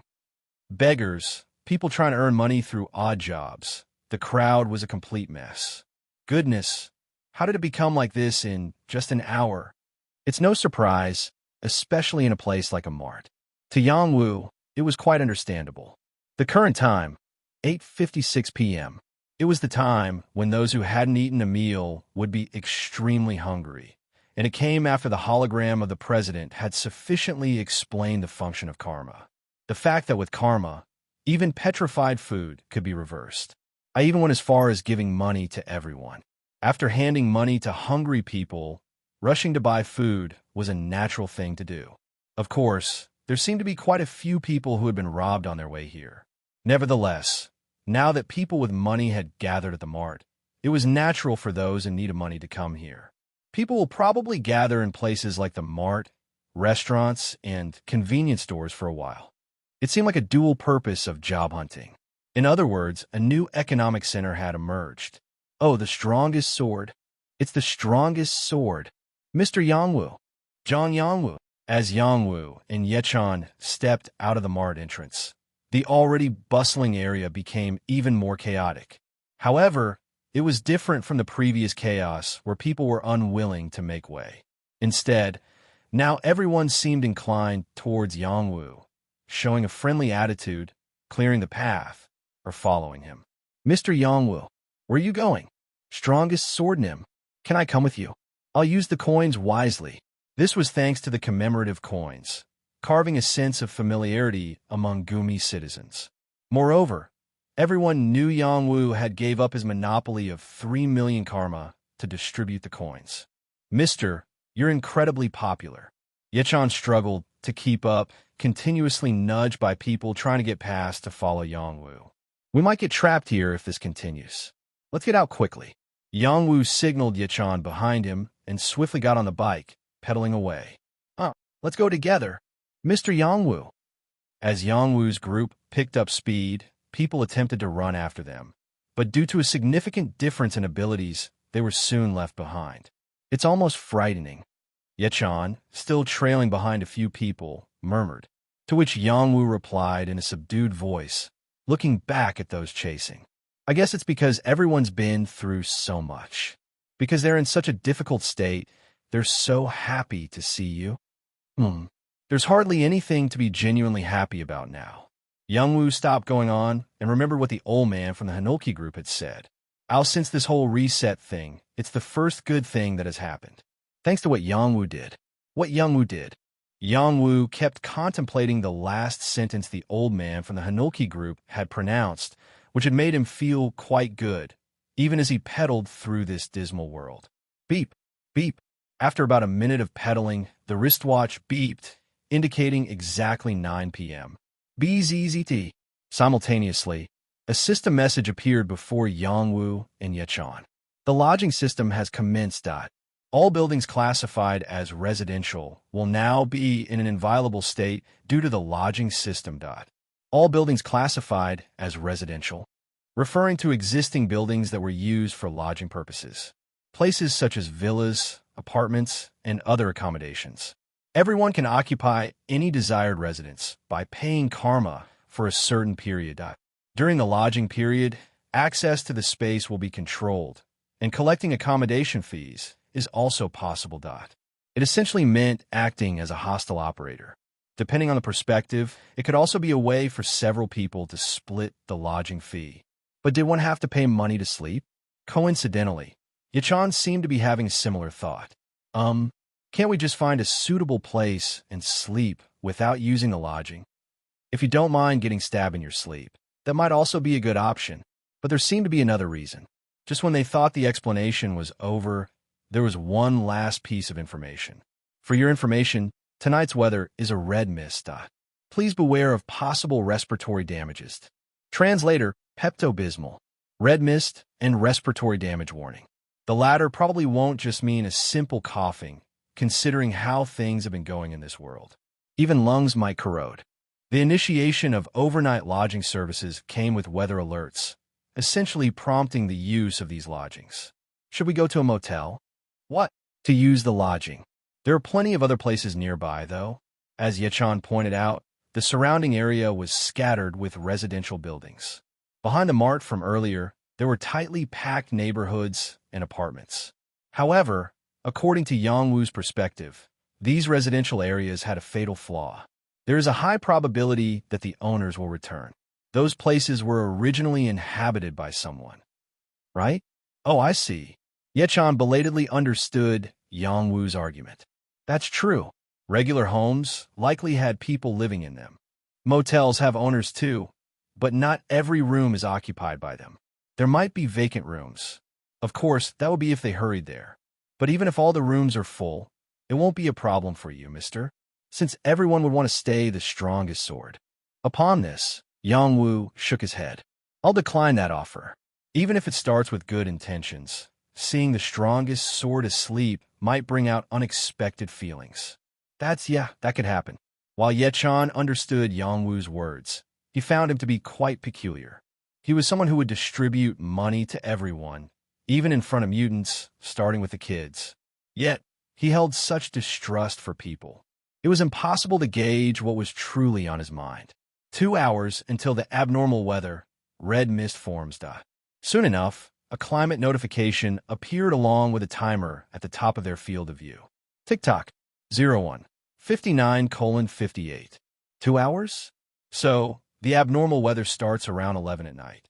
Considering that the majority of people were crowding stores and convenience shops to get food, it wasn't ample time at all. In truth, Yangwu and Yechan weren't at ease either. Do you happen to know where a motel is around here? I don't know. Shouldn't you, mister? Just because I'm an adult, am I supposed to know everything? As Yangwu argued this, he finally realized something. He had never been to a motel in Gumi even once. Let's just follow this main road for now. If we can't find any, we'll have to go back towards the station or just enter any house. Their current location was in Bisandong, quite a distance northeast from Gumi Station. It was an entirely unfamiliar neighborhood for Yangwu, who rarely ventured beyond the dormitory. Creak, click. They cycled along the main road for about 10 minutes, searching. Finally, Yangwu spotted a family ahead, causing him to slow down. Excuse me, can we ask for directions?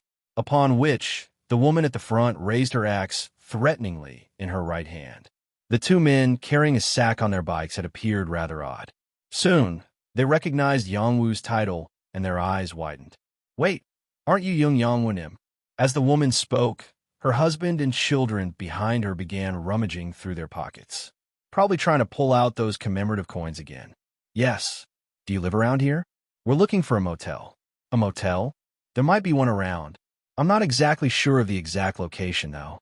The woman looked like she wasn't sure about the exact location. In that case, we'll have to keep searching for now. As Yangwu made a brief farewell and attempted to pedal again, a hand waved from the husband's side. If you follow that road up ahead, there should be a motel on the left, named Riverside Motel. It's nestled between buildings, so you'll have to look closely. Ah, thank you. As Yangwu nodded his thanks, the woman smiled and glanced at her husband. You're really good with directions. Oh, that's... Before the husband could finish a sentence, Yangwu pedaled away. Asterisk, asterisk, asterisk. Riverside Motel. Although not exactly by a river as its name suggested, it was indeed wedged between large buildings, making it hard to find.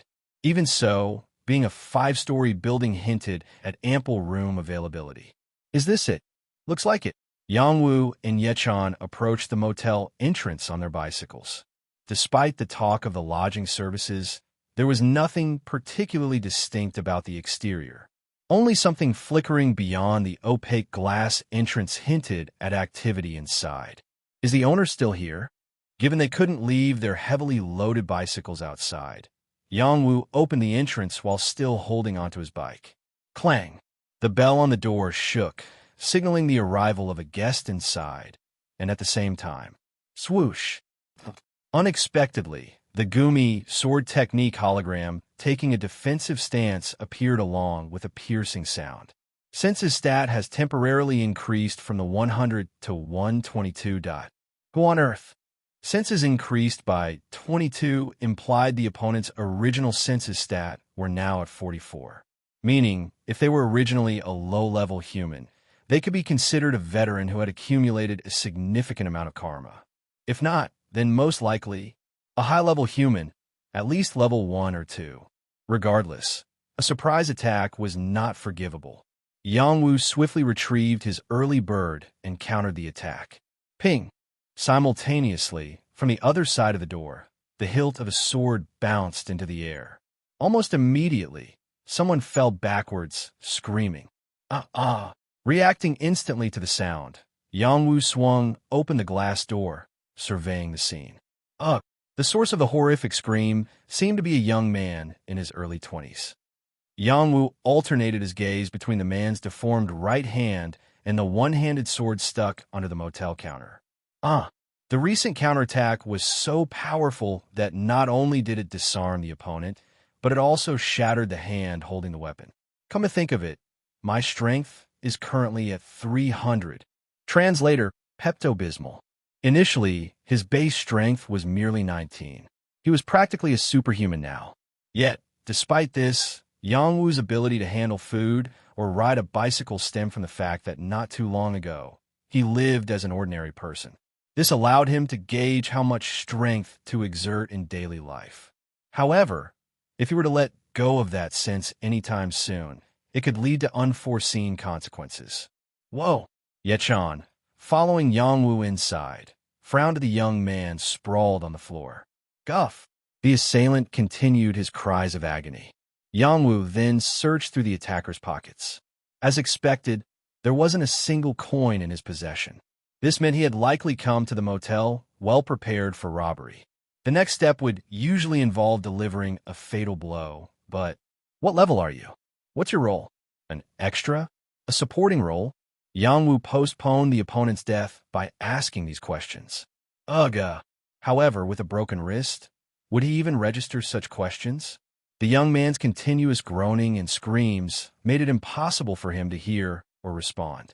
And so, eventually, thud, wawa. Yangwu's early bird pierced the young man's thigh, an attempt to provoke a reaction and distract him. Mister? Why are you doing this again? Surprised, Yechan tried to stop Yangwu. While the opponent had initiated the attack, Yechan believed there was no need to resort to torture despite that. However, Yangwu had his reasons.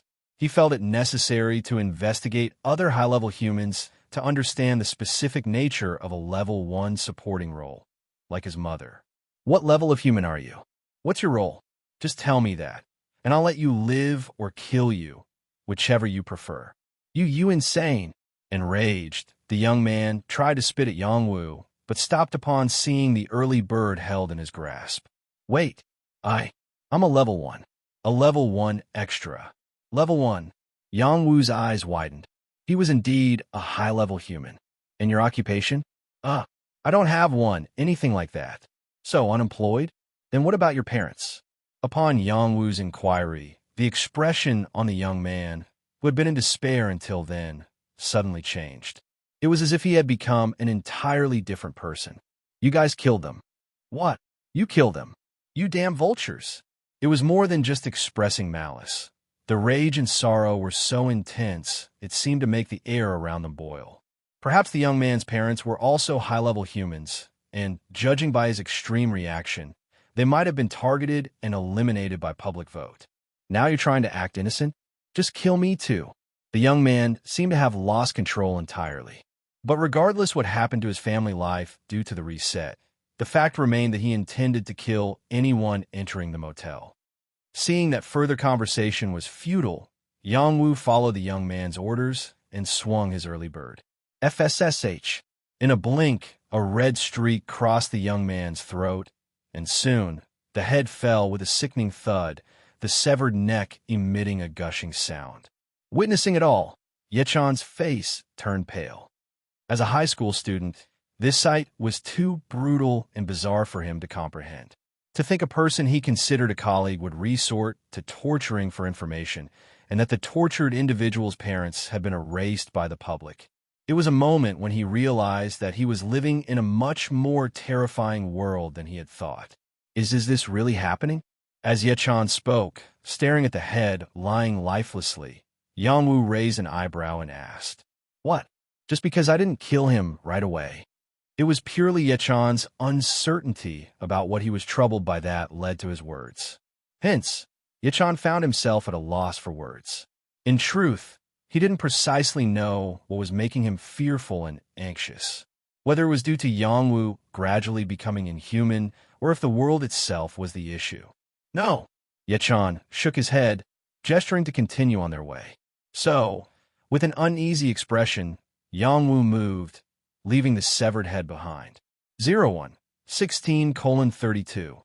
According to the mistimer at the top of their field of vision, they had roughly an hour left. If there were no rooms available in the motel, or if there were other issues preventing them from staying there, they have to pedal their bicycles again to find another place to stay. Of course, if both options fail, we might have to end up entering a room someone else rented and get our throats slit in the middle of the night. Yangwu and Yechan crossed the lobby, avoiding the young man's blood that had already reached their feet. Thud! All the lights were off, so they carefully walked up the dark stairs. But for some reason, a faint blue light seeped from above, gradually illuminating their surroundings with each step upward. What is it this time? I don't know. I doubt any monsters will show up again at this point. Yangwu tightly held the early bird in his right hand and steadily moved his gaze upward. Eventually, click, both of them reached the second floor of the motel, and soon they discovered the source of the bluish light. It was none other than the room entrance doors emitting a subtle glow. It was a surreal scene, but Yangwu, mindful of the limited time, walked towards the room at the end of the corridor. Yangwu chose room 208. Approaching it, the frame of the door, previously shining blue, intensified in color. Subsequently, its unique interface appeared. Would you like to use the lodging service? Riverside Motel Room 208. Space, compact. Facilities, bathroom. Lodging fee, 3,000 karma. Duration, until 10 a.m. tomorrow. How many people are planning to stay? Please enter the number of occupants. Next, a sort of holographic keypad appeared. After a moment's thought, Yangwu reached out his hand. 2. Translator, Pepto-Bismol. Room 208 was a typical motel room. It had a double-sized bed in a space of about 6 square meters, and underneath the desk, serving as a dressing table, there was a small refrigerator. The bathroom was immediately to the right of the entrance where Yangwu stood. The proximity of the toilet and the sink was worrisome, and it seemed like one's shoulders might touch the sink when dealing with important matters. It's incredibly narrow. Yeah. Yangwu and Yechan briefly looked at the entire room, then sighed and pushed their bicycles upstairs to the entrance. The bicycles, dirted from the road, left black marks on the floor, but it didn't seem to matter. Thud! Seeing the bicycle lying diagonally with a bag full of stones, Yangwu confirmed that the door was locked, took off his shoes, and entered the room. Then, he realized belatedly, there's light in the room. It was probably part of the night stay service. I wonder if the water will come out properly. Yangwu's gaze fell on the shower inside the narrow bathroom. Physically, he wasn't very tired, but mentally, he was exhausted. He had experienced too much in one day. The argument at the currency exchange, the first murder, the strongest sword, the battle with goblins, and the confrontation with Jiang Xianbok at the Gumi private hospital. Sigh.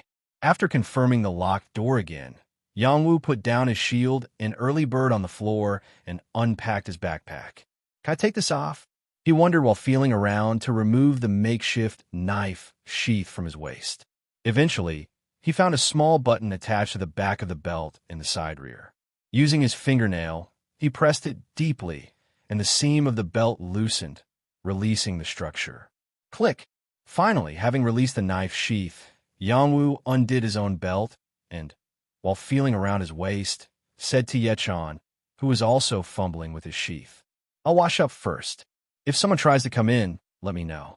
Oh, okay.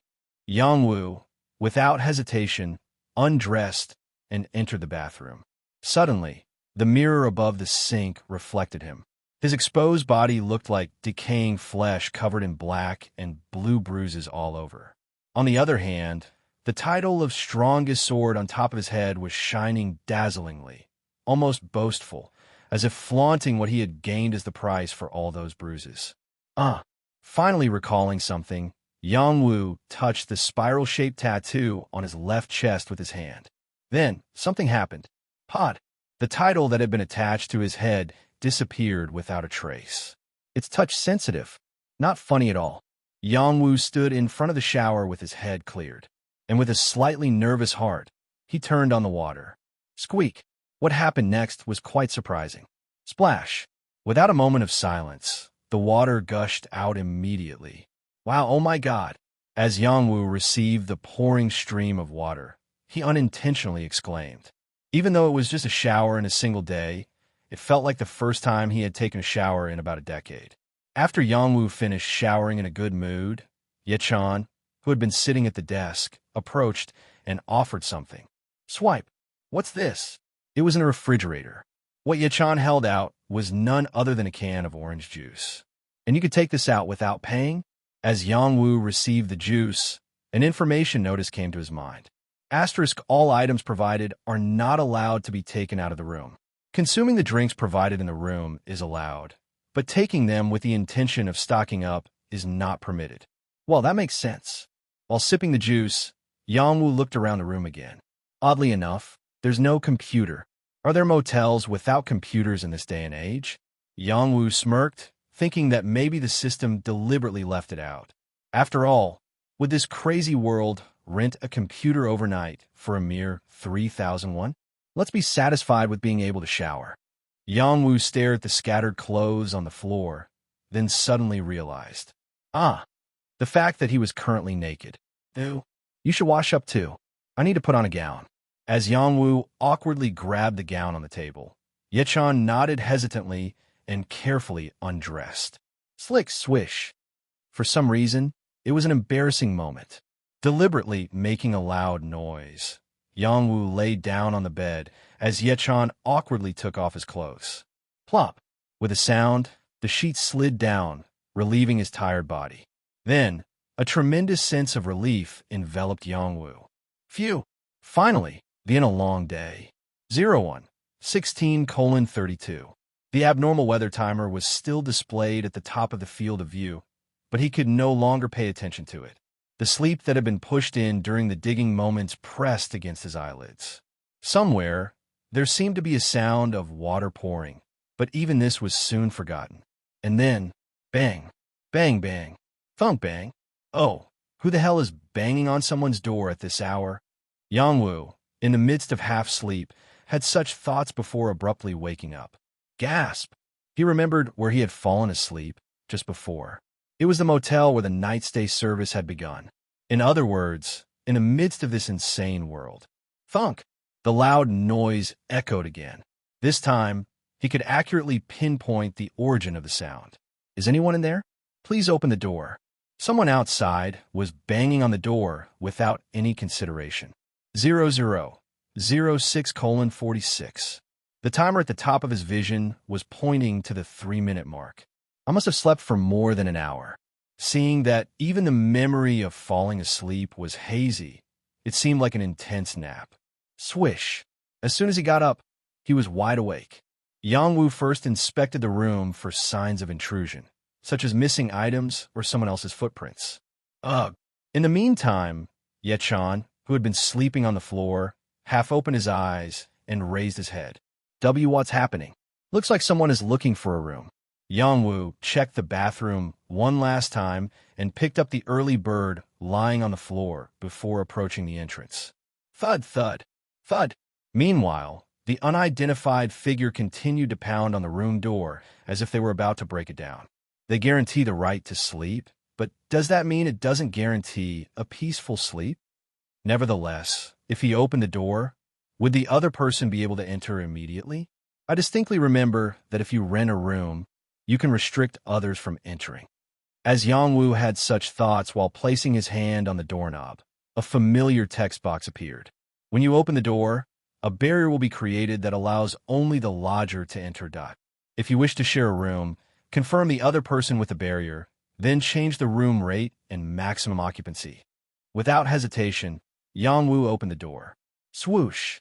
As the door opened, a blue barrier rose menacingly above the door, blocking the fist of the outsider who had been about to knock on it. Thump! Ah! Both Yangwu and the outsider were startled.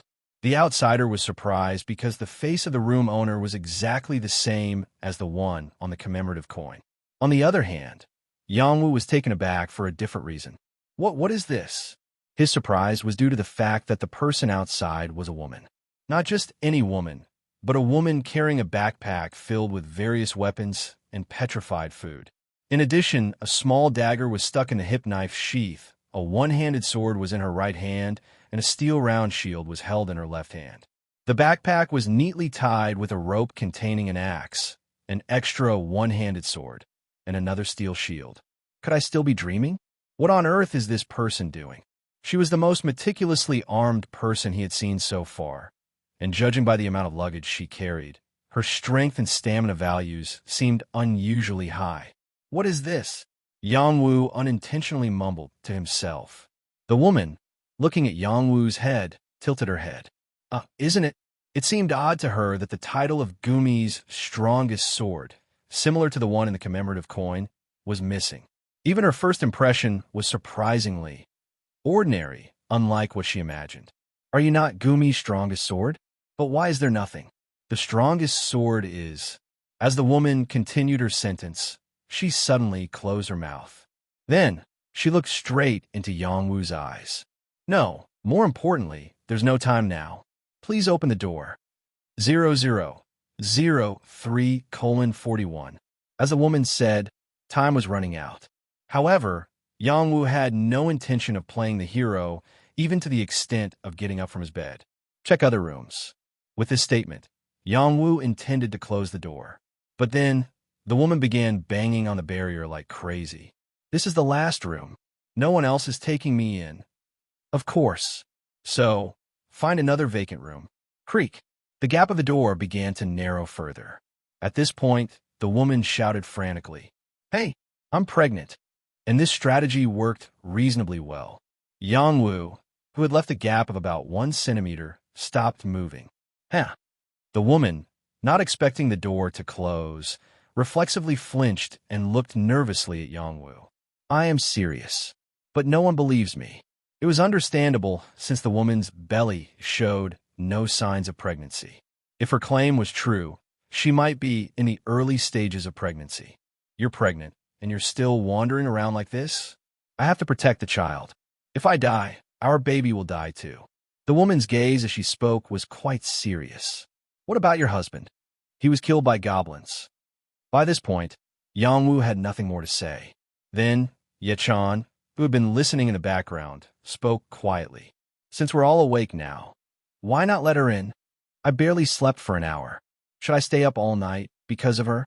My stamina won't be able to handle it tomorrow. I'll keep watch, and if we take away her weapons and tie her up, it should be fine. Ye-chan seemed determined to let the woman in. After all, he had shown a particularly vulnerable side to the kids from the beginning. Given that, it was hard for Ye-chan to simply dismiss the claim that she was pregnant. If we tie her up unarmed, there shouldn't be a big problem. Do we really need to go through all that trouble? Yangwu had mixed feelings as he thought about it. Considering the situation, it didn't seem necessary to go to such lengths. In any case, it appeared that the couple had challenged goblins before, and only the wife had survived.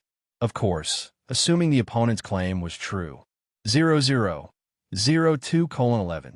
The remaining time had decreased to the 2-minute range. There was really no time now. Are you really going to do this? There are 2 of you over there. Just tie me up as the student suggested. Please let me in. After a brief hesitation, Yangwu decided to let the woman in. Wait. Seeing a keypad in the corner of the barrier, Yangwu pressed 3. Beep. The total number of occupants has been changed to 3. Would you like to set a lodging fee? At this point, Yang Wu looked back at the woman. What about the money? Huh? How much can you pay? Check how much time is left and answer well. Oh, the woman, after a moment of blank expression, quickly regained her composure and took something out of her pocket. Swish. Ironically, it was a commemorative coin with Yang Wu's face on it. This is all I have. I'll give you this. To say she would give him everything was a bit of an overstatement.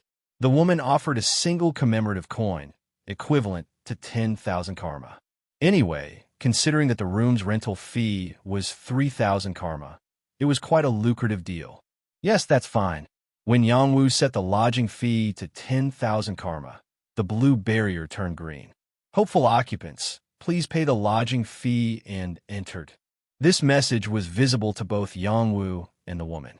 Should I just go in there? The woman cautiously pushed the coin through the green barrier.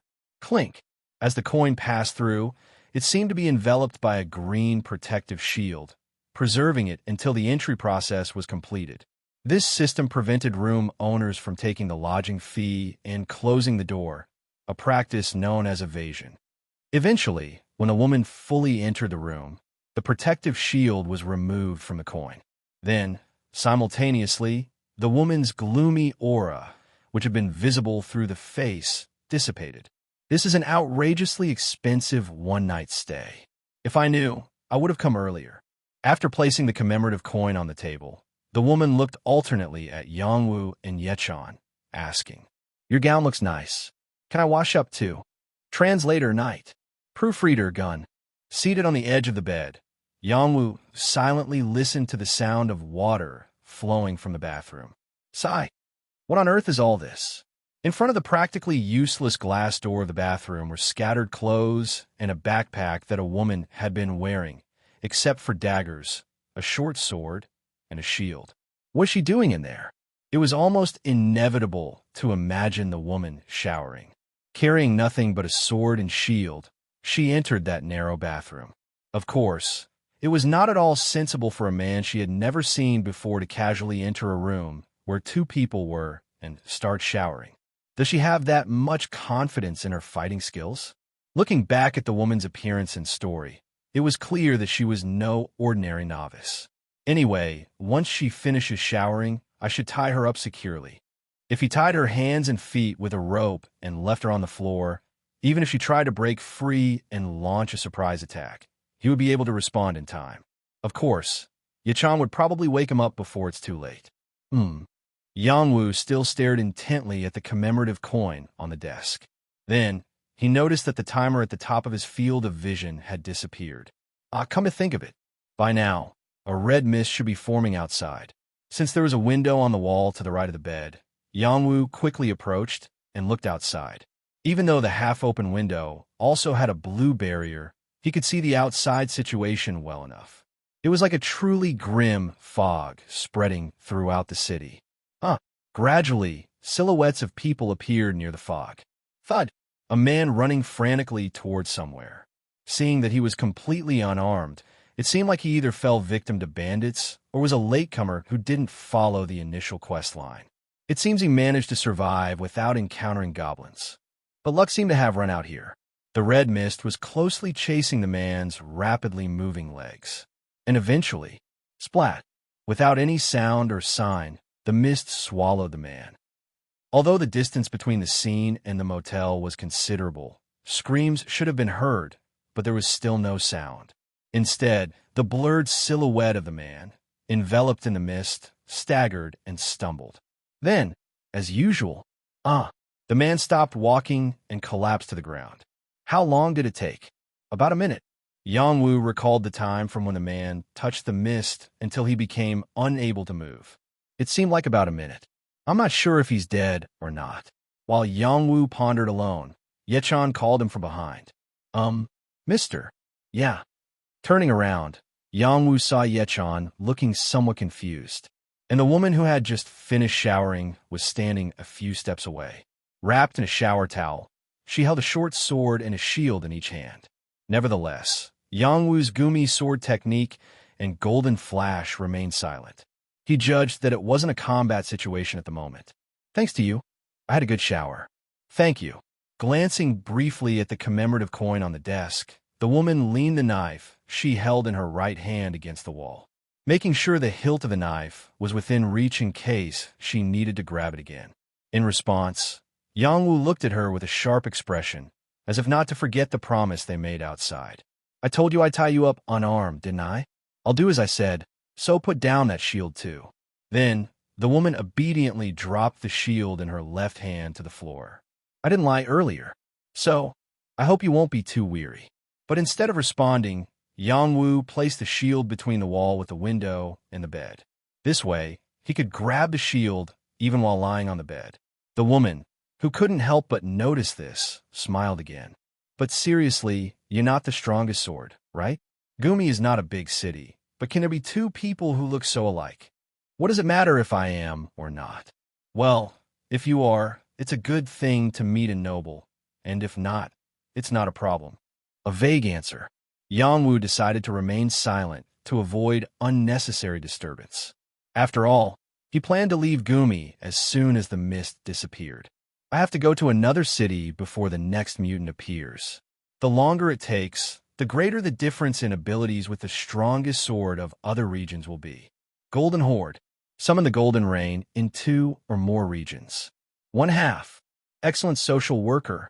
Send the mutants back alive.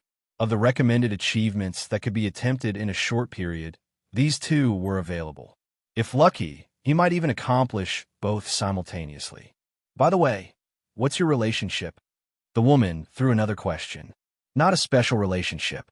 It just happened that we ended up traveling together. Not family either, but you can share the same room. Surprised by the woman's question, Yangwu instead smirked.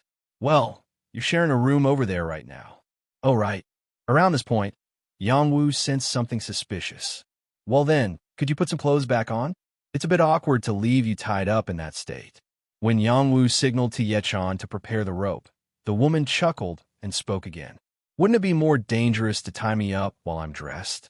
You never know what might be in my pockets. The woman, wrapped in a towel, nonchalantly raised both arms, displaying a cheeky expression. Seeing this, Yechan, holding the rope, looked awkwardly between Yangwu and the woman. Meanwhile, Yangwu, standing by the bed, spat out his words with annoyance. That's my business to take care of. Hurry up and get dressed. If we delay any longer. What if we delay any longer? For some reason, the woman seemed extremely relaxed. From this point on, Yangwu was convinced that at least one of the things the woman claimed was a lie. For example, the story about being pregnant. No matter how easy we may seem, our levels are different. Yet she can afford to be so leisurely, especially since she's claiming to be pregnant.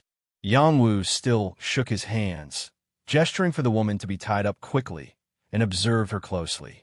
Then, give me that. She came down from the bed, took the rope from Yechan, and Yechan, looking perplexed, alternately looked at Yangwu and the woman. On the other hand, Yangwu, holding his early bird in his right hand, spoke irritably. Just do as I said. Quickly put on some clothes. If we take more time. What if we take more time? The woman seemed oddly relaxed.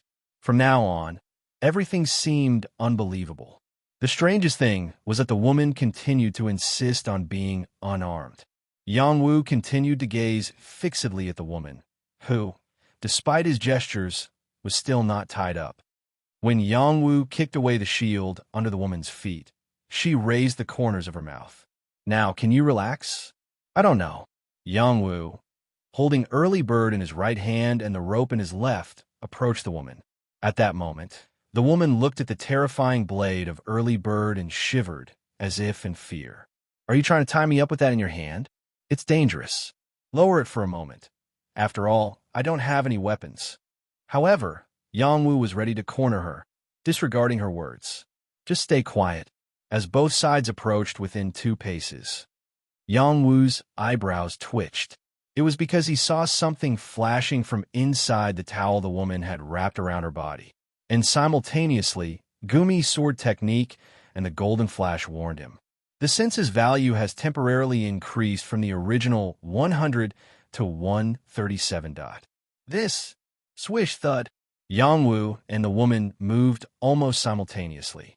The woman tried to draw the dagger hidden inside the towel to stab Yangwu's neck, and in return, Yangwu, swish, raised the early bird, which had been lying down, to cut the woman's arm. It was the arm she was extending with the dagger towards him. Thunk! Whether she forgot the pain in the rapidly unfolding moment or not, the woman looked blankly at her right arm, springing in an unnatural direction. And then, with a thud, along with the sound, she screamed as her arm fell to the ground. No! Blood spurted from the severed part. Yangwu sighed, while observing the blood staining the bedsheet. It was all because he realized he would spend the night on a sea of blood. Hey, no! Your previous words about this being the last room, do they mean something else?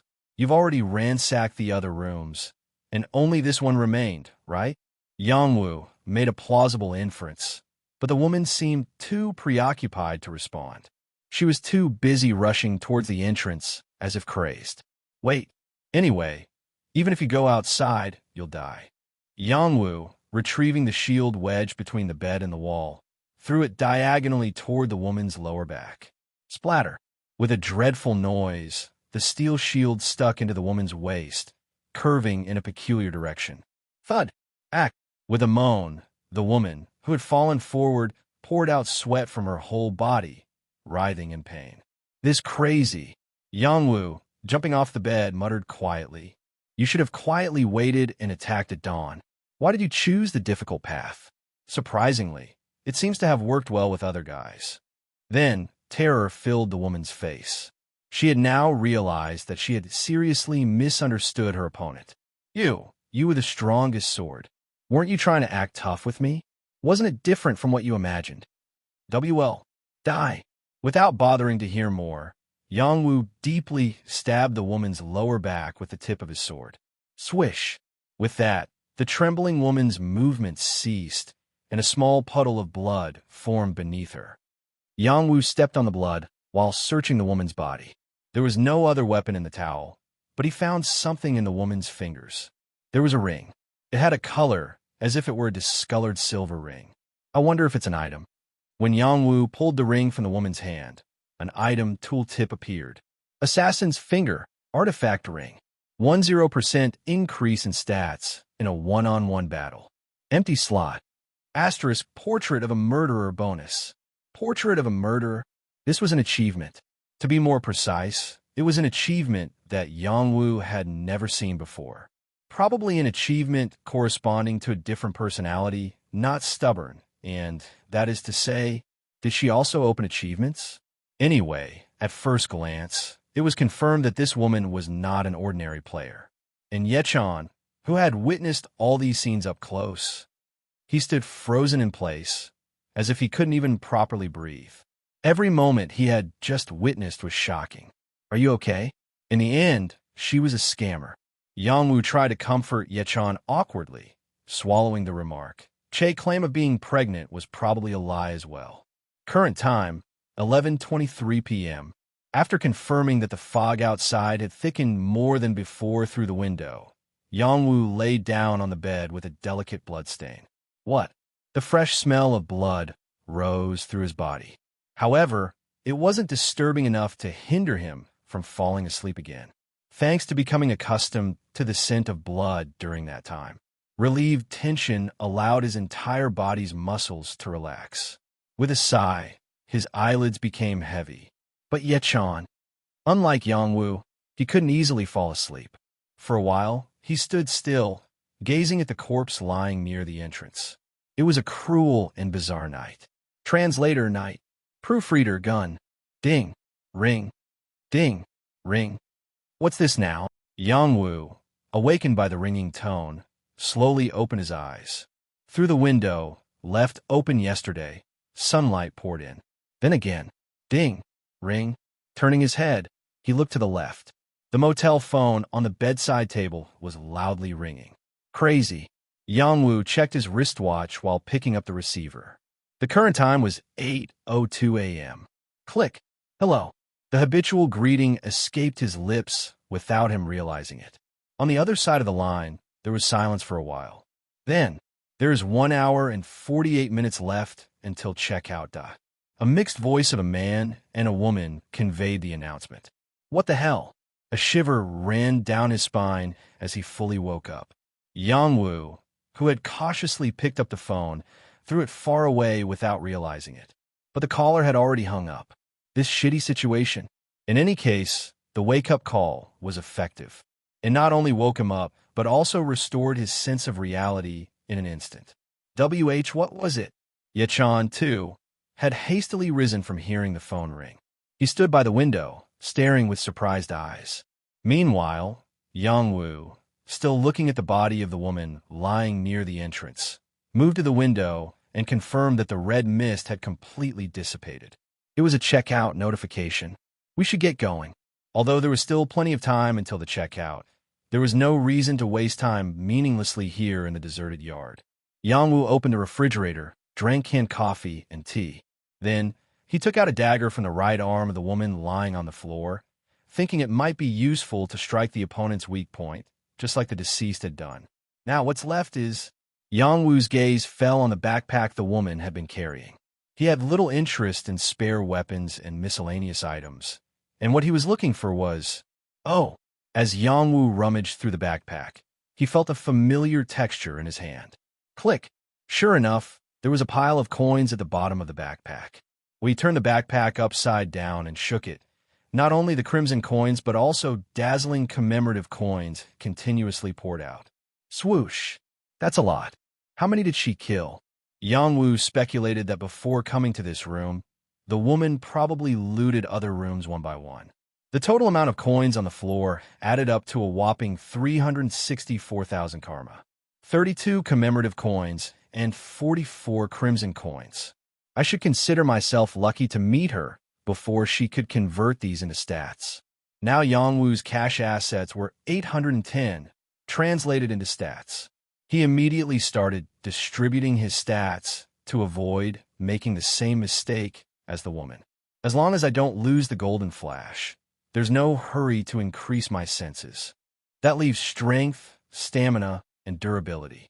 Strength had risen to 400 due to the Furious Goblin's ring. Stamina and durability were still lacking at 150 each. Maybe durability should take priority now?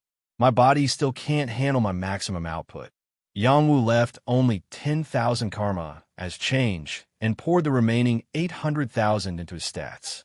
Character: Yang Wu 07. Strength 600, 19 plus 581. Stamina 350, 21 plus 329. Durability 550, 13 plus 537. Sense 100, 24 plus 76. These stats were configured under the assumption that the Golden Flash sense theft would apply to monsters and mutants, based on the premise of the artifact. Assassin's Finger, Artifact Ring, 10% increase in stats in a one-on-one battle. Empty slot. The newly acquired ring had the term one-on-one battle attached to it. If the Golden Flash only worked on humans, they would have used the term one-on-one battle as well.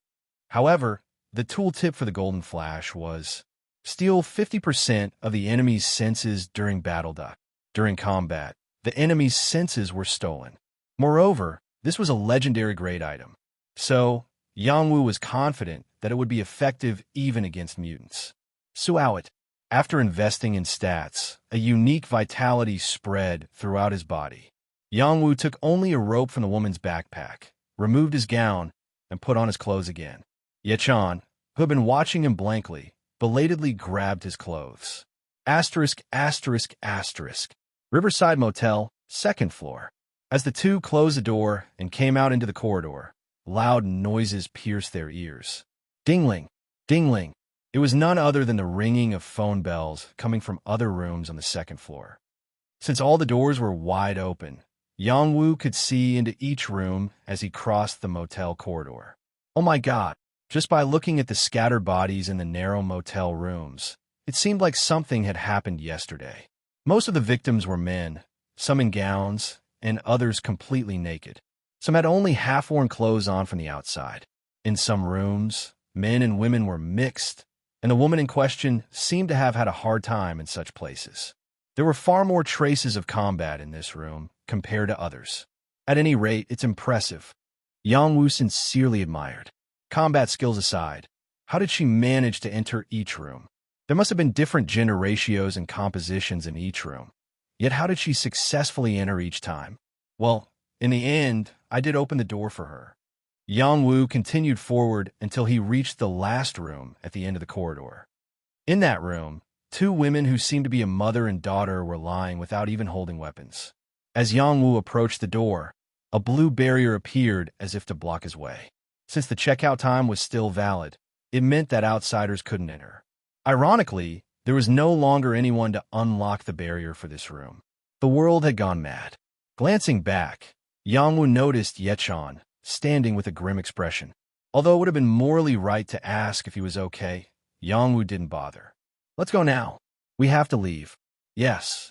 They each dragged their bicycles to the lobby, passing by the body of the level 1 extra, whose head and torso were separated.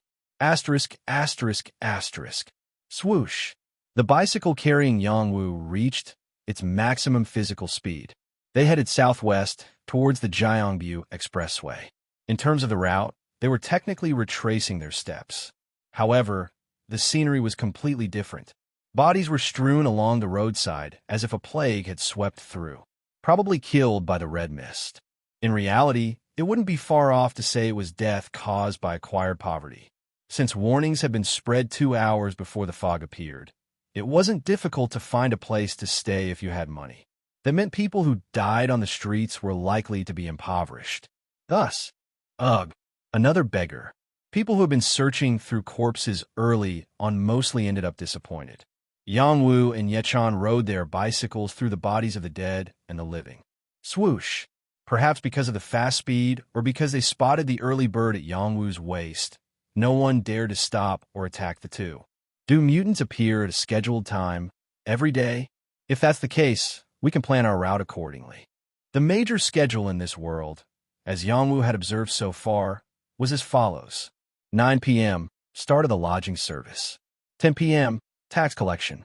11 p.m., abnormal weather occurrence. 10 a.m., checkout time. And at some point before sunset, goblins and mutants would appear. However, the patterns of the remaining events, excluding tax collection, were still unknown. Whether they repeated at the same time every day or not was yet to be determined. I'll find out tomorrow, I guess. In an instant, crossing through Sinpyeongdong, they reached Gumi Central Road. Swoosh! There it is. Visible in the distance on the other side of Central Road was the elevated expressway, the Jiangbu Expressway. Let's jump over there. Now, it seems like a good time.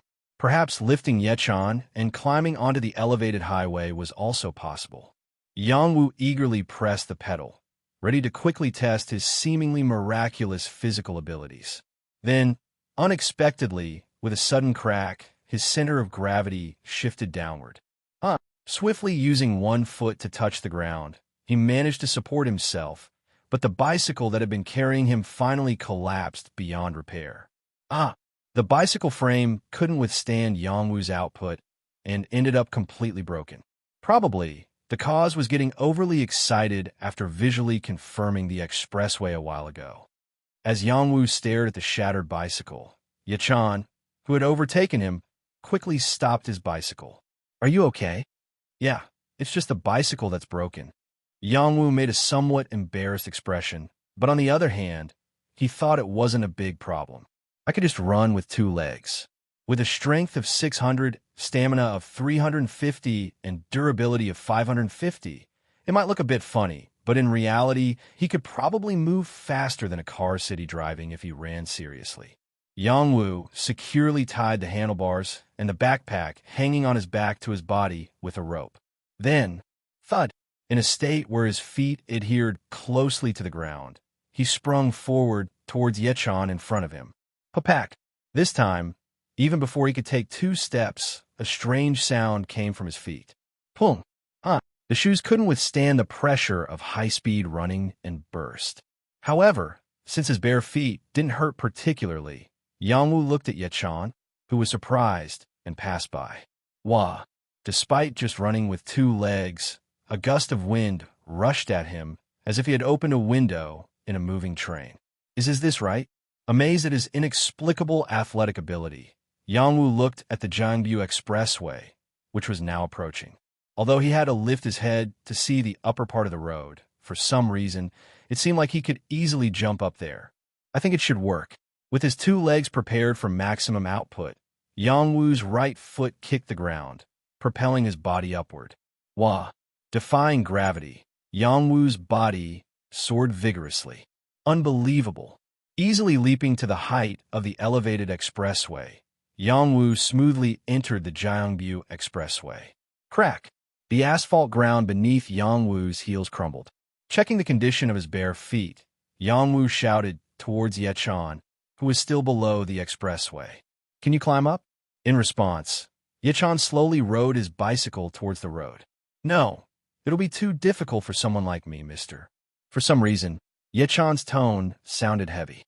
Sensing something unusual, Yang Wu looked at him curiously and asked, Are you okay? Is there something wrong?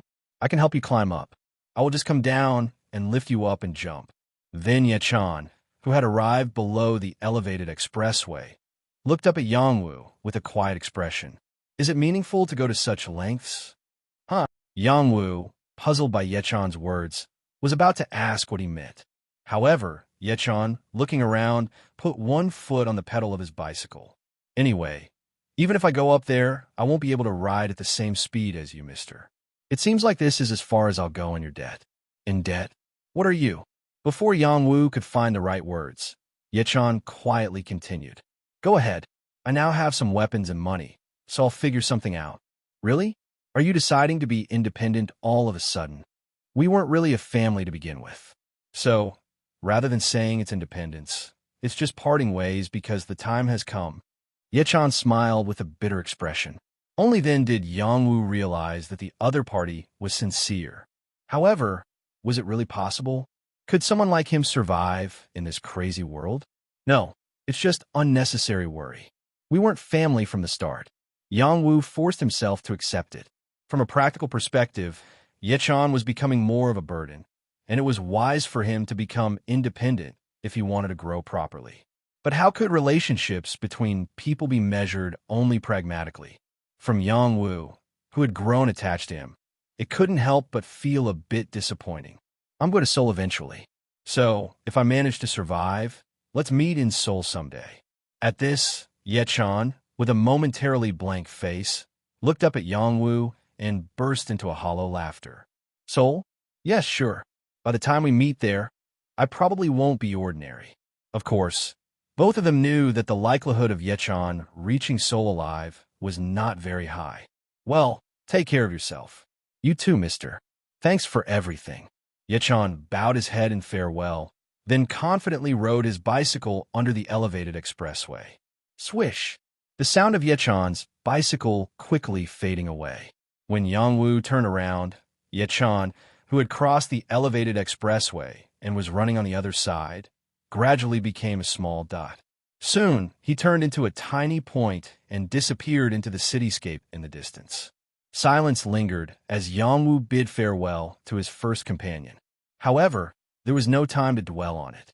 Yang Wu immediately turned his head and read the small road sign visible ahead. Gimchin, 27 km. Can I make it by running? This would have been unimaginable in the past, but now it felt entirely possible. There was a genuine sense of confidence. No one was on the highway, and only sporadic stone-like remains of cars could be seen. Taking a deep breath, Yang Wu sprinted forward as if bouncing off the ground. Swoosh! The surrounding scenery began to rapidly pass by, similar to before. Just running like this doesn't make me tired at all. I really turned into a monster. It had only been 2 days. I wonder how other strongest swords are faring. As Yang Wu contemplated this, a change occurred in the forward view. Although it wasn't certain, a faint light appeared in the distance. Not long after, the uncertainty turned into conviction. Although still somewhat faint, there was no doubt that a reddish column of light was descending from high in the sky. Marker of a mutant. It means they couldn't eliminate the mutants in Gimchin yesterday. Yang Wu's expression solidified as he sensed the impending danger. Translator Knight. Proofreader Gun. What on earth is Gimchin doing? Without realizing it, Yangwu criticized Gimchin City. The fact that the mutant had been alive all day yesterday meant a lot. Human casualties beyond imagination, and the powerless Strongest Sword. Of course, Strongest Sword had no obligation to protect the residents of his area. But apart from that, if Gimchin's Strongest Sword was strong enough, the mutant couldn't have survived until now. Thud! Soon, the upper right corner of the field of vision flashed, and the regional status changed. Finally, he had left Gumi and entered the Gimchin region. But no matter how you looked at it, Gimchin's Strongest Sword's condition was strange. The current area of residence is Gimchin. The strongest sword of this area is Park Kyungtae 421. 36 times, no defense. 36 times. It meant that in one day, the title of Strongest Sword had changed 35 times. In other words, no one in Gimchin had properly held the title of Strongest Sword. This city did not possess a strong person. These crazy people. Yangwu was angry. In this world where everyone carried a sword, being strong generally meant being closer to evil. But still, someone had to stop the mutant, right? Rather than running away like a flock of sheep and being attacked by all, wouldn't it be better to resist? Maybe they couldn't even handle goblins before the mutant. How chaotic was it for the Strongest Sword to come down to 36? Yangwu recalled the goblin's meal scene from yesterday and gritted his teeth. Then he pounded the ground even harder. Thump! Each time he lifted his foot off the ground, he felt the asphalt fragments hitting his heels and bouncing off. The wind brushing against his cheeks and earlobes was much fiercer than before. And finally, the distant view of Gimchin City began to come into sight. Behind the red light pillar, sporadic blue light pillars, marks of monsters, remained. Still, judging by the fact that there weren't dozens of marks, it seemed that not everyone had let go. But ultimately, they couldn't stop the mutant. Some residents were courageous, but it wasn't enough. Equals kindness, order, cleanliness, movement equals. Happy together. Welcome to Gimchin. Yangwu passed the signboard set up at the entrance of Gimchin City and ran madly on the road with fields spreading on both sides. The distance between him and the mutant mark kept getting closer and farther. He's still active. He's continuously chasing people. Thud! Since some time ago, the mark had been tilting to the west, so Yangwu also left the road and crossed the fields. Thud, thud, thud. Splash. It was early June. The fields, just finished being harvested, were filled with water. As Yangwu, moving swiftly, entered the area, mud and stalks splattered in all directions. And at that moment, Yangwu noticed something crucial. The stalks spread across the field were not rocks. Food must have turned into rocks, but since the rice hasn't fully grown, they didn't consider it as food. There was no time to delve deeper into his thoughts. His legs had already passed through the fields, now stepping on the mountainous terrain, and soon a gas station appeared in the distance. The proper entrance to the city had begun. Splash! Leaping down from the hill back onto the road, Yangwu passed the gas station and entered an area filled with apartments. Simultaneously, he saw more corpses scattered on the streets than there were apartments. From roughly cut pieces to partially consumed bodies, and bodies twisted at strange angles. However, judging by the fact that they were all facing in the direction Yangwu came from, they were trying to leave the city but got caught. Moreover, this was the outskirts of Gimchin City. Considering that he hadn't seen any other corpses on the way from Gumi to here, it could be assumed that most Gimchin citizens couldn't even reach the highway and died. They still have their skin. The monsters in this area might not be goblins. In Yangwu's experience, goblins would peel off the skin or outer layer of their prey when eating. However, the dead in Gimchin still had intact skin. Pop! The procession of corpses continued. As he approached the city center, the state of the corpses improved. While unarmed corpses were not uncommon on the outskirts, now Yangwu occasionally saw people with more than one weapon. This place was really hell. As Yangwu thought this, while checking the regional status again, pop! The current area of residence is Gimchin. The strongest sword of this area is Kim Sunhwa 190. 37 times, no defense. Gimchin's strongest sword had changed hands again. Only after seeing this did Yangwu realize. The previous strongest swords didn't die at the hands of challengers. The reason for changing the strongest sword 36 times was not because of people, but mutants. Any strongest sword who appeared in Gimchin to confront the mutants failed to defeat them and consecutively died. Because of this, the position of strongest sword kept becoming vacant, and the system was arbitrarily assigning the next challenger. Similar to how Yangwu became Gumi's strongest sword just by showing off in front of the crowd. Then where is the current strongest sword? Is that person also near the mutants right now? Yangwu looked toward the spot where Kim Sunwa 190 was expected to be, focusing on the red light pillar. At that moment, the pillar seemed to twitch, and the vicious cycle began again. The current area of residence is Gimchin. The strongest sword of this area is Kong Sung-ho 306. 38 times, no defense. And in that short time, Kim Sunwa 190 also died. What is happening? It's unclear whether the massacre unfolding there is a one-sided slaughter or a battle. In any case, it seems certain that the system was appointing people near the mutants as strongest sword. Damn it, I'm going. Meanwhile, Yangwu was in close proximity to the city where the red light pillar was shot. The remaining distance would be at most 2 kilometers. Zap! It didn't take even a few minutes for Yangwu to focus his sight on the scene of the incident. As expected, there were dozens of people. And from Yangwu's perspective, they seemed to be the strongest group in Gimchin. Why? Because each of them had one weapon and shield. Some even had early bird privileges, and there were those who had farmed quite a bit the previous day, carrying large backpacks. However, they were all in retreat. Run. And behind them, Ket. This could be a somewhat enjoyable life, too. A hefty humanoid emitted a fierce aura as it rushed forward. Mutant. Yangwu's pupils dilated. The mutants in Gimchin were not goblins, but gnolls. Humanoid bodies with hyena heads. Their height was about 3 meters, like Jang Sunbok and Gumi. But in terms of body thickness and muscle size, their physique looked much larger. The notable feature was that they had no separate weapons, and their armor only covered their torso. But their combat power is probably higher than Jang Sunbok. Yangwu pulled out his early bird from his waist, checking the opponent's name tag. Internet broadcaster, Hong Youngtae Pabble. Hong Youngtae, also known as BJ Pabble. Yangwu had come across this name through news articles.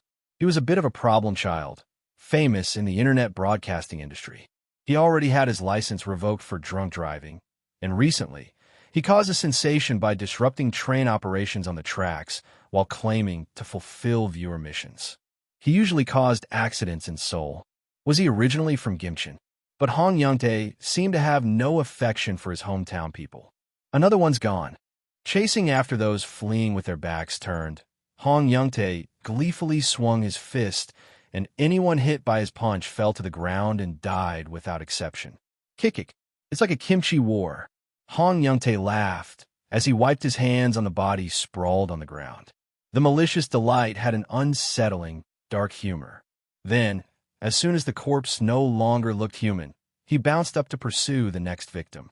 In other words, this group, which could be Gimchin's last offense, had been doing this long before Yangwu arrived. They had become fanatical warriors, being preyed upon by the mutant. Oh my God! In the midst of the fleeing crowd, Yangwu saw the title Gimchin's strongest sword shining brightly. Even the 38th strongest sword, Kong Sungo 306, was in retreat just like any other person. At this point, Gimchin practically had no strongest sword. Hey, strongest sword, wait up! Hong Youngtae pointed towards Kong Sungo 306 with his distant claw and crouched down on all fours. Then, whoosh, with lightning speed, he leaped high into the air, intending to land right on the head of the new, strongest sword. In response, Yangwu ran straight to the expected landing point and tapped his left chest. Then, thud! Yangwu's hidden title was revealed above his head. Gumi's strongest sword. Gumi's strongest sword? People who had been running towards Yangwu stopped and looked at him in astonishment. Meanwhile, under the massive shadow, Yang Wu shouted towards the dumbfounded Kong Sungo 306. Avoid Kong Sungo! Wah!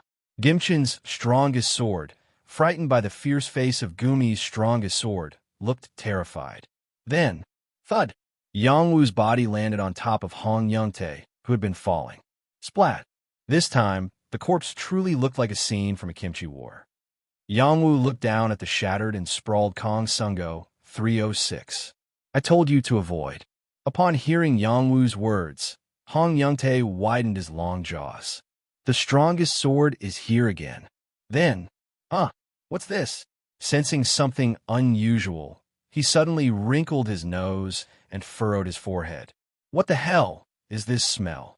When Hong Yongtae pronounced it this far, Yang Wu finally remembered. This equipment carries the scent of a mutant. Other mutants can detect it and be on guard. The warning message he had seen when acquiring the mutant-grade ring, the Furious Goblin. In other words, what the mutant was smelling now was the scent of Gumi City Councilor Zhang Sunbok. You this bastard could it be? While Hong Yongtae realized the identity of the smell, Yang Wu was looking at the symbols of slaughter attached all over the guy's body. The only route is to kill them all. However, Yang Wu didn't want to kill him.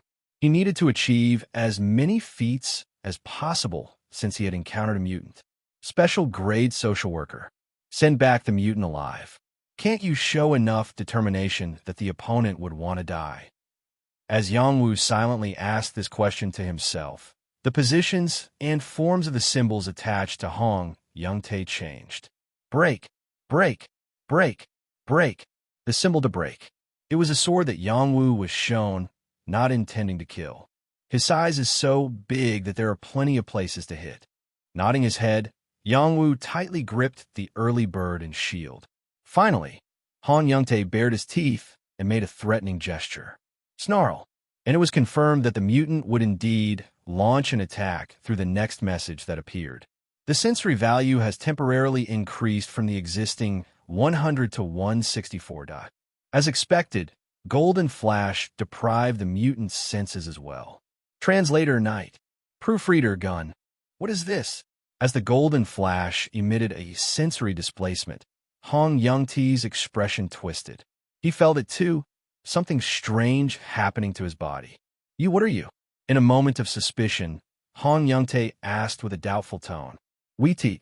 A gray trail pierced the guy's face, making a creaking sound. Creak. Ah, damn. Yang Wu thrust the shield into the guy's teeth without raising his guard. What are you doing? Without raising your guard. As Yang Wu withdrew the shield from the guy's mouth, broken teeth fell to the ground. Hudaduk. This is insane. Hong Yongtae, with an expression of disbelief, covered his collapsed gums with his right hand. An unbelievable situation. So far, he had only encountered opponents who couldn't even properly compete with him, let alone match his skills. Who are you to be this strong? Aren't you in a position to be punished? Isn't this cheating? What? As Yang Wu blinked his eyebrows and took another striking posture, Hong Yongtae instinctively took a step back. Who said we're the ones being punished? Where did you hear that?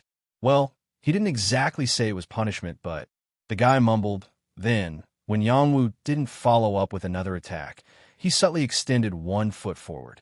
So what I heard was... Next, what the guy did was too obvious. Swinging his right arm, which had been in front of his mouth, in a swift attempt at a surprise attack. We should be able to judge with our own strength, right? Saik. It was an attack so fierce that the sound alone sent shivers down the spine. If Yang Wu hadn't had the upper hand in senses, his chest might have been torn open immediately. In terms of strength and arm length, Hong Yongtae had the advantage, so 2 hits were enough. Yang Wu, predicting the surprise attack, barely managed to avoid it. Weetie. But as a result, the distance between him and his opponent decreased, allowing for many counterattack opportunities. A break, break. You're done. As Yang Wu confirmed the sign, Hong Yongtae, who had seen it, had a fearful expression for a moment. And indeed, quack wang. A brutal retaliatory beating found its way to the guy. Cook, having been hit with a right elbow and a left sidekick and finishing with a kidney shot, Hong Yongtae couldn't hide his bewildered expression as he retreated again. Before being a mutant, he was a person too. Since he had never experienced such a level of assault before, the momentum of the judgment and all that vanished like a ghost, leaving only instinctive fear. Wait a moment. I really can't breathe. Time out. It was truly a rare sight to see a 3-meter-tall giant struggling irregularly, clutching his side. Even the Gimchin City warriors who had been fleeing with all their might stopped in their tracks to watch. Meanwhile, Yang Wu, sensing the guy's spirit had been broken, sheathed the early bird at his waist. Sut. It was to show determination until even a trace of the opponent's pride was left. Come here. I have something to ask. As Yang Wu approached with only one shield in hand, Hong Yongtae's voice trembled even more than before. Why are you like this? Ask from right there. Jubuk. What did I tell you to ask anything? Even though Hong Yongtae raised both hands to show, Yang Wu didn't stop walking. Jubuk, continuing to approach until his rough breath touched the strands of the guy's hair. Boom! Leaping about 4 meters into the air, Yang Wu struck down on Hong Yongtae's yellowish forehead. Puyak! Yuk! With the head lowered, it was much easier for Yang Wu to strike with full force. From this point on, it was clear that there were too many exposed weak points, and Yang Wu didn't need to rely on Gumi sword technique. Puik Puang! The right fist and the shield alternated, pounding Hong Yongtae's body. At this point, the Gimchin City warriors, who had been watching from a distance, began to approach step by step. Is this a dream? What in the world is this? Rather than admiration, they expressed confusion. It was such an unreal sight for them. A barefoot superhuman who had jumped in from somewhere was beating up a mutant right in front of them. Could that person also be a mutant? Does that make sense? It does say Gumi sword technique. Anyway, he's human, right? Should they continue to flee? Or should they witness the century's spectacle of a mutant losing in a one-on-one duel with a human? The Gimchin City warriors hesitated, debating whether to run away or stick around. Meanwhile, Hong Yongtae's face was becoming a complete mess. Puck. To avoid a potential fatal blow with the shield, Yang Wu had been using only his fists and feet for some time now. As a result, his both feet were soaked in Hong Yongtae's blood, stained red, and the fists were not much different. Oh, cock! It's really sturdy. Yang Wu stopped the beating only when his breath began to calm down. In response, Hong Yongtae fell backward as if fleeing from Yang Wu, barely touching the ground and spitting out blood. What? Stop now. Yo, you've done enough. Unlike the first time, his voice lacked both anger and fear, sounding resigned. Is it over now? Yang Wu thought it was finally time to have a conversation after hearing this. The judgment you mentioned earlier. Who told you about it? Where were you before you came here? At this, Hong Yongtae instinctively looked up at the sky. I don't know, really. I just waited in a very dark place. You waited? Yeah. The voice said so. That when the time comes, we'll return in order to... He must be talking about becoming a mutant again with a red pillar of light and returning to the world. Then who is the voice? Does it control you guys? I don't know. It's just a voice. I only hear the sound. Saying this, Hong Yongtae looked at Yang Wu with fearful eyes. It seemed he thought that if the answer wasn't satisfactory, Yang Wu would hit him again. It doesn't seem like a lie. It's quite similar to what Zhang Xianbok said. Zhang Xianbok from Gumi had said something similar before he died. What year is it now? I don't know how long I've been captured. The first day? Then I come first? Oh, is that so? In other words, mutants were isolated somewhere other than this world and returned according to some kind of order. Anything else? Like a teleportation ability or something. Teleportation?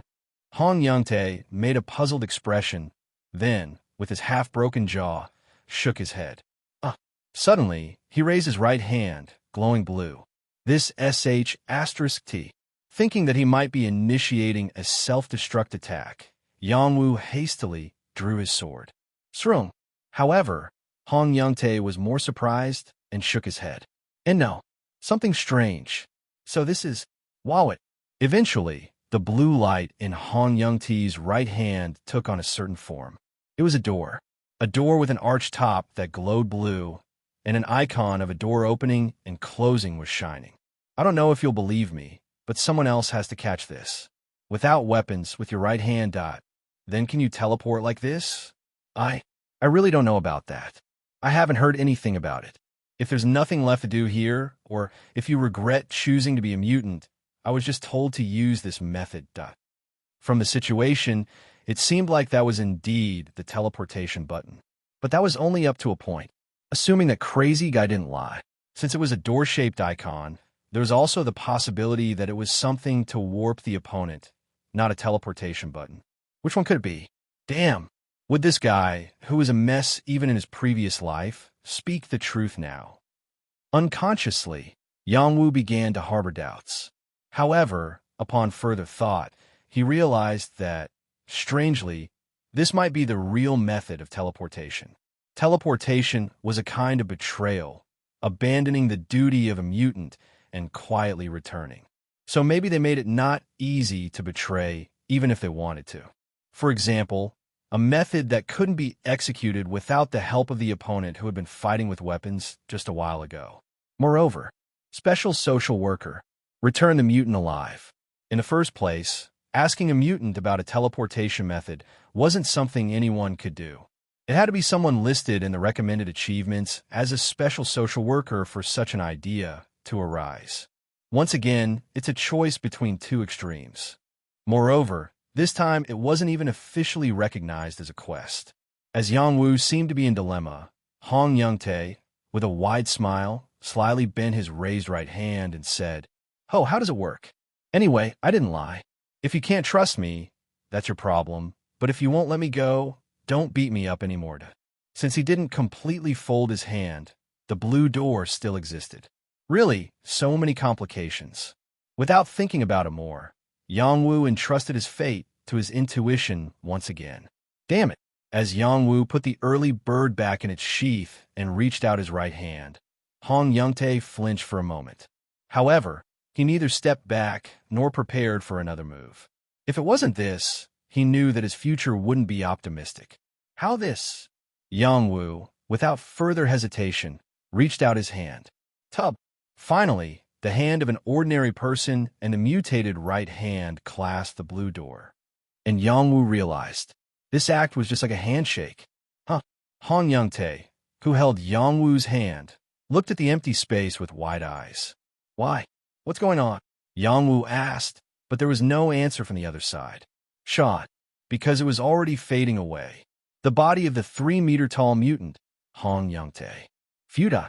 Soon, even the long face of Hong Yongtae, which was making a futile expression, was disappearing from view, and the fluffy texture that Yangwu felt in his hand vanished.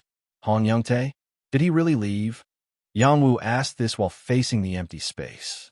At that moment, a golden sphere appeared where Yongtae had been.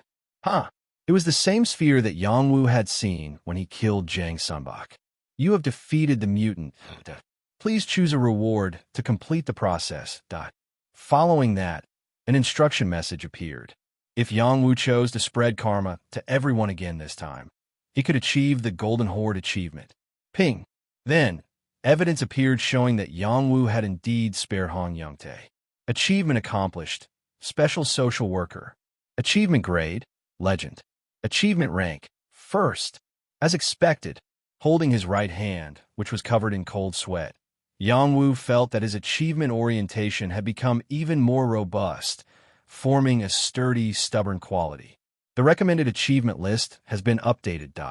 If one achievement is removed, a new one comes in. Yangwu, who was quickly learning about this world, sensed that even though he had achieved a lot, there was still something unexpected. With a bright light, another message appeared. You can acquire a new title. Surprised, Yangwu read the characters that were lined up one after another below. Overwhelming. Many candidates for the strongest sword have witnessed your prowess. No one will object to the fact that you are Gimchin's strongest sword. Translator Knight. Proofreader Gun. What is this nonsense? Yangwu glanced briefly at the title still attached to his head. As confirmed just now, he is currently serving as the Gumi's strongest sword. Could it be that the strongest sword can also hold multiple positions? Otherwise, why would they give the same type of title to someone who is already the strongest sword? As Yangwu finished reading the previous guidance message, completely new information appeared. Merge of similar titles. When acquiring additional titles with similar effects and characteristics, a merger can be performed. Some titles may transform into new ones depending on the number of mergers, and your possession of Gumi's strongest sword also falls under this category. Then, new information about the evolution route of Gumi's strongest sword was displayed below. Gumi's strongest sword equals merge more than twice. Equals Gyeongbuk strongest sword advanced. Advanced, what does that mean? Does it imply promotion? As Yangwu had this question, an additional explanation followed immediately. When possessing 3 or more strongest sword titles in the Gyeongbuk region, you can acquire the title Gyeongbuk's strongest sword advanced. And among the holders of Gyeongbuk's strongest sword advanced, the one with the most strongest sword titles in that region will ascend to Gyeongbuk strongest sword. Why is it so complicated? So, the person with the most strongest sword titles becomes Gyeongbuk's strongest sword, but they must have at least 3. Yangwu scratched his chin while repeatedly reading the explanatory text. Of course, it was understandable because Gyeongsangbuk-do is divided into a whopping 23 regions. So, how can you determine the unified champion of these regions? Right. Even though Yangwu looked at it, competing based on the number of strongest sword titles each person possesses seemed the most straightforward. However, there is one more competition method. However, all Gyeongbuk's strongest sword advanced, holders can know the real-time location of the current Gyeongbuk's strongest sword. The title Gyeongbuk strongest sword can also be inherited through murder. So that's how it is. An event within the expected category. Becoming Gyeongbuk's strongest sword will undoubtedly make them stronger, but in return, they will be pursued by Gyeongbuk's strongest sword, advanced holders. Then, Gyeongnam's strongest sword, Busan's strongest sword, Jeonbuk's strongest sword. It's probably the same for each region. In essence, a nationwide battle royale involving all citizens.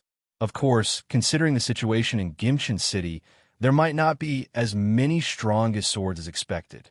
Anyway, Yangwu already has 2 Gyeongbuk's strongest sword titles. If he acquires just one more, he can become a candidate for Gyeongbuk's strongest sword. Do you want to merge with Gimcheon's strongest sword? The merger authorization will disappear in 5 seconds. 4, 3. Upon this, Yangwu silently approved the merger. Immediately, the strongest sword title floating above his head flashed as if struck by lightning, and an alert appeared in front of Yangwu. Gimcheon's strongest sword has been merged. The effect of Gumi's strongest sword title becomes stronger. Ping. Gumi's strongest sword plus unique title. Supremacy of the strongest sword. Gumi's sword technique. The title has a plus attached. How exactly has it become more powerful? Yangwu examined the title tooltip for a while, then realized that a golden orb was still floating in front of him. He reached out towards it. Tap! As the rotation speed of the orb increased, it revealed the rewards for defeating it. Much less than confirmed, reward much greater than. Leather belt of Null. Mutated belt. Remote retrieval of weapons. Much less than optional, reward much greater than. 3 million karma. Or, grant 30,000 karma to all residents in the region. The optional reward is the same as in Gumi. Is it because of the appearance of the mutant yesterday? Anyway, unlike last time, there was a clear reason to choose the latter this time. Golden Horde. Summon the Golden Rain in 2 or more regions. 1/2. It was a great opportunity to achieve the Golden Horde achievement. Actually, the karma distributed to Gimcheon this time won't be much. There won't be many people who participated. Even so, he wanted to share karma with a few people there. For the greater good? No. This time, the decision was purely for Yangwu's own benefit. Poof! Grant 30,000 karma to all residents in the region. As Yangwu chose irony, the orb vibrated again and then soared into the sky. Swoosh! A golden beam traversed the airspace of Gimcheon City. What? Wow, what is that? What? The warriors of Gimchin City who were standing behind Yongwu, like guards, opened their mouths as they watched the orb that had passed through their field of vision in an instant. Due to their lack of power, they dared not ask Yongwu what had just happened, whether it was a disaster or a miracle. They simply watched as the orb flew up to the edge of the sky. Then, finally, boom! The orb exploded like fireworks, coloring the sky in a golden hue. Wow! Incredible! The eyes of the warriors of Gimchin City, who were looking up at the sky, were also dyed golden. Shortly after, swoosh! Now, the golden rain, which could be considered Yongwu's signature, began to fall. Countless golden lights descended from the sky. The warriors, exhausted from the prolonged battle, received the golden rain without any resistance. Then, a miraculous agreement appeared before everyone's eyes. Gumi's strongest sword plus Zhang Yongwu 07 has given up exclusive ownership of 3 million karma and gifted 30,000 karma to all residents of Gimchin. Soon, 30,000 karma will be provided in the form of commemorative coins. Prepare for it. Commemorative coins? What is this talking about? As the warriors were momentarily confused by the unfamiliar words, Yongwu felt an unfamiliar sensation at his waist. Ah, the scabbard was on the belt area. Translator Knight. Proofreader Gun. Something was different. The makeshift scabbard disappeared, and in its place was an ordinary iron belt. Apart from the fact that it had 2 rings to hang weapons, there was nothing particularly special about its appearance. However, remote retrieval of weapons. This belt seemed to have a special function. No way it could be remote retrieval. Yongwu stared intently at the early bird in his hand and, as a test, threw it towards the ground 5 meters away. Swoosh pick. Then he reached out towards the early bird again. Swoosh. What happened next was a fresh shock for Yongwu. The early bird, which had been firmly embedded in the ground where he moved his hand, was now pulled back into his hand. Pick. More precisely, it returned to the ring on the scabbard, but since it was possible to catch the sword in the middle, this is like a complete sword technique. Since it can only be retrieved, it should be called semi-sword technique. Although he didn't know the maximum distance for retrieval, it would undoubtedly be handy in various situations, not just in combat. Equipment dropped by mutants seems to be different. As the sound of something falling from the air was heard at the right moment, Yongwu caught the commemorative coins without batting an eyelid. Tap, tap, tap. On the other hand, the warriors of Gimchin City, surprised that the generated coins were golden, simply fumbled with them without doing anything else. Just like Yongwu and the people did yesterday. It feels like it happened a long time ago already. Watching the people searching the ground in a hurry, Yongwu felt a sense of camaraderie. For all that, invest in strength and durability. After that, start stripping the corpses in Gimchin City. There will be quite a few dead people who couldn't use karma and died. Survival tips from the integrated strongest swords of the 2 regions. Upon hearing this advice, those picking up coins looked up at him. The people picking up coins looked up at him. Then, they belatedly realized that the face depicted on the just fallen coins and the barefooted man in front of them looked exactly the same. Oh, hey, wait a minute. The warriors of Gimchin City tried to say something, but Yongwu was already driving the ground with the soles of his feet. Quack! He needed to hurry and head north.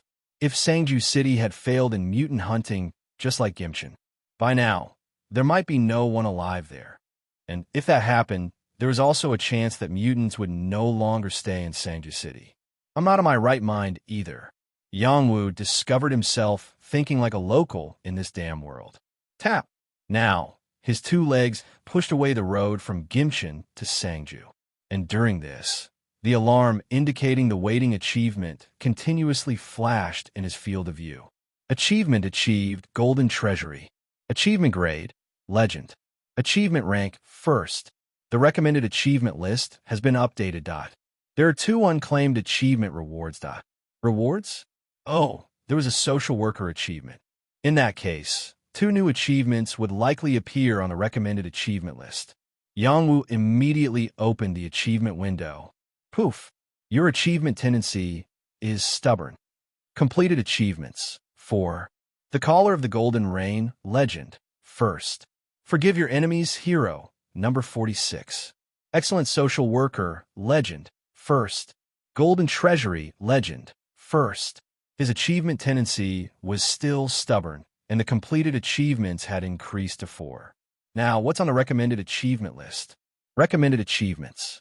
Golden Flood. Summon the Golden Rain in 5 or more regions. 2/5. Nocturnal. Spend a night outside of your residence. Jeweler's Touch. Wear 2 rings of hero grade or higher on the index and ring fingers each. 2/4. Perfect Orphan. Find and eliminate both parents. 1/2. That damn perfect orphan is not going away. Yangwu shook his head while scrutinizing the newly appeared achievements. Golden Flood. This seems like the next version after the Golden Horde. Yangwu's gaze then landed on Nocturnal, right below it. Yangwu's gaze fell directly on the one just below, Nocturnal. Nocturnal. Spend a night outside of your residence. This, too, was the kind of thing only the stubborn individuals would attempt. Yangwu almost confirmed one thing about Nocturnal.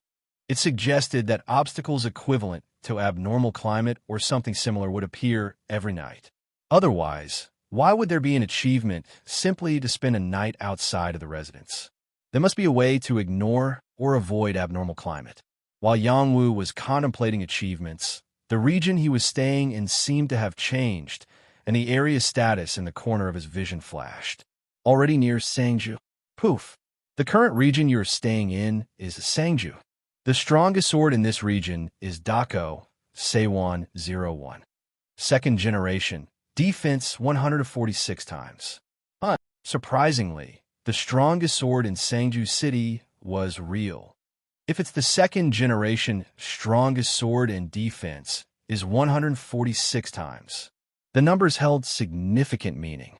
Killing the inaugural Sangju strongest sword, and after that, 146 more murders. That was the implication. Who could this strongest sword be in this region? Although Yangwu didn't know, with this level of cruelty, they would have faced battles with monsters, and there was a high probability that they had also defeated mutants, and probably chose the 3 million monopoly.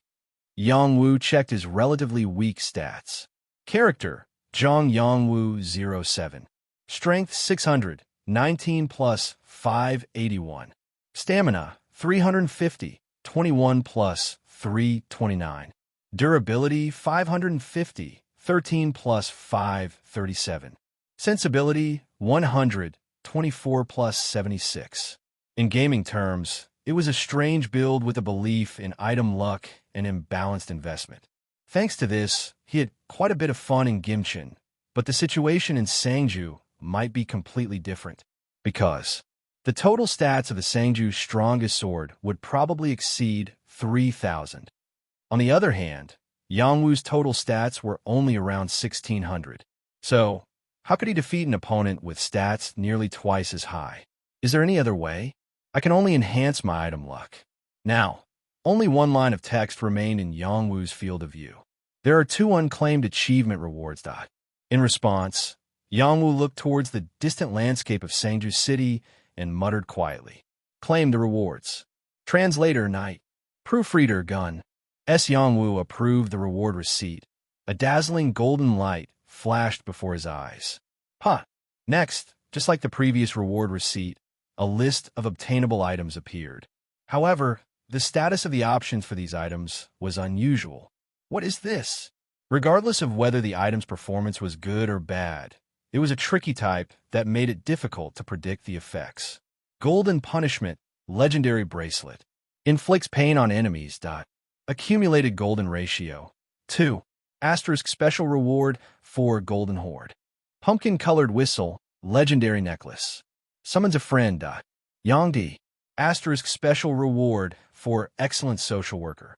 One inflicts pain on enemies, and the other summons a friend. Since they are legendary items, the options must be impressive. Around this point, Yangwu couldn't help but be confused. Still, during the Golden Flash, he could somewhat deduce what the effects might be. However, these 2 items had no displayed values, and their effects were exceptional. It was difficult to pass judgment without trying them out. I can understand what it feels like to inflict pain, but what does it mean to summon a friend? Yang Wu's gaze fell on the pumpkin-colored whistle. Pumpkin-colored whistle, legendary necklace. Summons a friend. Yangdi. The name Yangdi, written at the bottom of the tooltip, was probably Hong Yangdi, the mutant Yang Wu fought in Gimchen. Does it mean calling him to fight together? When Yang Wu withdrew his gaze from the tooltip, the approval process was completed and the newly acquired items filled his arms and neck. Sa, with a chilly sensation, the golden bracelet wrapped around his wrist, and then a whistle connected by a thin string hung around his neck. Really a real whistle. A whistle that could call Yangdi. It seemed like only the person he summoned during the return could be called. Then, if you have many friends, can you call several people? Yang Wu stopped running for a moment, thinking about this. Then, carefully, he brought the whistle to his mouth. Suddenly, a whistle. Yang Wu let out a forced laugh and exhaled deeply. Then, Biraririk. The distinctive sound of the whistle burst out forcefully, momentarily lowering the saturation of the surrounding scenery. Friend, Yangdi has received your call and is summoned. Crazy, it's real. As Yang Wu stared at the message in front of him with his mouth agape, a white crack appeared about 10 meters above his head. Crack! Soon, Hong Yangdi broke the crack and leaped down. His momentum was still strong. His jaw, which had been smashed by Yang Wu, was now intact, as if nothing had happened. Finally, Hong Yangdi landed in front of Yang Wu, shattering the asphalt with both feet. In response, Yang Wu took a step back in surprise. The thought that he might end up fighting with him again occurred belatedly as the first reason. The second reason was the name tag attached to his head. Zhang Yun Wu 07 friend Hong Yangdi. It was completely different from when he was a mutant. What happened? You're that Hong Yangdi I fought back then, is that right? As Yang Wu asked, the guy looked at his own head and then made a nonchalant expression. Yeah, how much time has passed since then? Hong Yangdi immediately asked about the time, disregarding everything else. A common trait among mutants, whether in the past or now. Not much time has passed. It hasn't even been an hour. When Yang Wu answered like this, the guy widened his eyes and spoke fearfully. What? Only that much time has passed. I thought it would have been at least a few months. Were you waiting blindly in the dark again this time? No, I was lying quietly in the room and came when you called. So, I've been waiting for you to call. A room. In response to the unexpected answer, Yang Wu looked at Hong Yangdi's eyes. However, in the eyes of Yangdi, who had lived in a place with no concept of time, there were no traces of falsehood. They give a room to each returning person. But now, there's only one real room. Can't go out, nothing to do. Just sitting quietly. It's better than waiting in the dark, but it's still like a living hell. After saying this, he glanced at the sky, then looked at Yang Wu again. But the voice was like that. If you help and accomplish something, life in the room will gradually improve. Yang Wu couldn't speak for a moment. He couldn't even organize what he had just heard. So, right now, there's a separate world where returning people are isolated, and if you want to live well there, you have to help me. Is that what you're saying? At this, Hong Yangdi, who had been silently listening to Yang Wu's words, shook his long jaw up and down. That's right. So what should I do now? The guy seemed only interested in establishing a record and returning. Indeed, if the words just now were all true, Hong Yangdi's remaining years depended on how much credit he could earn through Yang Wu. However, unfortunately, sorry, but there's nothing for you to do right now. What? So should I just go back? You don't understand. If I go back, there's really nothing? There. Hong Yangdi, who spat out words like a complaint, suddenly stopped and showed a terrified expression. Well, what's going on? It's time. I feel it. Upon this, Yang Wu looked at Hong Yangdi's name tag. Oh, why did he realize it now? Since some time ago, his name tag had been gradually disappearing from the top. It was like the sand in the upper part of an hourglass diminishing. So, I can't summon him unlimitedly. Please call me again. I beg you. The melted Hong Yangdi disappeared into the air with flattened ears. Suet. For some reason, it was an uncomfortable ending. So, is he now trapped in a room, endlessly waiting for a call again? Yang Wu thought about blowing the whistle again, but stopped. There was no need to call right away since there was no opponent to fight, and it would only lead to unnecessary disappointment. Translator night. Proofreader gun. It might be better for mental health to wait for the right time and then establish credit at once and return. If I can establish credit, that is. Yang Wu tried to imagine fighting with Hong Yangdi against the Sangju's strongest sword, but the image didn't come out well. The current stay area is Sangju. The Sangju's strongest sword is Dako Seiwan 01. Second generation, defense 147 times. While Yang Wu was climbing up the road between the mountains, Dako Seiwan 01 added one more defense count. Crazy guy. He killed someone again. As Yang Wu thought about it, he suddenly realized, no, that's the defense count. If it's a one-sided attack and killing, wouldn't it be counted separately? In fact, most of the killings Yang Wu had done so far were mostly in self-defense, so he didn't know exactly how the defense count of strongest sword was calculated. He just thought that if he killed someone, it would go up. But even if it only reflected the number of times he killed in retaliation, it wasn't clearly explained. With such a high defense count, there are still people challenging him? That's strange in itself. Anyway, it was certain that the situation in Gimshin and Sangju was completely different. Even though he could see a farmhouse on the other side, there was no red light pillar, let alone a blue one, clearing mutants and monsters. This was a first in such a situation. Blame. Yang Wu covered his left chest to hide the title, and then moved along the road leading to the farmhouse. Unlike Gimshin, where corpses were plentiful on the outskirts of the city, Sangju was relatively clean. Sometimes there were bodies lying in the middle of a field or a paddock, but their numbers weren't large. Instead, already, something in the distance came into view. About 200 meters ahead, people were gathered in front of a building that looked like a warehouse. What? There are people in a place like this. Usually, they gather in the city.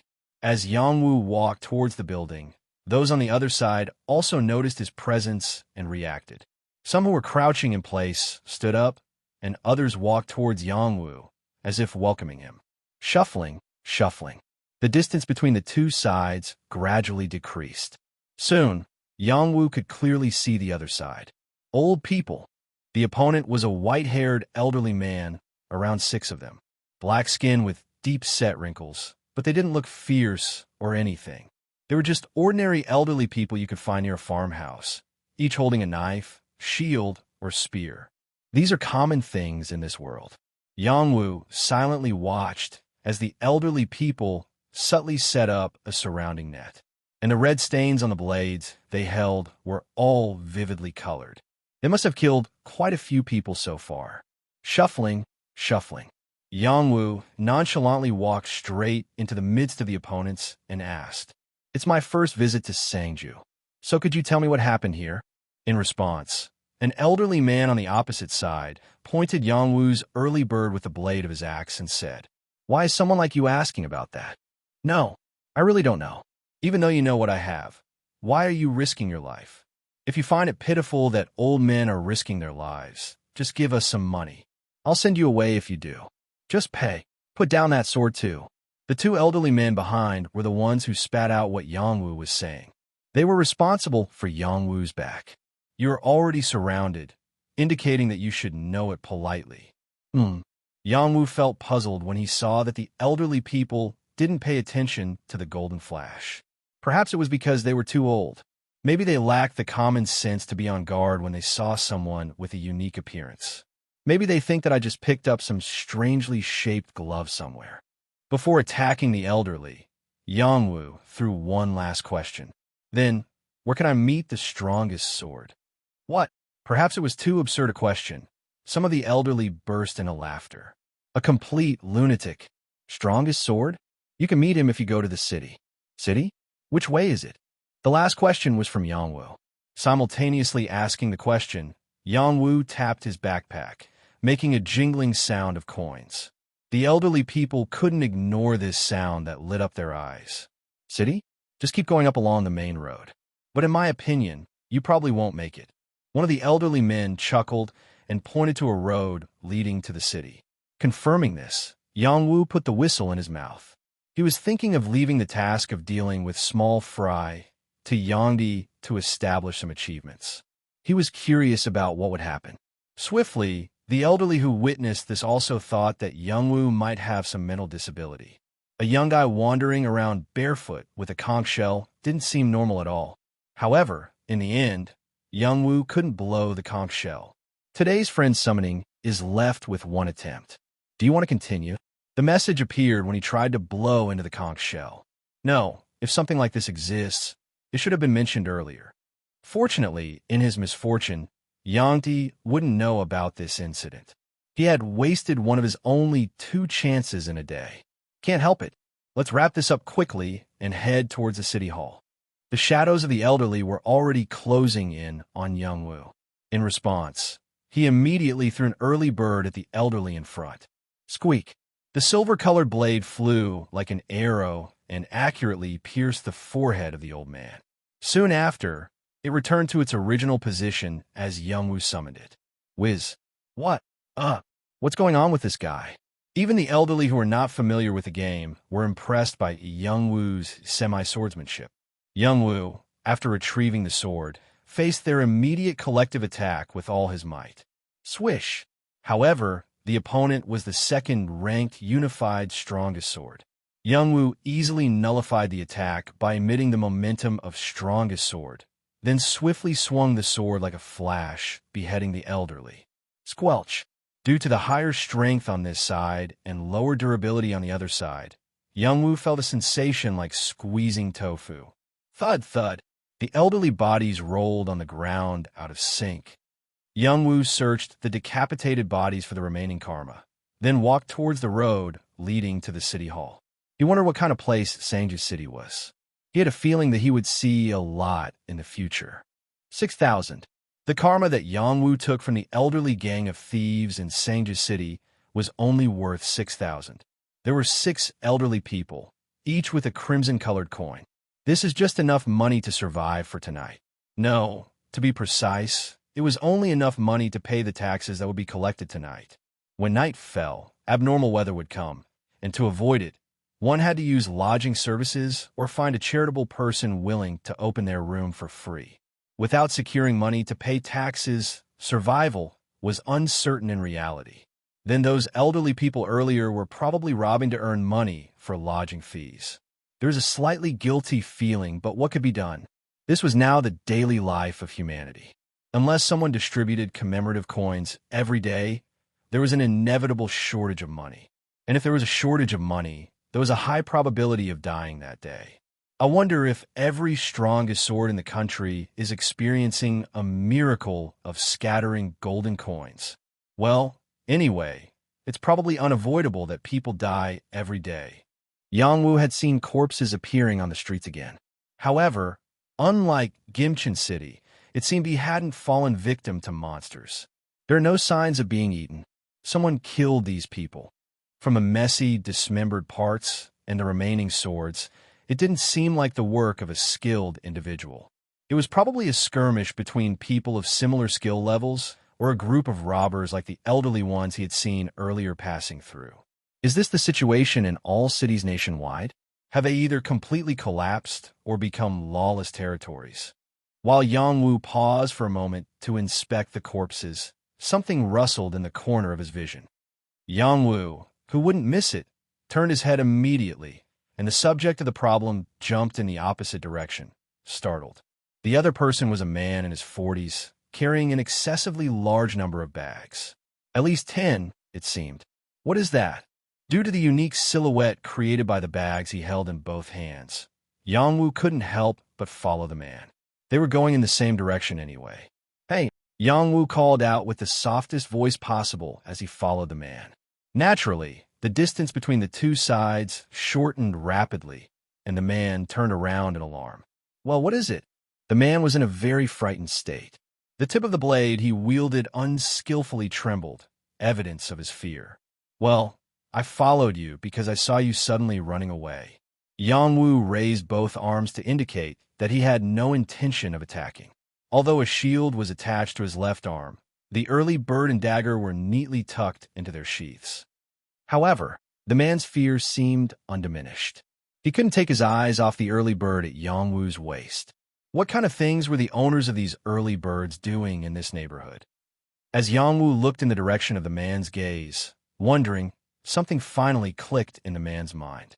Do you need a bag? If you need one, I'll give it to you, so please don't harm me. Huh? The man thought that Yongwu was a robber. I don't intend to harm you, but why do you carry so many bags around? When Yongwu pointed to the bags with the tip of his shield, the man flinched and took a step back. It's for sale. For sale? But earlier, you said you'd give it to me if I needed it. Well, it's better than dying. The man glanced at Yongwu again. So, sir, are you currently in the business of selling bags? Yes, well, you could say that. However, customers were limited to those weaker or at a similar combat level. If he encountered a strong person who seemed unwilling to engage in a normal transaction, he would either run away or willingly throw the bag to save his life. It's a very unstable business. With the government and laws gone, safe transactions were not guaranteed, so it was only natural. Actually, this person is somewhat unique.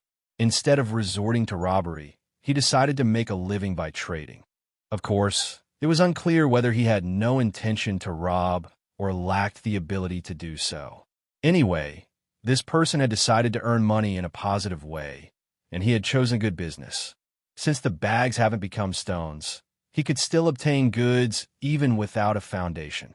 He probably searched abandoned houses or corpses on the roadside to acquire items. So, is everyone in Sangju City living like this? Either robbing or doing business like you? No. In fact, most people who are doing business like me are dead. The man's statement went far beyond Yongwu's expectations. Most sell their bodies. What did you say? As Yongwu furrowed his brow, the man made a terrified expression and tightly shut his mouth. No, go on. What are you talking about? That's what I said. Since there's nothing else to sell, they sell their bodies. It's a kind of slavery. In reality, it was followed by a whisper about selling their bodies. It's unbelievable. This time, Yongwu showed a horrified expression. It's the second day since the reset. Are you saying people are being bought and sold in exchange for karma? As a reward to keep them from dying rather than in exchange for karma. Because if you have no money, you'll really die. The man made a bitter expression and continued. Translator, night. Proofreader, gun. It's not all like that, but anyway, it's like that in the city. Since that place has the most resources, people with money gather there. People who want to live, even if they become slaves, are also there. Yongwu couldn't help but be shocked. This phenomenon was different from fighting against goblins with a height of 2 meters and entangled in the back. Of course, there were similar incidents in Gumi, where the golden rain fell. People who had become poor again by robbing commemorative coins spread their businesses in places like marts and convenience stores. Back then, there were people who sold their labor, saying they would carry the baggage if you gave them. But what if you couldn't earn money by considering yourself a baggage carrier? Would you end up choosing to be a slave? Damn, is it really worth living like that? I'd rather. As Yongwu's thoughts reached this point, he recalled the elderly people he had seen on the outskirts of Sangju City. If they don't choose to commit suicide, they have no choice but to harm others. Even those who buy slaves cannot be harmed. The fact that they can spend money is evidence of strength in itself. Most of the people buying slaves probably succeeded in monster hunting, right? That's right. Probably. Then there were probably people who didn't agree to such things like human trafficking. There were, but they're all dead. The one who started buying people with karma was the strongest sword of Sangju City. Yongwu unknowingly shifted his gaze to the regional status. The current residence is Sangju. The strongest sword in this area is Dako Seiwon 01. Second generation, defense 147 times. From the first glance, I expected him to be no ordinary madman, but leading human trafficking, that's beyond belief. I heard rumors that he also controls monster hunting, probably to prevent money from flowing freely in Sangju City. Then, the mutants should be the same, right? Mutants? Whether they control them or not, unless it's at the level of strongest sword, they can't catch them, can they? The man laughed as if he were making absurd remarks while looking at Yangwu.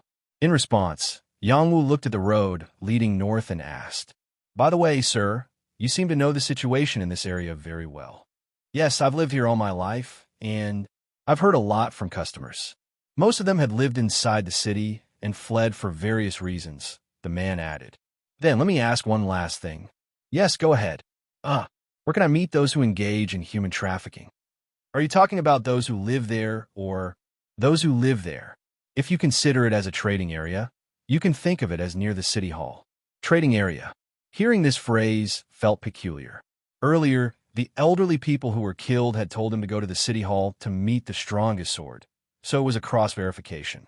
"Thank you for your time. I'll have to go to the city hall." "Why do you? Wouldn't it be better to go to another city?" "What about you, sir?" "Yes. Shouldn't you have moved to another city? You never know when you'll die if you stay here."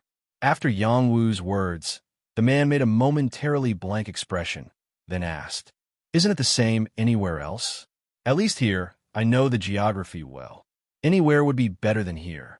After saying this, Yangwu turned to the road leading to the city hall, but he looked back at the man. "Do you know that the person who killed the mutants can distribute money to everyone?" "What?" At the sudden line, the man made a puzzled face, but soon nodded. "Ah, yes. I know. This also meant that even if the one who killed the mutants chose to absorb 3 million karma, a notification message would be displayed. I'm going to kill mutants today. If I succeed, I'll distribute karma to everyone." "Excuse me, but mutants?" The man tried to repeat what he said earlier. It meant that unless one is at the level of strongest sword, it's impossible to challenge mutants. "So, Yangwu." Blam! Before the man could finish his sentence, Yangwu revealed his title. Gumi's strongest sword. Gee, Gumi's strongest sword? The man, who had been reading Yangwu's title with narrowed eyes, shivered as he reached the end. "Are you saying you're the Gumi's strongest sword?" Only now did the man's eyes meet Yangwu's peculiar appearance. Golden gloves and bracelets, an inexplicable pendant, and bare feet. Initially, the man thought he might be a skilled outsider just by looking at the early bird. But now, there were many more hints. "Why did you come here?" Unconsciously, the man lowered his body. At the very least, he should bow. Given the existence of the strongest sword in this city, it wasn't an odd reaction. "I came to kill mutants and achieve accomplishments, but it seems that's not the only thing I should do here." Saying this, Yangwu glanced at the regional status once again. Upon seeing this, the man also looked at the corner of his vision, following Yangwu. Strongest sword of Sangju City, defense 147 times. It's impossible to capture mutants peacefully. You have to fight with that person. Well, it's good. I needed to collect the strongest sword title anyway, and I'm even more grateful when the opponent is a villain. With these words, Yangwu placed his foot on the road. "If I win, the golden rain will come. Then commemorative coins will fall, so take them and leave. What if it doesn't rain? Then I must be dead. Go somewhere else. Personally, I recommend Gumi." After parting ways with Bag Merchant, Yangwu sped along the road faster than before. He wanted to quickly confirm whether human trafficking was really taking place in this city. Thud! Passing several farms, rice fields, and barns, the surrounding scenery gradually transformed into a more urban environment. A gas station appeared, followed by buildings covered in glass and a convenience store revealing itself. At this point, Yangwu felt a tremendous sense of discomfort. Ever since the convenience store appeared, people could be seen again, and they all raised their hands when they saw Yangwu, as if gesturing to call a taxi. Moreover, they were all standing by the roadside, as if there was some kind of rule. "What's going on?" Just from the people raising their hands in his immediate line of sight, there were a whopping 7 people. Yangwu stopped in front of a man closest to him. Before Yangwu could say anything, the man spoke first. "Are you looking for someone?" "Yes." "Well then, let me introduce myself first. I am Kim Tae-hong. Level 1, Karma 2000. I can take care of seats, carrying luggage, collecting items. I could do anything within my abilities." This man, Kim Tae-hong, pronounced his lines cleanly without a single mistake. "Level 1. Does that mean you serve me all day long?" "Yes, that's right. If you permit overnight stay, I won't mind at all. The overnight stay referred to nighttime accommodations. In other words, if the employer wanted to use the room they rented alone, it meant the servant would find his own place to stay. It's much more autonomous than I imagined. Yang Wu grinned. This seemed more like a personal business than human trafficking. Of course, in terms of selling one's labor, it could be expressed as selling oneself. While Yang Wu was examining the sturdy man in front of him, the man unexpectedly uttered an unexpected line. I have one condition, though. What is it? As I mentioned earlier, I appreciate the offer for an overnight stay, but I won't sleep and I won't go near the male dormitory. What? Yang Wu was surprised, then realized the man had taken a step back. Oh, did he find it strange that I was examining his body? While overnight stay was allowed, the refusal to sleep meant something else. He would earn 2,000 karma using his body, but that didn't mean he would sell his body in a sexual way. So, what about not going near the male dormitory? Yang Wu asked immediately. No, I'm not interested in sleeping or anything like that. What about the male dormitory? Is there something there? This time, the man seemed surprised. Aren't you from this area? There's a city hall in the male dormitory. Oh, city hall. Yang Wu understood immediately. City hall, the main residence of the strongest sword and the place where human trafficking was said to be active. Therefore, for this man who engaged in conservative transactions, City Hall must be a dangerous area. Why don't he go to City Hall then? Because it becomes dangerous for both of us there. Even if he was a strong individual who could be bought for money, it meant safety couldn't be guaranteed at City Hall. At this point, Yang Wu became more curious about what was happening at City Hall. Are you going to the male dormitory by any chance? As the man asked this, Yang Wu just nodded without saying a word.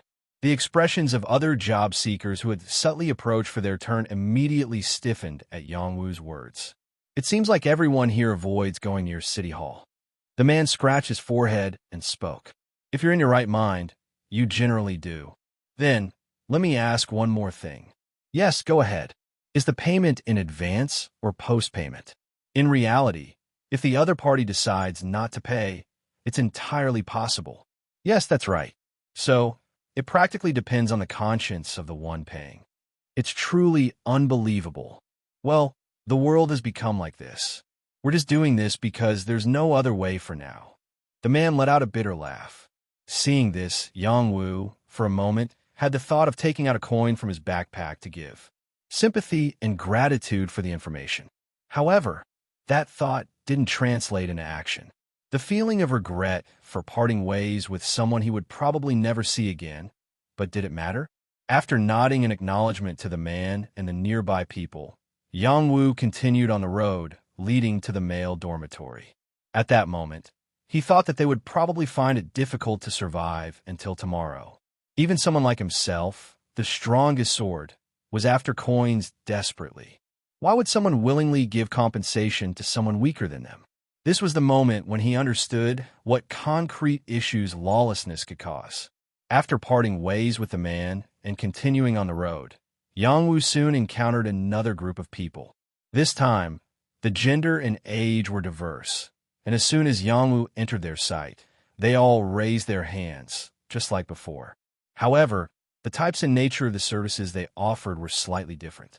Some were peddlers selling petrified items, and some specialized only in item collection, one of the services offered by the man he had met earlier. If you told them the item you wanted and the meeting place, they would scour the entire city to find it. Of course, there was no guarantee that they would come back alive even if they found the item. In the worst case, they might find the item and then the trading partner pulls out a knife, Yang Wu thought. Nevertheless, the lineup of job seekers continued. Yang Wu encountered another group until he faced a sign that read Male Dormitory. 2 km to the male dormitory. We're almost there. Yang Wu looked at the sign and then glanced back. The lineup of job seekers that seemed endless just a while ago was now nowhere to be seen. It seemed that everyone was reluctant to stay near the male dormitory.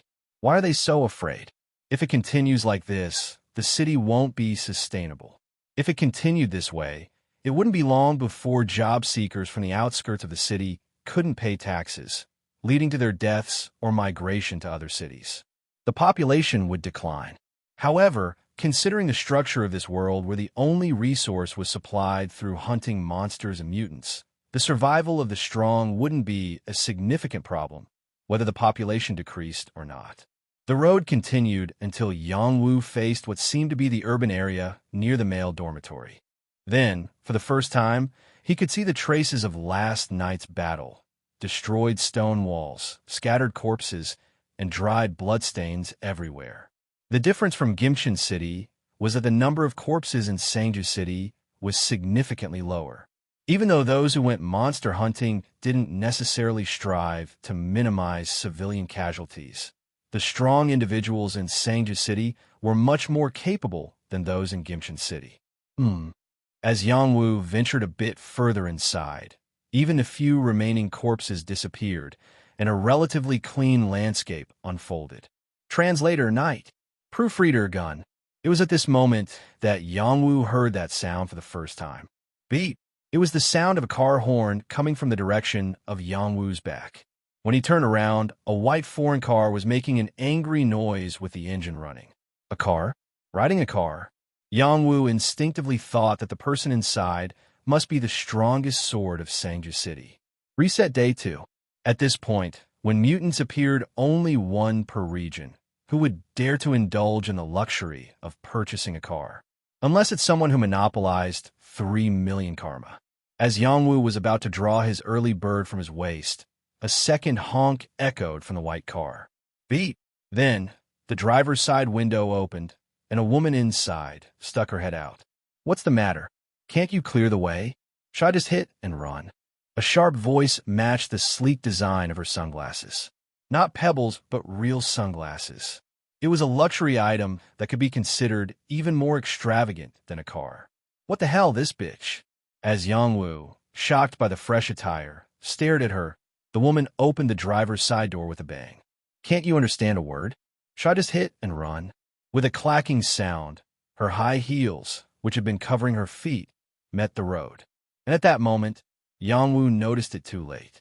The fact that the person he was facing right now wasn't the strongest sword. She's wearing shoes, and she's not carrying a weapon. Crucially, even when she saw that the person in front of her was barefoot, she didn't show any signs. This means that she does not know that there may be cases where one cannot wear shoes. In other words, the woman had never encountered someone with abilities at the level of a transcendent. So, it made no sense for her to be indulging in such luxury. Looking at the woman without a sword and not carrying a small knife on her hip, Yongwu asked, "What's your relationship with the strongest sword? Family? Or is he your lover?" What? Momentarily perplexed, the woman's face showed confusion. Then, she quickly regained her arrogant expression and asked, "Hey, where are you from? Seems like you don't have basic manners." Even after seeing the early bird hanging from Yongwu's waist, she didn't show any signs of backing down. And the reason was evident in the back seat of the white car. Clank, clank. This time, the back door of the white vehicle opened successively, and Yongwu shifted his gaze in that direction. There, 2 sturdy men, each holding an early bird, got out. Bodyguards, huh? The corner where the woman placed her trust wasn't just the glow of the strongest sword.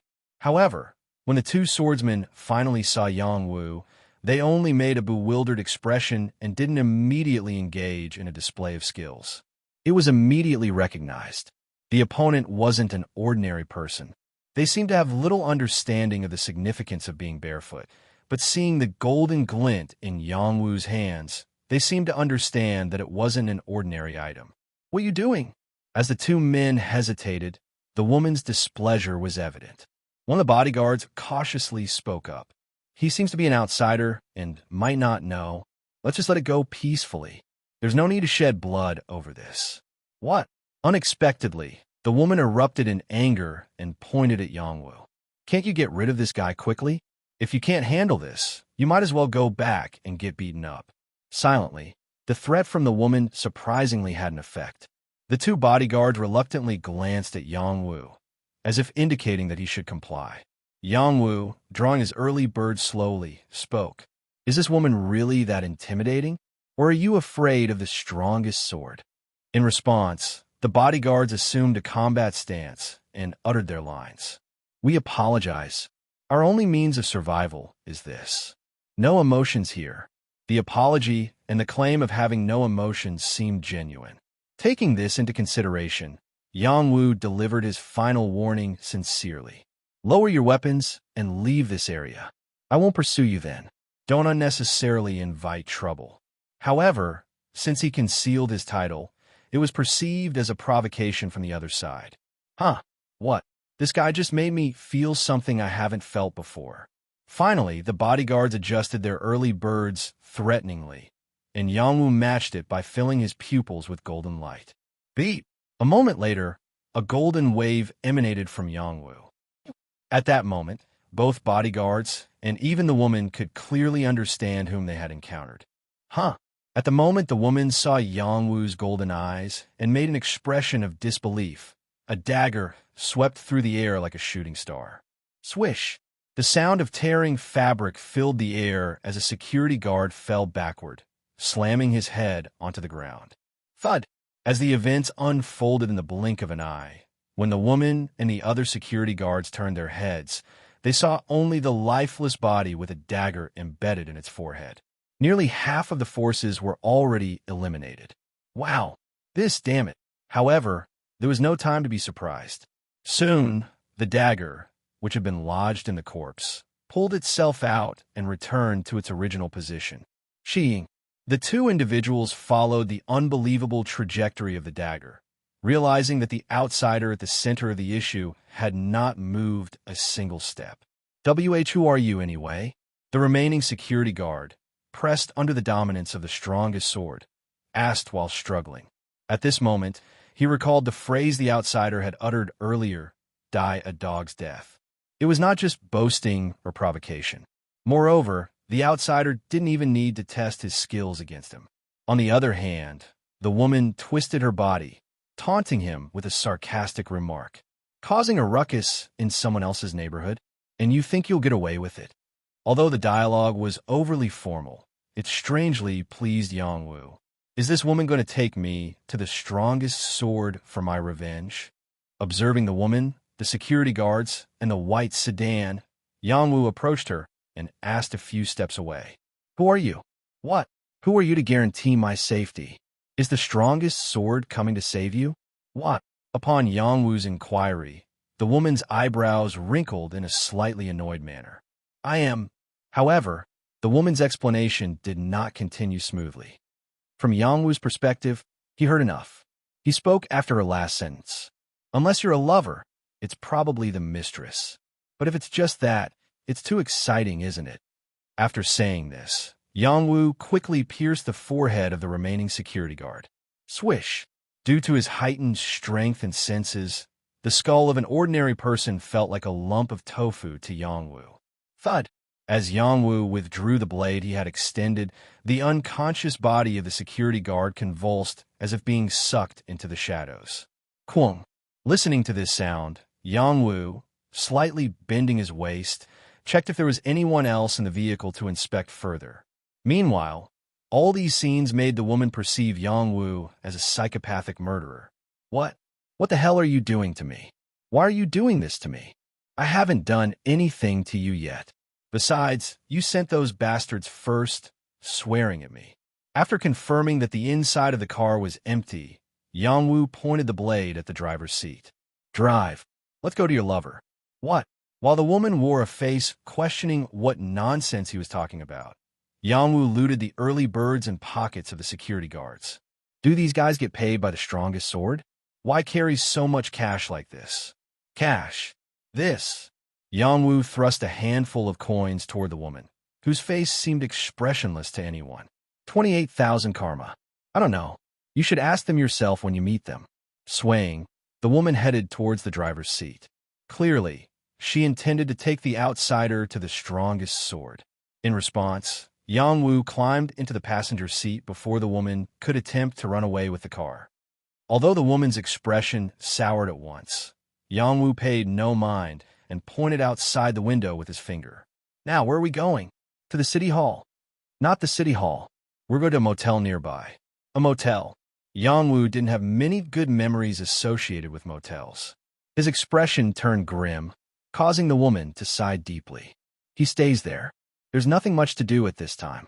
Soon after, the woman started the car and smoothly drove across the road, cutting through the streets. Asterisk, asterisk, asterisk. It wasn't long after the car started moving again that Yang Wu, gazing out the window, suddenly asked the woman, "You didn't answer earlier. What's the relationship with the strongest sword?" In a much calmer and dry voice than before, the woman replied, "You're really persistent. How does it change anything if you know? I heard something on my way here. If it's true, then, even someone like Yang Wu, who made a habit of questioning people with a knife to their throat, couldn't bring himself to say the next line directly. Did she sell herself to the strongest sword?" However, the woman's response shattered Yang Wu's underlying assumption. "What's the relationship? If I have to say, we're married." "What? That's right. You're the wife of the strongest sword?" "That's correct." The woman casually made a left turn while wearing sunglasses. They were getting closer to their destination. "What did you hear on your way here? People selling their bodies or something? Something similar. It's not entirely untrue. But what does it matter to you? It's not illegal anymore.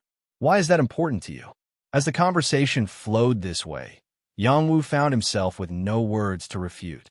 But aside from that, there was a lingering question. "I heard that the strongest sword was the first to start human trafficking. So, isn't that important to you at least?" Finally, the woman sealed her lips, but the silence didn't last long.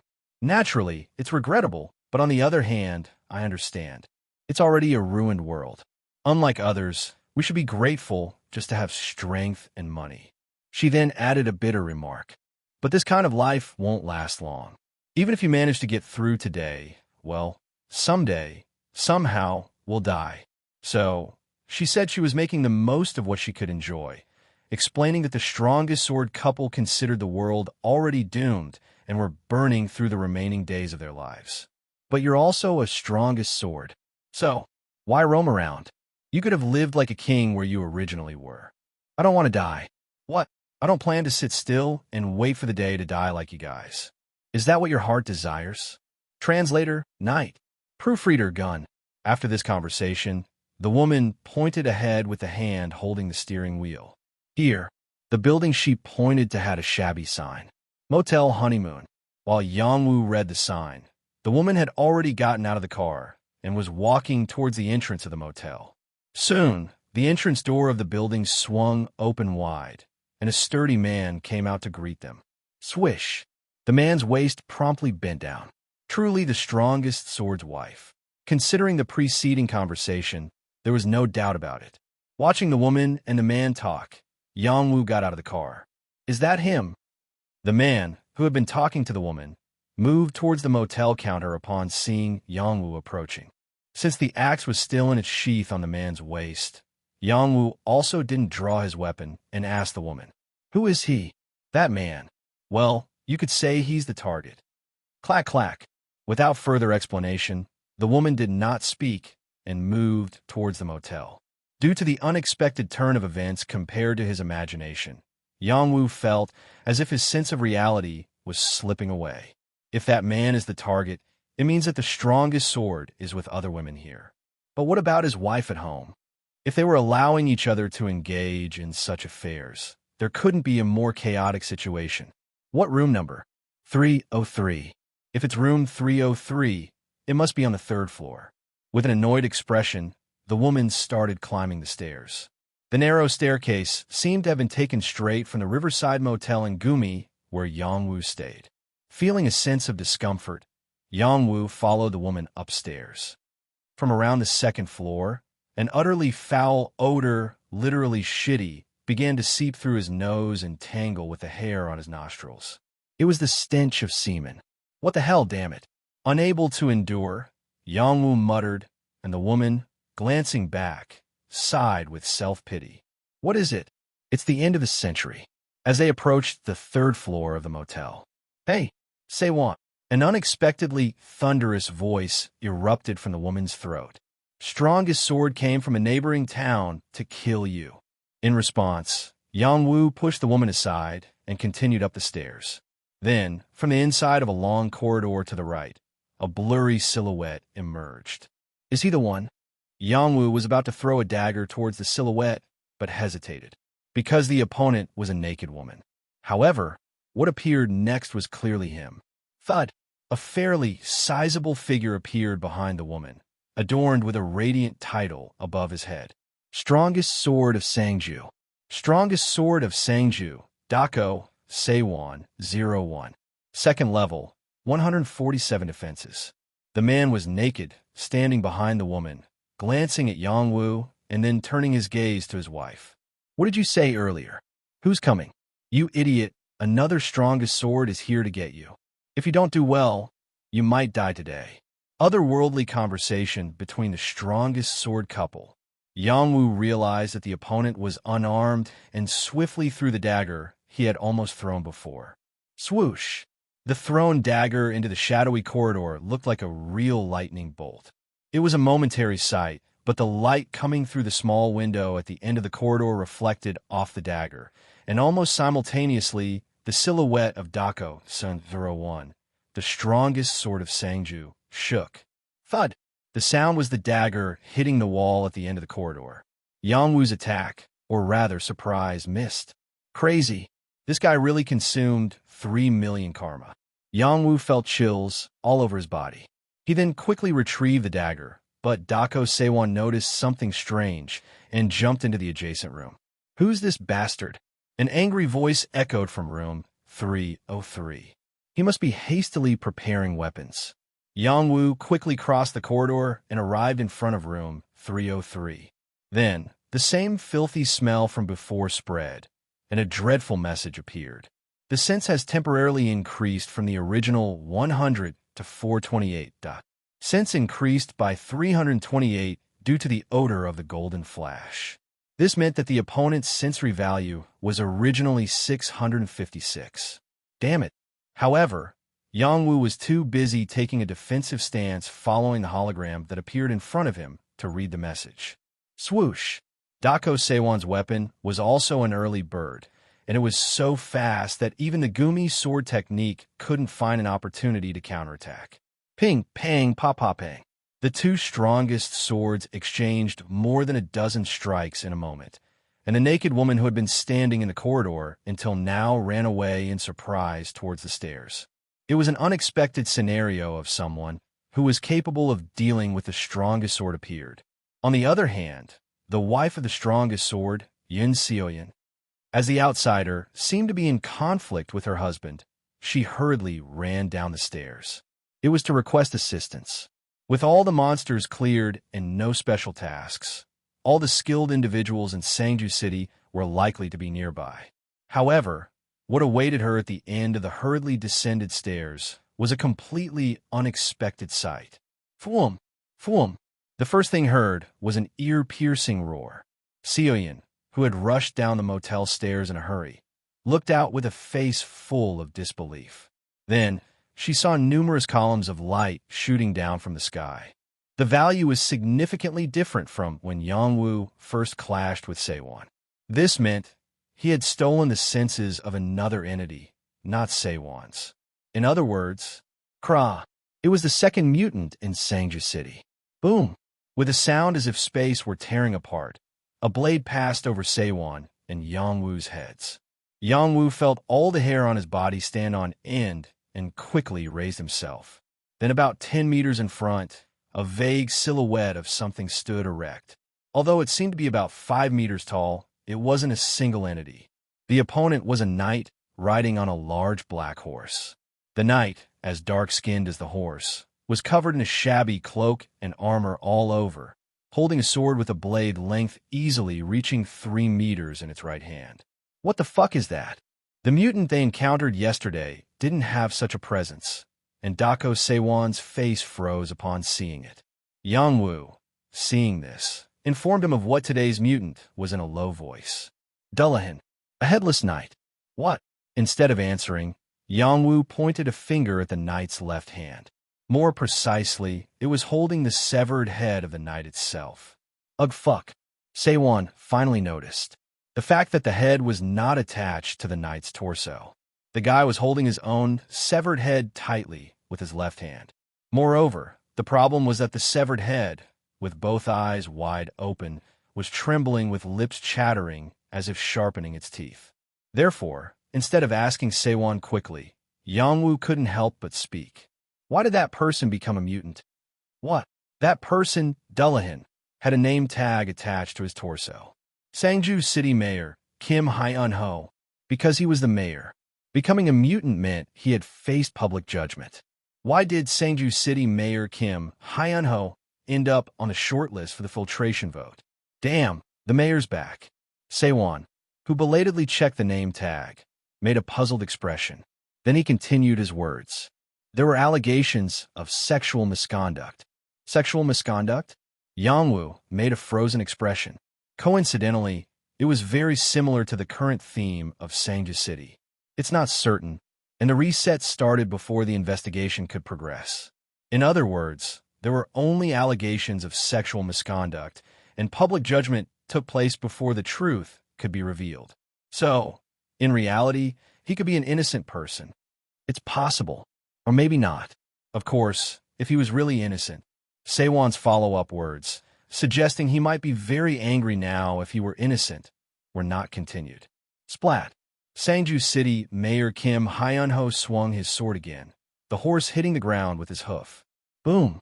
Just like before, a creepy sound of a breaking wave echoed, and the two top swordsmen saw it clearly. The black sword that the guy was holding was increasing in an unbelievable length. Ziot! Crunch! This damn fucker. The length of the black sword seemed to be over 10 meters. He brought something tremendous. Did he bring that to sweep away all of Sangju City? Yangwu spoke, dodging the faint trajectory, while Dako Sewon spat on the ground. Stop the bullshit and figure out how to kill that monster. Sewon's hands and feet were trembling thinly as he spoke. Even the superhuman who had monopolized 3 million karma was inevitably afraid of a struggle with a monster that he hadn't even dreamed of seeing. On the other hand, Yangwu was slightly better off than Sewon in the current situation. At least he knew that a monster named Dullahan existed in games. It's something I've seen in games, but facing it in reality is really overwhelming. What criteria determine the selection of mutants or creatures? Is it based on games, novels, or the entire human imagination? TSK. After thinking this far, Yangwu stepped backward, taking a combat stance. Dullahan. No, Sangju City Mayor Kim Hyun-ho was tapping the ground with his hooves again. Since he's not saying anything, he's just thinking of killing all of us. It won't be easy to befriend him this time. Yangwu watched the mayor's movements, and when he saw him moving, he secretly narrowed the distance with Dako Sewon. After the mutant's next attack, the plan was to deal with Sewon first with his newfound senses.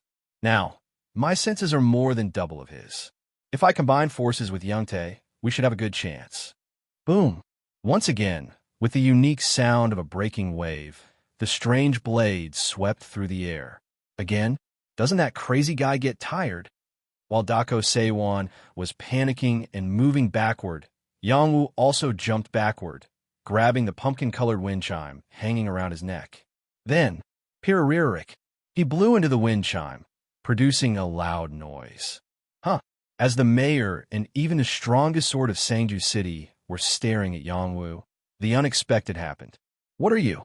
And right after the mayor finished his sentence, Yawa, a massive knoll came tearing through the sky, leaping down. Although he managed to narrowly evade the attack again, in return, Dako Sewon's body was split in half, bouncing into the air. This time, Yangwu noticed that a violet bracelet was filled on the corpse's wrist, but he couldn't retrieve it. Yuri dead. Immediately, Kim Hyun-ho, with a shadow cast on his son-in-law, charged forward. With the black horse's body, which was like a pair of scissors, the guy's height reached 5 meters, giving Yangwu the feeling of fighting against a tank. How did this crazy guy appear so soon?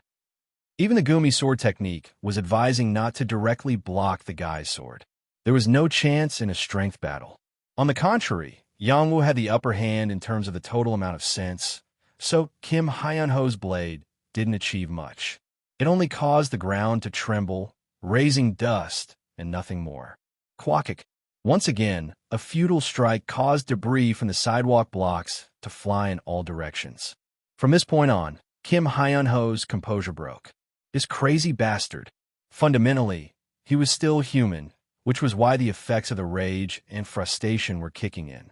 Moreover, he hadn't returned here to dance with a kid playing with a sword all day. What he wanted was to deliver punishment to the public who judged him.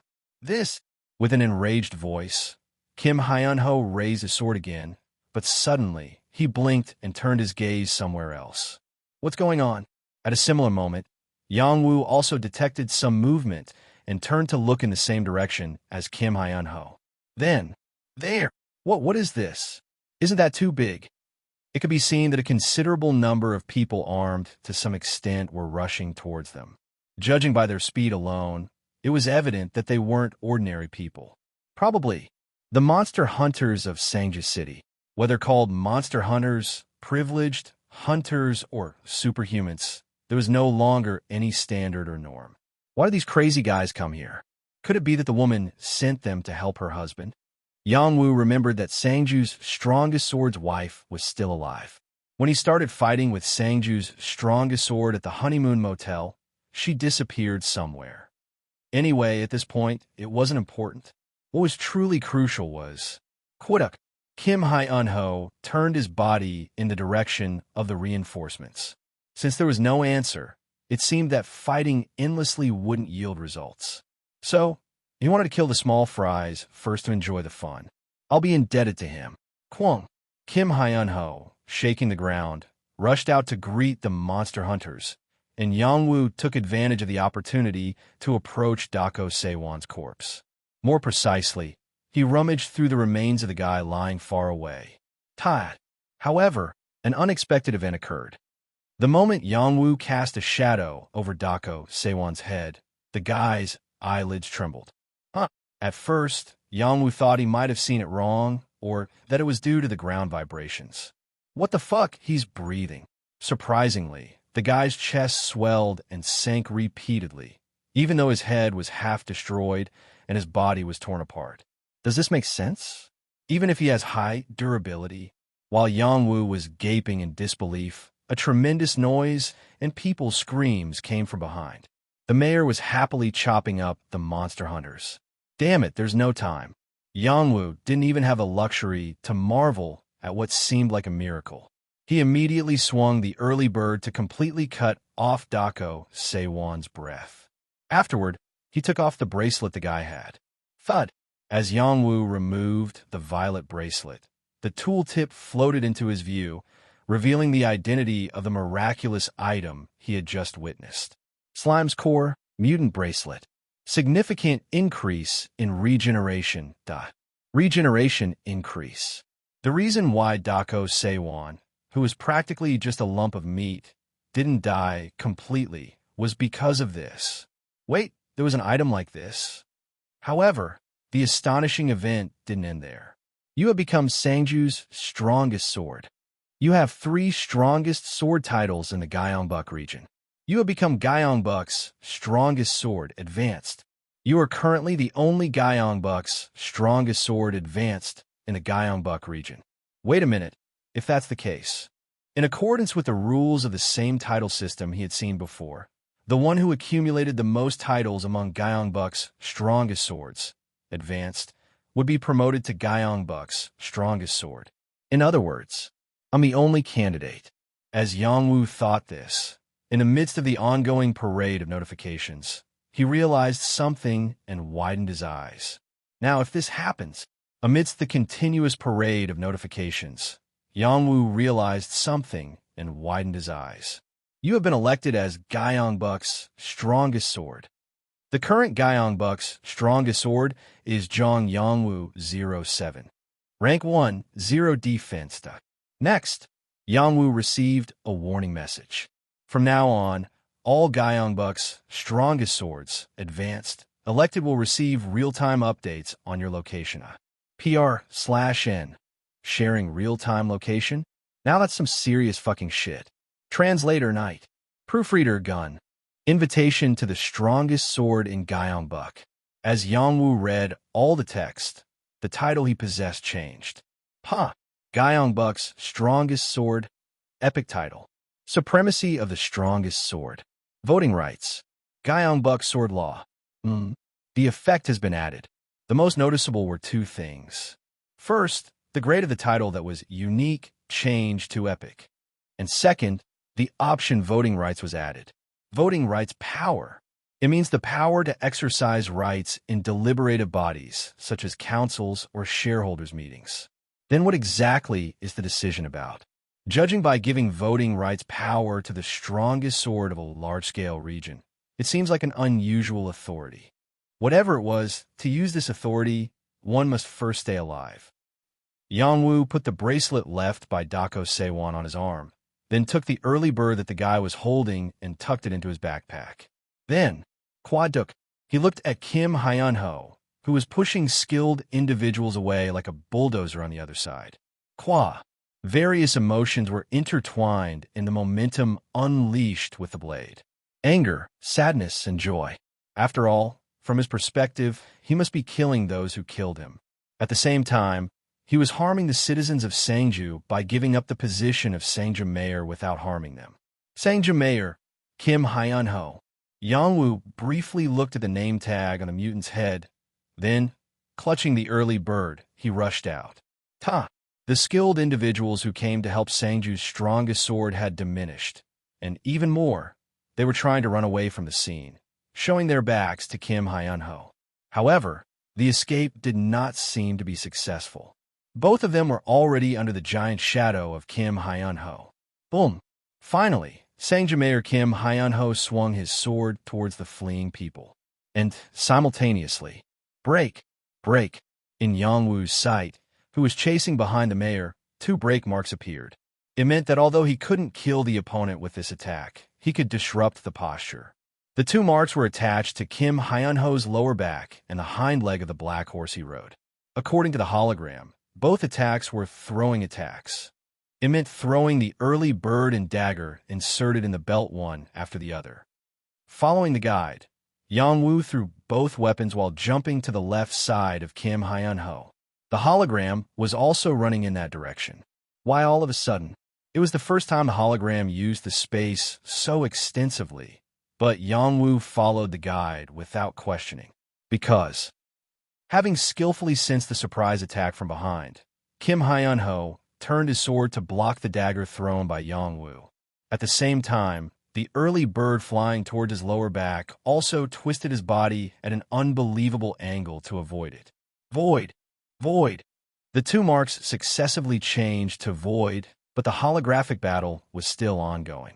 Soon, the hologram positioned itself at Kim Hyun-ho's side, pulling his arm in a gesture to retrieve the weapons. Following suit, Yongwoo swiftly pulled the 2 weapons back. At that moment, the early bird and dagger, which had bounced off in different directions, returned simultaneously, attempting a dual attack. It was then that Yongwoo finally realized. The higher-level swordsmanship provides a much more sophisticated guide. Of course, with just the remote retrieval function of the belt, he couldn't inflict fatal damage to Kim Hyun-ho. However, swish, if he could somehow get the blades to touch his body. Break!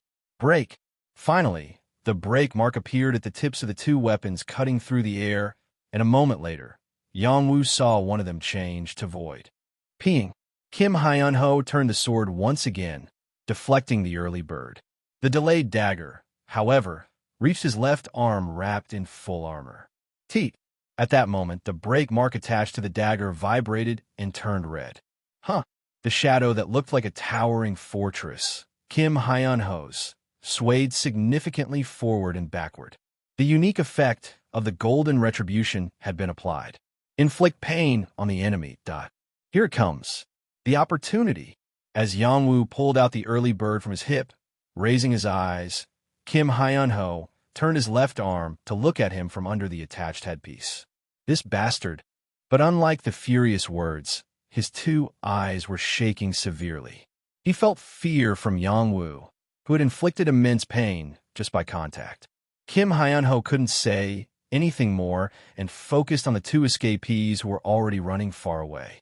Quack, whack, whack. He doesn't intend to fight me.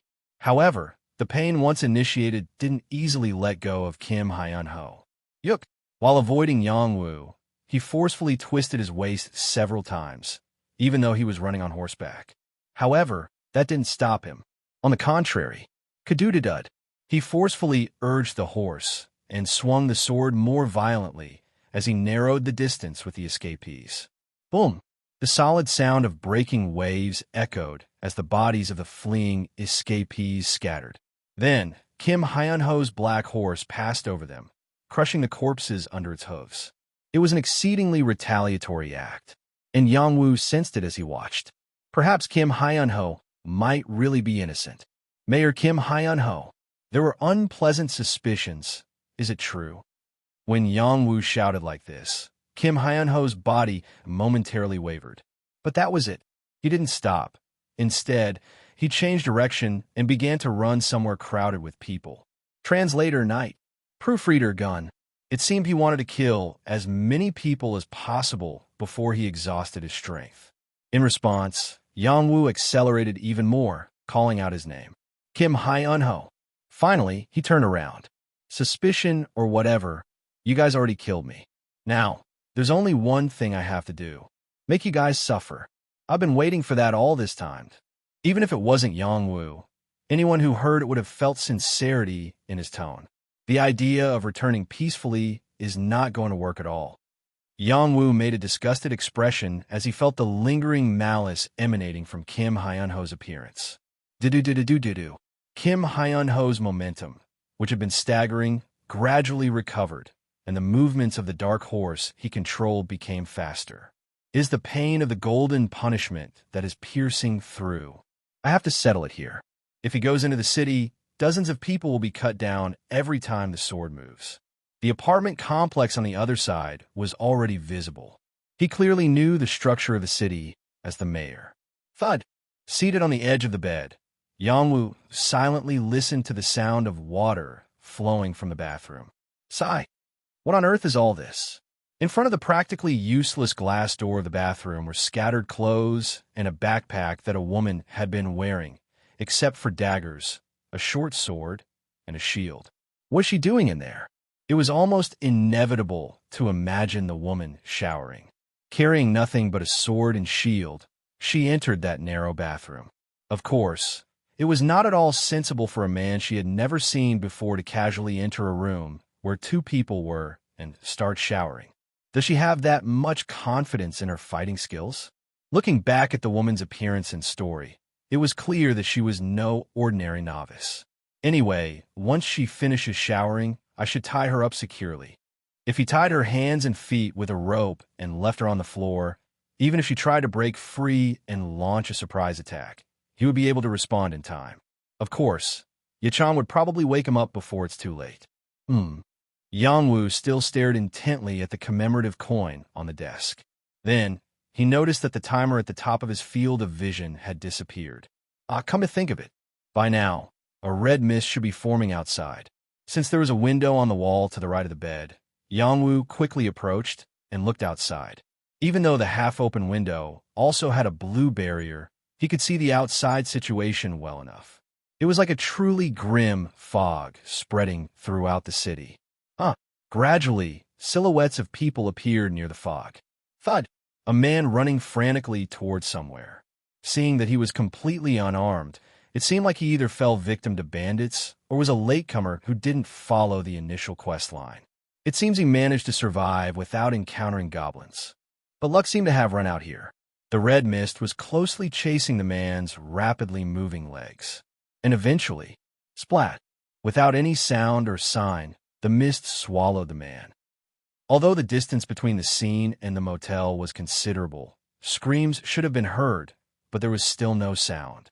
Instead, the blurred silhouette of the man, enveloped in the mist, staggered and stumbled. Then, as usual, the man stopped walking and collapsed to the ground. How long did it take? About a minute. Yang-woo recalled the time from when the man touched the mist until he became unable to move. It seemed like about a minute. I'm not sure if he's dead or not. While Yangwu pondered alone, Yechan called him from behind. Mister. Yeah. Turning around, Yangwu saw Yechan looking somewhat confused, and the woman who had just finished showering was standing a few steps away. Wrapped in a shower towel, she held a short sword and a shield in each hand. Nevertheless, Yangwu's Gumi sword technique and golden flash remained silent. He judged that it wasn't a combat situation at the moment. Thanks to you, I had a good shower. Thank you. Glancing briefly at the commemorative coin on the desk, the woman leaned the knife she held in her right hand against the wall, making sure the hilt of the knife was within reach in case she needed to grab it again. In response, Yangwu looked at her with a sharp expression, as if not to forget the promise they made outside. I told you I'd tie you up unarmed, didn't I? I'll do as I said, so put down that shield too. Then, the woman obediently dropped the shield in her left hand to the floor. I didn't lie earlier, so I hope you won't be too weary. But instead of responding, Yangwu placed the shield between the wall with the window and the bed. This way, he could grab the shield even while lying on the bed. The woman, who couldn't help but notice this, smiled again. But seriously, you're not the strongest sword, right? Gumi is not a big city, but can there be two people who look so alike? What does it matter if I am or not? Well, if you are, it's a good thing to meet a noble, and if not, it's not a problem. A vague answer. Yangwu decided to remain silent to avoid unnecessary disturbance. After all, he planned to leave Gumi as soon as the mist disappeared. I have to go to another city before the next mutant appears. The longer it takes, the greater the difference in abilities with the strongest sword of other regions will be. Golden Horde. Summon the Golden Rain in 2 or more regions. 1/2. Excellent social worker. Send the mutants back alive. Of the recommended achievements that could be attempted in a short period, these 2 were available. If lucky, he might even accomplish both simultaneously. By the way, what's your relationship? The woman threw another question. Not a special relationship. It just happened that we ended up traveling together. Not family either, but you can share the same room. Surprised by the woman's question, Yangwu instead smirked. Well, you're sharing a room over there right now. Oh, right. Around this point, Yangwu sensed something suspicious. Well then, could you put some clothes back on? It's a bit awkward to leave you tied up in that state. When Yangwu signaled to Yechan to prepare the rope, the woman chuckled and spoke again. Wouldn't it be more dangerous to tie me up while I'm dressed? You never know what might be in my pockets. The woman, wrapped in a towel, nonchalantly raised both arms, displaying a cheeky expression. Seeing this, Yechan, holding the rope, looked awkwardly between Yangwu and the woman. Meanwhile, Yangwu, standing by the bed, spat out his words with annoyance. That's my business to take care of. Hurry up and get dressed. If we delay any longer. What if we delay any longer? For some reason, the woman seemed extremely relaxed. From this point on, Yangwu was convinced that at least one of the things the woman claimed was a lie. For example, the story about being pregnant. No matter how easy we may seem, our levels are different.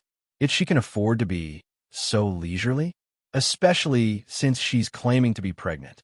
Yangwu still shook his hands, gesturing for the woman to be tied up quickly, and observed her closely. Then, give me that. She came down from the bed, took the rope from Yechan, and Yechan, looking perplexed, alternately looked at Yangwu and the woman.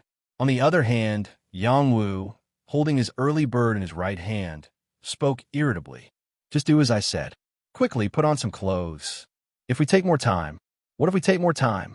The woman seemed oddly relaxed. From now on, everything seemed unbelievable. The strangest thing was that the woman continued to insist on being unarmed. Yangwu continued to gaze fixedly at the woman, who, despite his gestures, was still not tied up. When Yangwu kicked away the shield under the woman's feet, she raised the corners of her mouth. Now, can you relax? I don't know. Yangwu, holding Early Bird in his right hand and the rope in his left, approached the woman. At that moment, the woman looked at the terrifying blade of Early Bird and shivered, as if in fear. Are you trying to tie me up with that in your hand? It's dangerous. Lower it for a moment. After all, I don't have any weapons. As Yangwu increased his speed and prepared to shoot weapons in succession as before, Kim Hyunho, who saw through it skillfully, spoke again. "Leave me alone. After I finish my work, I'll die quietly. People are clearly going to be killed, and you want me to leave you alone?" Yangwu was already sending his dagger flying from his waist, and Kim Hyunho, who was watching him, twisted his body in response. Sweet. The sharp sound of the dagger passing near Kim Hyunho's shoulder. Next, Yangwu's early bird aimed for Kim Hyunho's head, but it was blocked by the black sword. Peeing. However, Yangwu's prepared attack was not over here. As he threw the early bird, Yangwu also pulled out another early bird from his backpack and swung it. For Kim Hyunho, who had tasted the bitterness of the previous duel attack, it was a scene that could only be terrifying. This time, a three-sided attack was approaching. Oh damn. Kim Hyunho, who anticipated the dog-like future, gritted his teeth and grasped his sword, while Yangwu retrieved the weapons he had sent out and swung the early bird. We eat. Naturally, since the attack of the original Yangwu would be the most powerful, Kim Hyunho had no choice but to block his sword first. Therefore, he had to skillfully avoid the remaining blades flying towards his back and right side. But now, it seemed that Kim Hyunho was in a state where he had lost half of his senses to Yangwu. Cheeing. Doing his best, he received Yangwu's early bird with the black sword, and then twisted his upper body as much as possible to reduce the area of his body. Cutaduk. Although his armor was urgently moving enough to open the seams, it was not a sufficient response. Due to the height difference with Yangwu, the entry angle of the two blades flying from the air was too wide. White. When Kim Hyunho turned his body to avoid both weapons, the exposed nape of the black horse beneath him was completely exposed. Realizing this, Kim Hyunho twisted his face, but the early bird and dagger had already entered the inside of the mane, scraping away. And then, what happened next? Cool. A scream, but not a scream from Kim Hyunho. Yangwu, who was anticipating him falling, tilted his head as he watched Kim Hyunho suffer. What the? Was that black horse also part of this guy's abilities? Anyway, there was no better time than now to end the mayor's reign, because for the first time, the symbol kill appeared on the opponent. Kill. It was in just one place. It was attached to the head of Kim Hyunho, who was shaking in the air without any sense. He had only one weakness. As Yangwu raised the early bird threateningly and looked at Kim Hyunho's head, he seemed to have felt something and shouted with a frightened face. Wait a minute. While saying this, Kim Hyunho unconsciously glanced at the apartment complex surrounding him like a folding screen on his back. If only he could run a little faster. No, if the crazy guy in front of him didn't interfere, he would have vented his resentment without any grudge. Only now did suspicion arise in Kim Hyunho's mind, and he asked with an expression of genuine disbelief. Were you? Why the hell does someone like you exist? Someone like you. Kim Hyunho felt anger and resentment at the fact that a human more powerful than mutants existed. According to the voice that had been coming from the darkness for a long time, the reason mutants were originally sent back to the original world was to judge the masses. But now, it seemed that to anyone looking, this was not a judge, but just a mere monster. Moreover, he hadn't even fulfilled his grudge. However, just because it was Yangwu didn't mean he had the answers. He was also just a human living day by day in this broken world due to the reset. Why do a guy like me exist? I don't know. I just survive well in this world. So, I become stronger. That's why I thought you guys would have the answers. Yangwu still held the knife, looking at Kim Hyunho, who was still staggering, and raised the knife again. But it seems like you guys don't know anything either. Swish. As Yangwu aimed the blade at Kim Hyunho's head, the guy's eyelids widened. Just die now. Let's end it with a golden rain. Sheet. Yangwu's silver-white blade cut through the air like an arrow. No. Despite Kim Hyunho's resistance, the blade had already pierced through his skull. Quack. Kim Hyunho's head shattered with a sound like cracking cookies, and at the same time, a white beam shot up into the sky. If I use the golden rain this time, it will be the third time. As Yangwu thought this while looking at the golden sphere left by Kim Hyun-ho, a new notification appeared in his field of view. The second mutant in Sangju has been eliminated, so basic welfare will be applied to this area.